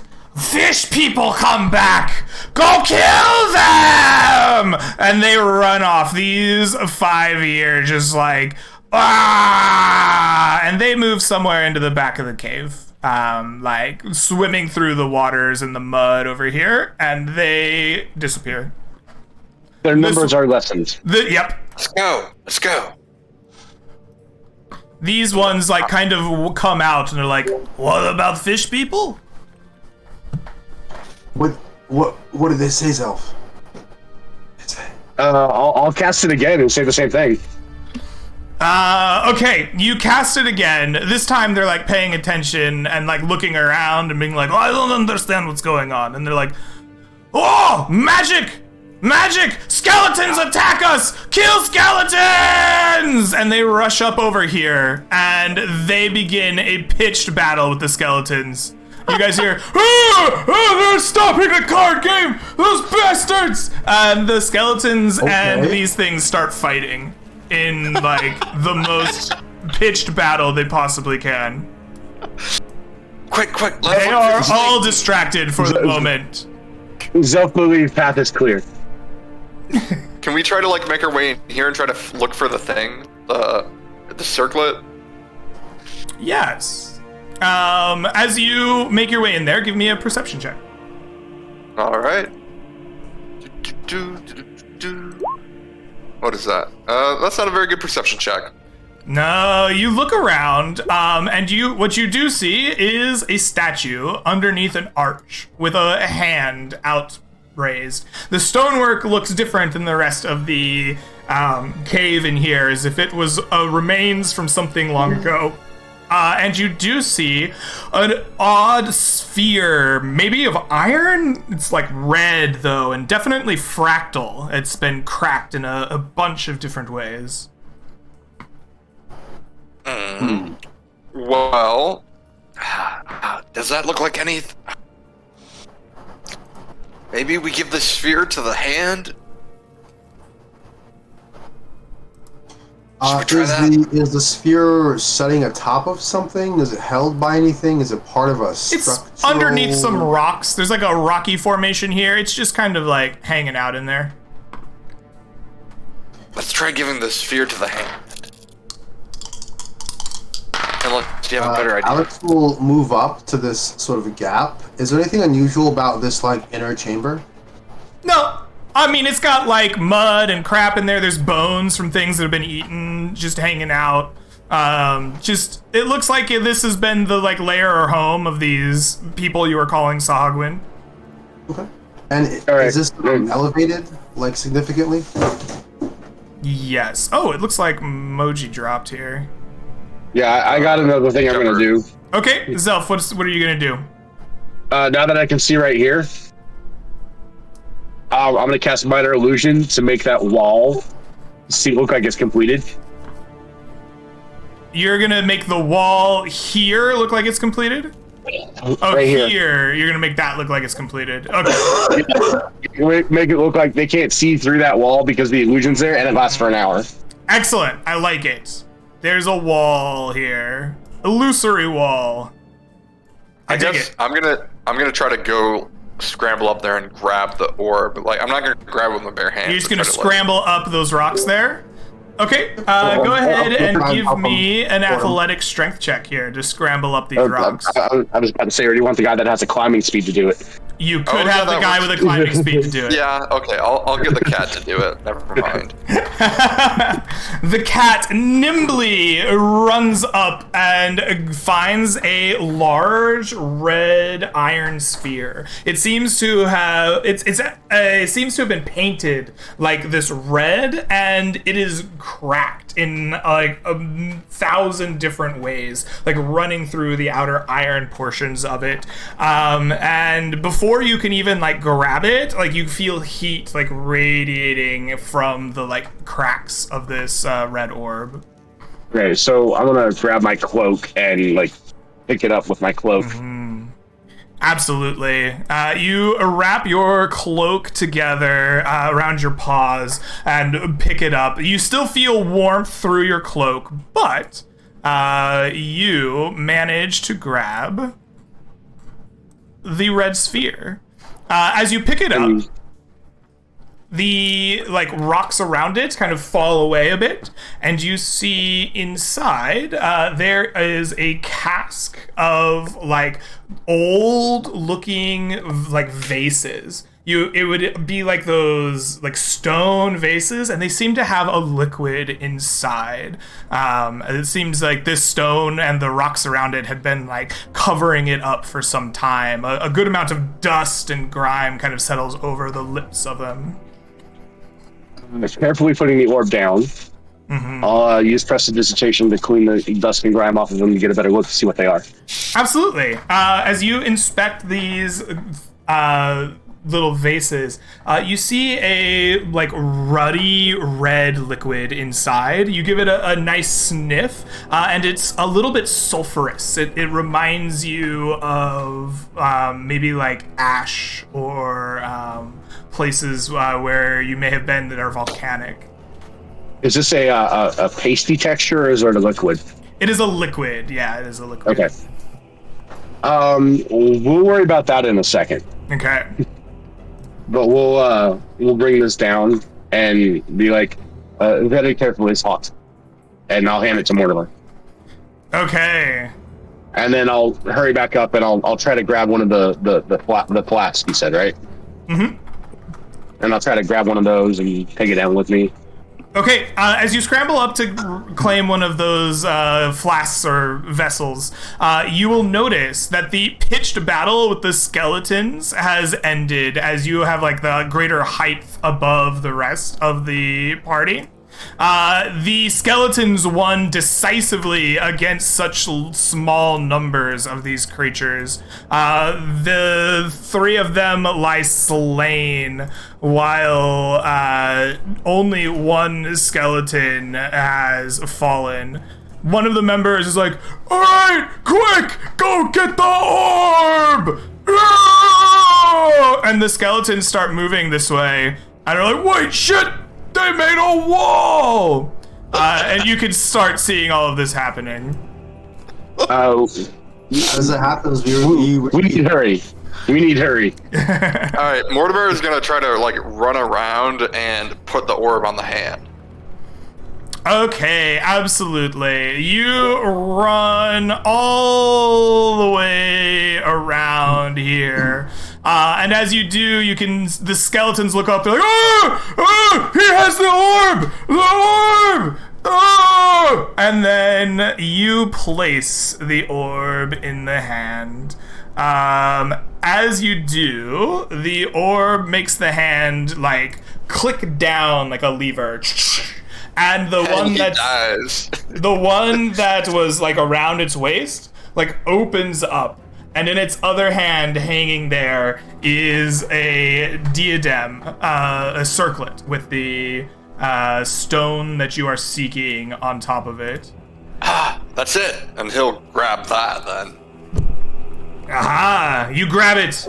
The statue Careful. doesn't react. Careful, Mortimer. Don't put it on. It'll take off your head. No, let's get out of here. Hurry. You see, as you step away from it, this is a skeleton in the same way that, like, the rest are, but it seems to have more flesh, like, hanging to its loose bones in different places and a big axe. And he goes, "You idiots! The other side's open! We gotta stop them from getting the treasure! Follow me! And they are gonna race you to the other side of this cave. Alright, do we need like an initiative? I want you to... Yes, we'll roll initiative. Party initiative, I will let anyone who has the highest initiative make the initiative roll for you. I've got plus Got it. 3. Good. Nice, you do it. I'm better than 2. All right. Do we have any Oh. inspiration? Does anybody have inspiration they want to use? No. Yeah, I do. Go ahead. Alright. Go ahead and roll that initiative again. It's the same Roll roll. again. Combined. No, wait a second. combined, Alex we're rolled it all the first fast. time. Oh, no, yeah, Alex, you need to roll it again. I thought Shepard was rolling, so shouldn't Shepard roll again? I don't Somebody know. why roll Alex again. rolled. One of you roll again. Yeah, Shepard's gonna roll again. There you go. Alright, Shepard, you and the party go first. You hear the shouting of these skeletons. Oh, get to the other side! Beat them there! And you have the initiative. This is a chase. You gotta get to the other side before they can, like, get there. They're running, and, like, that's their action. What do you do? How do you win this chase? I move. I guess I'm gonna run, right? Yeah, I'm going Oh, I thought that was a to. question for Shepard. I'm sorry. Oh, wait, can you guys hear me? I think he's muted. Yeah, we can hear you. Sorry, I thought I wasn't sure who was Um, answering. I want the Yeah. party to tell me what they're gonna do to win a race. Are they gonna run to the exit? Are they going to distract the skeletons? Are you going to cast a spell to break some rocks? Are you gonna try to, like, jump over the top of some rocks? How are you gonna beat these skeletons there? Because they're sprinting, and you're like, oh shit, it's on, we gotta get out of here. Or I guess you could just go fight them. But, like, I want to know what your plan is to get out of this situation.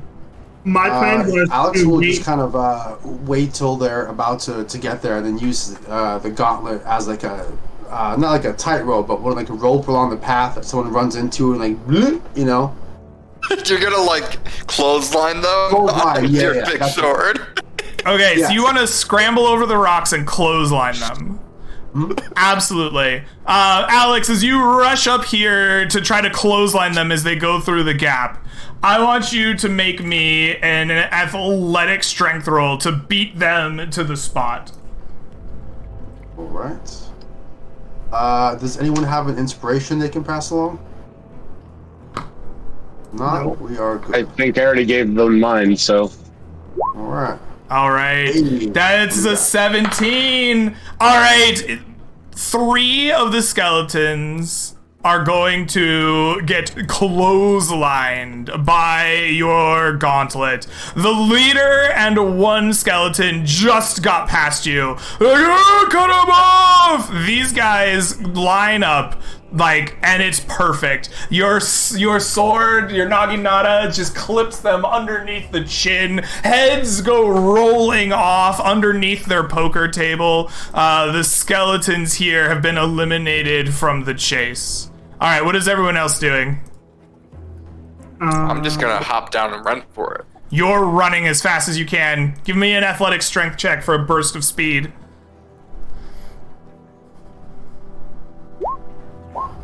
Oh, you rush as best you can, but you lose ground. As fast as you go, they go faster. They get closer than you do to the edge. What are the I'm rest of going you to doing? Go. Like right on top of them. You're just Um, going right on top of them? Zelf, what are you have doing? some- Yeah, Here. so I'm gonna, like this, and then I'm gonna hop over across like this. And then, since I have feline agility, I can actually move 60 feet Okay. without dashing. Okay. Yep. That's and then- once per rest, right? No, that's No. I have to stay still the next turn, and then it resets. Okay, that's what it is. Yep. That's right. Amazing. And then I'm gonna cast sleep. Ah, Interesting. All right, you cast Sleep. Your arcane spell lashes out at the skeletons. I'm going to look at... Actually, no, wait. I don't cast Sleep. I was wondering if they were immune to it. I don't cast Sleep. Okay. I rethought the action because I'm possible I might hit my allies. Okay. I'm gonna cast Magic Missile at the guy that has more flesh. Okay, so you're jumping up and attacking. Shepard, you're like running over to like get in front of them and then like cause a melee. I put it in Tango in that square. I put a blue square where I want the You're Entangle. muted. fun. No, Yeah. I hear him. Yeah. I don't hear him. That's weird. You don't hear him? Yeah. Did I accidentally mute him somehow? Yeah, he's casting Entangle inside the blue square, so. Oh, but how dare you mute me? There it is. There it is. That's so We weird. need to have a team meeting. We can't do this to each other. Definitely was not muted, but now it's working. Sorry. Carry on. You're a monster. All right, so you're gonna try to jump in and get an entangle down as what you're doing. All right, I want you to make me. You're a druid, right? So I want you to make me a Arcana Wisdom check to get this like just. They're sprinting and moving, and you have a set area. I want you to be able to just put that area right on top of them. Oh, joy. So I'm not training Arcana, but I do have +3 to Wisdom. So it'll Okay. be D20 +3. Perfect. So it'll be this +2. Normal roll. Oh. So a 7. So what you do is you capture neither of them. You try to slam this down right where they'll be, but it ends up being like here instead of where you wanted it, and they like rush forward. The entangling moss and algae try to grab them, but they were too quick. Zelf, you jump up and you're like magic missiles. Boom, boom, boom. Guy with the flesh, roll me damage. I think that's mage Hold on. armor. Yeah, I kicked the wrong one, sorry. No worries. Seriously? 6 damage. 6 damage to the fleshier skeleton. If they want to fight, I'll get one! Alright. It becomes the action for them. The action for him is going to be to try to cleave down Shepard to clear the path. He rushes forward with his axe, and he's going to try to swing it down on you. He has a big old honker of an axe, and he attacks recklessly. Oh no! It's a berserker skeleton. I'm going to preemptively use my warding flare to give him disadvantage. Okay, all right. He will have disadvantage and advantage, so he will roll a 20. Oh. He strikes you for 15 points of damage. I'm getting him! You there! Get in front of the door! Yes! Stop him! Don't let him get out! Alright. Initiative for the next round, everyone, please. Whoever has the highest initiative, just roll it for me against them. Got it. Don't roll, guys. Please, dear God. I was rolling it already. I've got 12 HP. Please don't roll initiative. 16. 16! Beautiful! You guys go first again. They're trying to block you off so that you can't get out with the item. What do you do? Alex will charge them. He can't quite get into melee, unfortunately, but And remember, there's an entangle in the way too. yeah. So he'll stop just before it, and then realizing he no longer has the bow that he gave to. Well, no, he traded shields. I apologize. He traded shields, not bow. Yeah, so he'll pull out his bow. And then he realized he can't pull out his bow as he almost cuts the string off with his damn gauntlet sword. Things like, shit. And then he'll just run towards the... Alright, you're just gonna try to run and close the distance. What I want from you is a dexterity saving throw to avoid the entangled area that's in front of you. Alright. Good. Save here. You rush down the hall as fast as you can. You see algae like reaching up for you. You go into like a jump over the entangled area and land. Like, I'm here. You have closed the distance with them. This guy's like, they're coming from everywhere. What is everyone else doing? Go ahead. Sorry. Yeah, I'm casting Shield of Faith to bump my AC up to 19. And then I'm going to take the disengage action. So we're not in combat. We're in like a chase, kind of, right? I want to know what your goal is, and like, not how you're gonna. Unless your goal is, I want to start a fight, right?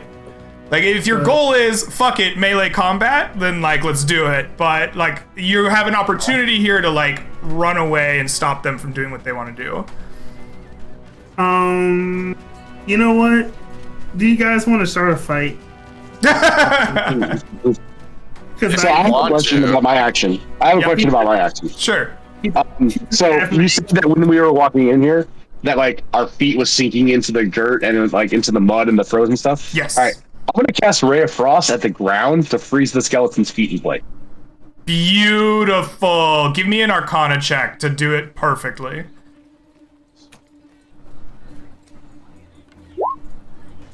Oh, you ice them up. The skeletons are standing in like pools of water, and your Ray of Frost just collects around them, freezing their bones, ankles, and feet in place. I can't move! He begins trying to like hack at the ice next to him. They are stuck. Okay, and then I'm gonna jump across. Okay. So, Shepard, do you want to start a melee? Like, are you trying to kill these guys? Well, since their feet are frozen, I'm just gonna disengage and get the hell out. You run past them. You're good. Mortimer, what are you doing? So I guess I'll move up here, and I guess I will try to like guiding bolt my way through, just like try to like blast him up against the wall to try to get past, I guess. Okay, so you're gonna try to just like bull rush your way through with your magic. Yeah? All right, I want an Arcana check. You're a cleric, so give me Arcana Wisdom. And if you can, you'll blast your way through and you can charge past him. All right, so that's I think that's just a D20 plus 3 because I'm not proficient. 13. 13 against a natural 1. You come barreling down with the circlet in hand. Guiding bolt! A huge bolt of energy slams the skeleton back. Its legs snap off. This guy's banned. You rush through. Alex has the path open for him. The rest of you can leave the cave to the dismayed cries of the skeletons. Oh, they got it! Oh no! All these years for naught!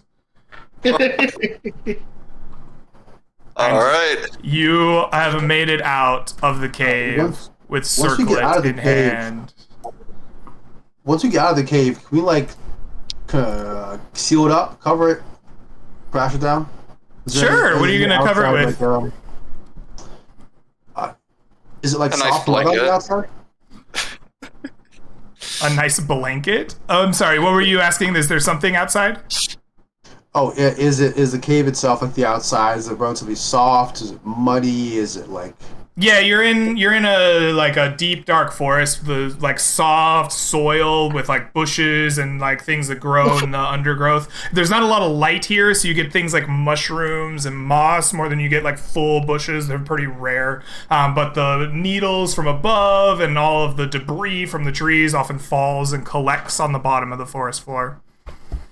Yeah, he could probably use his shovel to get a whole bunch of moss and shrubbery and just shove it in the hole. You fill the hole with moss and fallen tree petals and pine needles and stuff. Great. There's no need for anyone else to go in The there. cries It's of like the a dismayed skeleton and fish skeletons monster. fade away.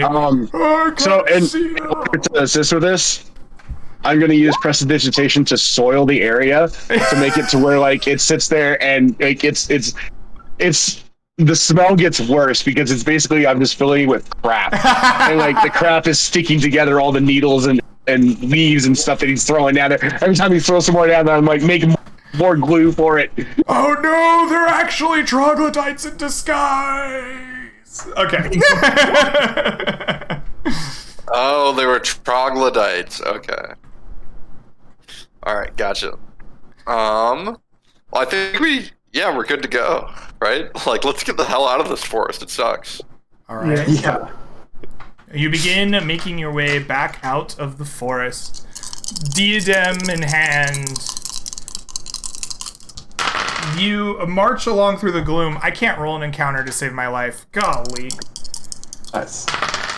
All right, well, you make it out of the Umbral Forest with little problems at all, despite those needle blights that were a problem. Maybe this Umbral Forest isn't so bad, you could think to yourself. The deep, dreaded musk, nothing comes and fights you. You break out you got of it. half my arm, Greg. That's true, you did lose half your arm. You Half eventually my arm, sir. break out of the forest into the sunlight. The heat beating down on you is appreciated. You leave the gloom and the dusk behind.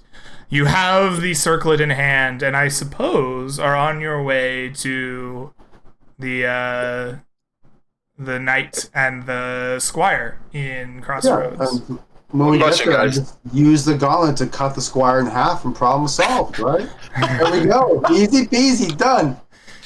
I think that gauntlet is maybe influencing your mind. You're supposed to be doing a good deed, not an evil deed. Do we trust them? Like, do you think they're gonna attack us and try to take it? Like, Well, if they attack us and they try to take it, we just kill them. It's easy. all right, Zelf yeah, has solution definitely. for this. Zelf has solution. Zelf has solution. Uh-huh. We go to church. We tell send one to go get Squire and Knight. Have them approach. Squire stays inside, Knight stays outside to observe secrecy of religious relics. We then use relic to cure the Squire. Squire return to Knight. Relic return with us.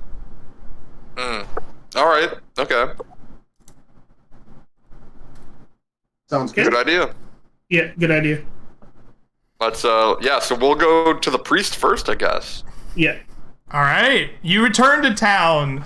There are busy streets in Crossroads, as this is where the caravans from the different ports come together. The actual physical crossroads for which it is named is always full of people, and as you must pass through them to get to the priest on the west side of town, you get stares and gasps as here comes Alex with a black gauntleted arm and a 15-foot long thin blade marching down the streets of Crossroads. You are given a big, wide berth on your way to the priest's temple, upon which parishioners see you and scatter. Oh, I don't want to be around this. Can you imagine how awkward that would be, trying to go into an in room and go to bed when you literally have?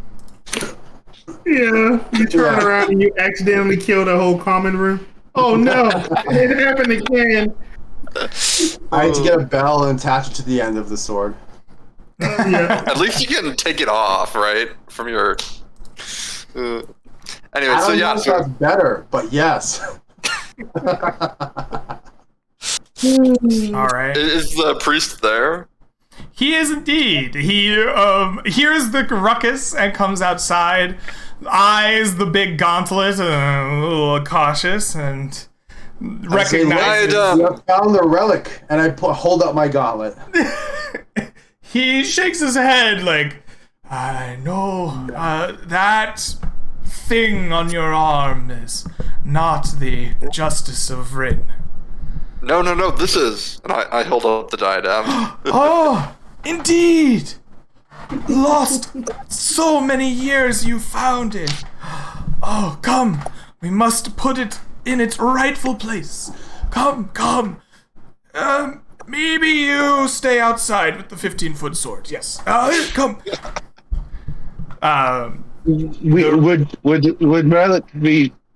Would relic be needed in place in order to heal Squire?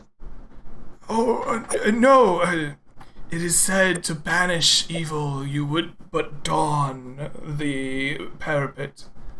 Then, if with permission, wish to save Squire, then return. Yes. No, bring That Squire would be here. that would be a worthy cause, yes. Please, go and then return quickly. All right. I will prepare the vestments. I will actually go and go get the Squire and the knight. Okay.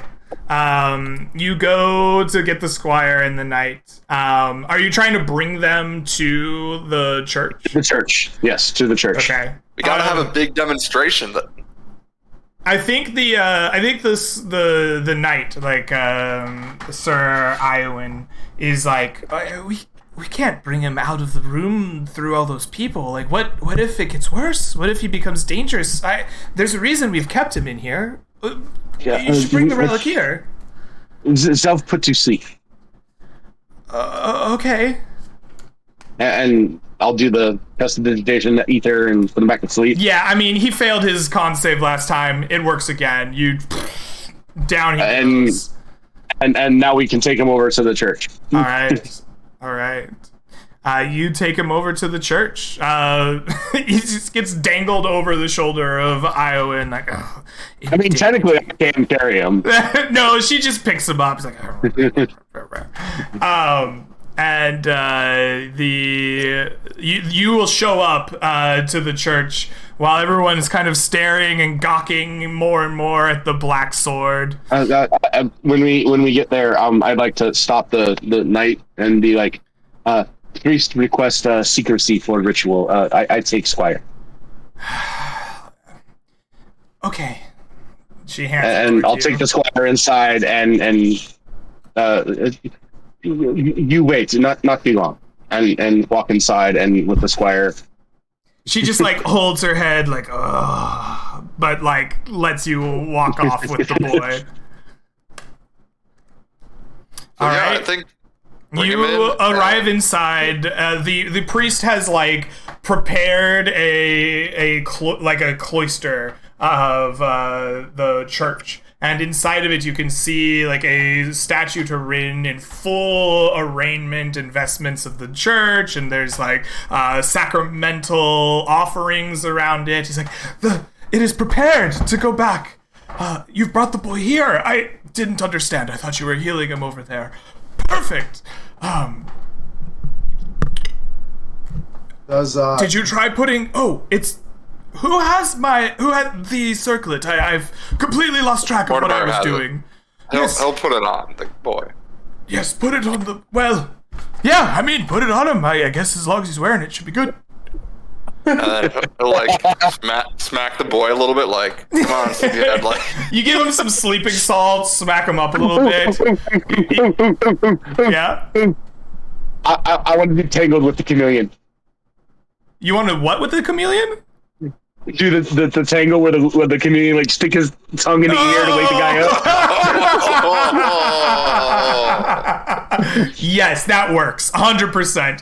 The chameleon's like, and this boy's like, ah! And there's a brief moment where he's just like waking up, and then he goes, ah! He like tries to eat the chameleon, but he can't catch it. He's like scratching at people, like trying to bite. Oh, hold him. I thought we put the crown on his head before we woke him up. Oh, did you do it beforehand? Yeah. Okay. He still does this. What? Yes. All right. He goes, he tried to bite you, and then the crown falls off, the circlet falls off his head onto the ground. And he goes, oops. And he grabs the crown, and he tries to run away. No, get up! Yes, Son of a bitch!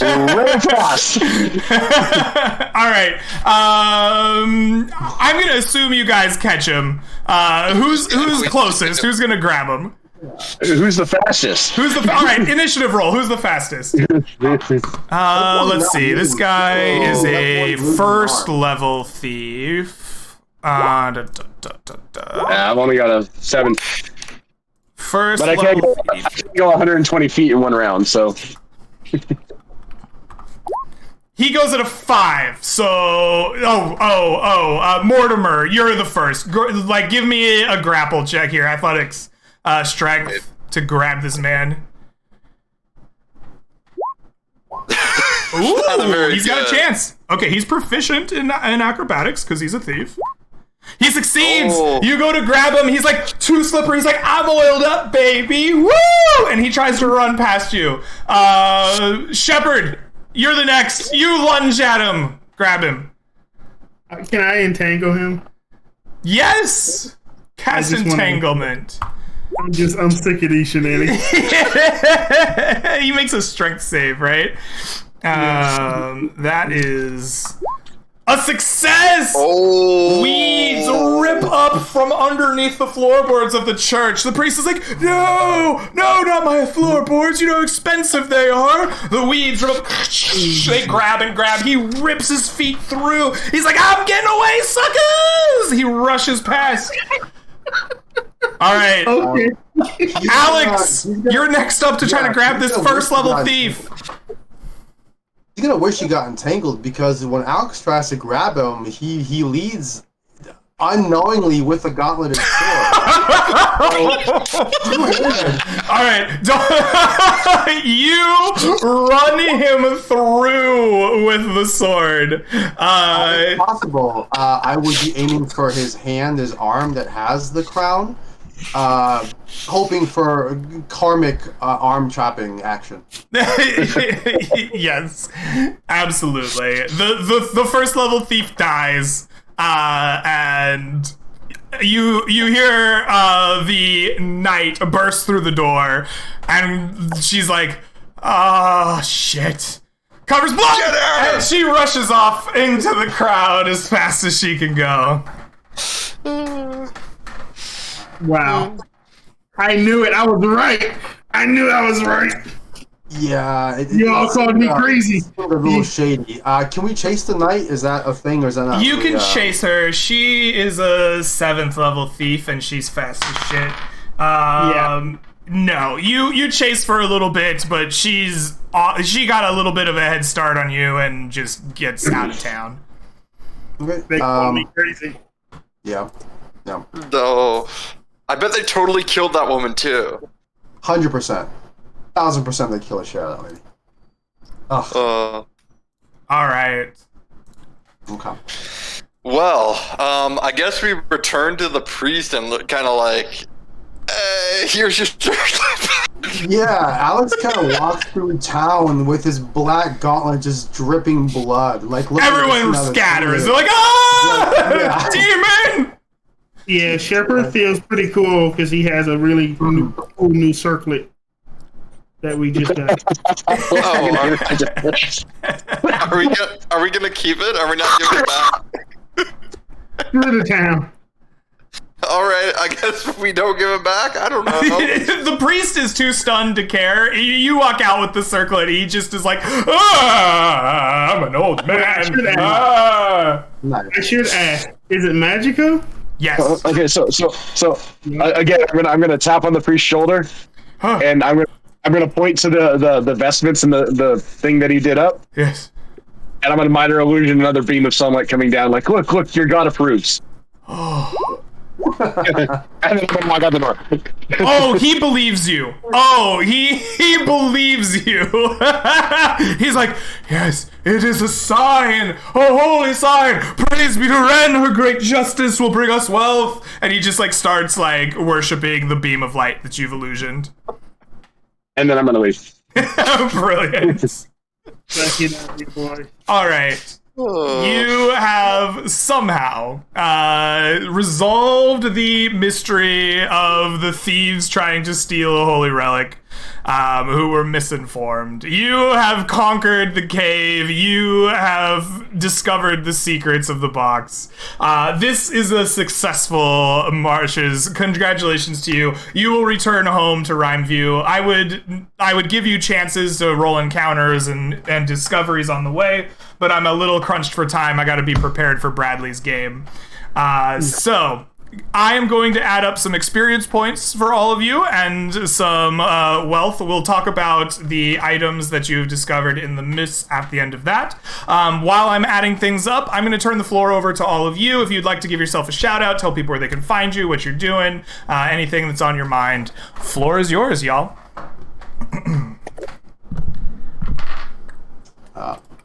Yeah, I don't have many shout-outs besides, obviously, Greg. Thank you for DMing and continuing to run this wonderful game for us.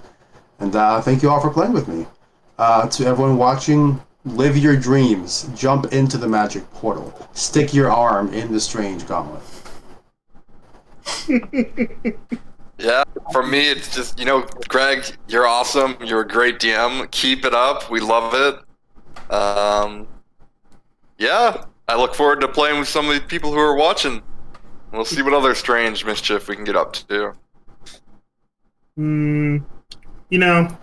I had a lot of fun today. Thanks, Greg. Thank you guys for playing with me. I definitely enjoyed it. When they call you crazy, don't listen to them. But tomorrow, I know Greg is doing something tonight with Bradley. Is it going to be on this channel, Greg, or is his channel? It's on Bradley's. You're muted. It's on Bradley's. Gotcha. Okay. Make sure to watch them tonight. Tomorrow, I will be doing session 1 of a new campaign. Tomorrow on a channel called Pris Magic, PRIS Magic. Session 1 for a exploration campaign. So that should be a lot of fun. Oh, cool. What time is it? 6:30 PST, so Okay. it's about 9:30 EST. Sounds good. So just like you guys, thanks, Greg. I mean, I know it's my first mission. You did a good job DMing. I thought you did some very creative stuff with your rulings on things, and I really like that that you didn't strictly just go, no, that's what the spell says, you can't do it. No, that's the I can. Allow us to have a little bit of creativity with stuff. I do stream myself. I've actually streamed this game on my channel, guys. Check it out, twitch.tv/prime. I do actually stream another game on Sundays. Normally, it would have been right around the time that we did this game. I do Storm King's Thunder, which they've decided to stop doing Storm King's Thunder and instead go into the Dungeon of the Mad Mage. So I have no idea where that's going.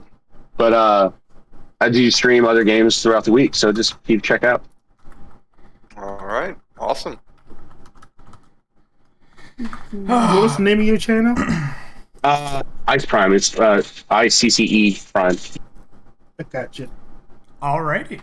Well, is everybody got shoutouts done? I don't remember, but I'm ready to hand out XP and stuff if you are. Let's do it. All right. So, for our intrepid adventurers, I would like for each of you to take home 413 experience points each. 413. As well, each of you will pocket 56 GP at the end of your mission. Each of you can take home 56 GP.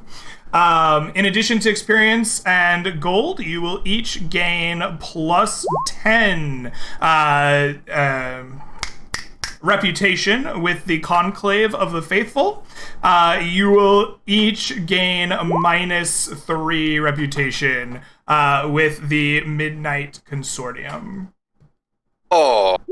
Keeps going down. It keeps going down. Negative 13, baby.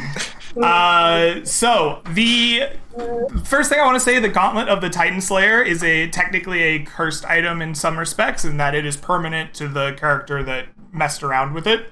So Leova, that is going to be your magic item. We're not going to roll D100s or anything for it. Like, it's permanently attached to you. Narratively, there's a way to do combat for it, but that's kind of an in-session kind of thing. So that's going to be with you for the time being.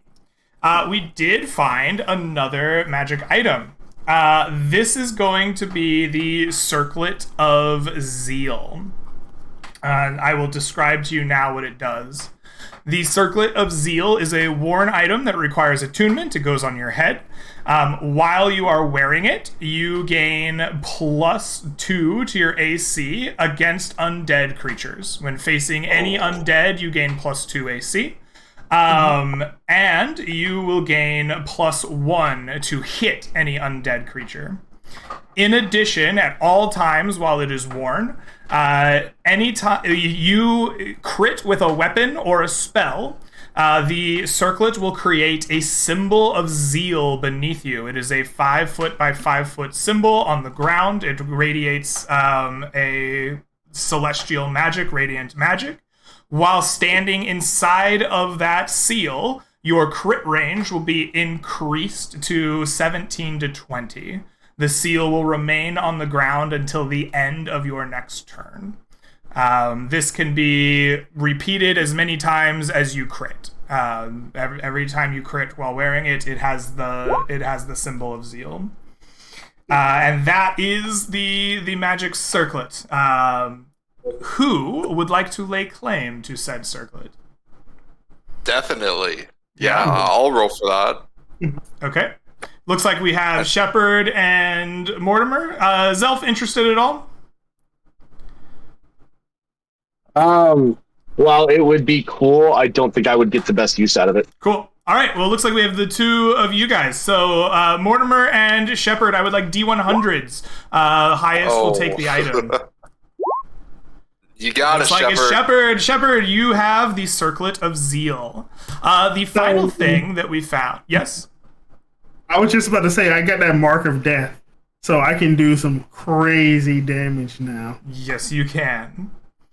Yes, you can. The final thing that we found was a case of ancient potions. The ones that you discovered in that cave were potions of fire breath. These are improved potions of fire breath. When you drink this potion, in the next minute, you may spew 1 cone of fire breath that reaches 20 feet in front of you. And the damage done is 4d8. Ooh. There is a dex save for half damage, as with normal cone area effects. There are 4 potions in a case. Would anyone like to claim this case of improved fire breath? Do we want to split them up evenly, guys? Sure. Yeah, that's All right. 1 each. What's the DC on the deck save? The DC is going to be your spellcasting DC.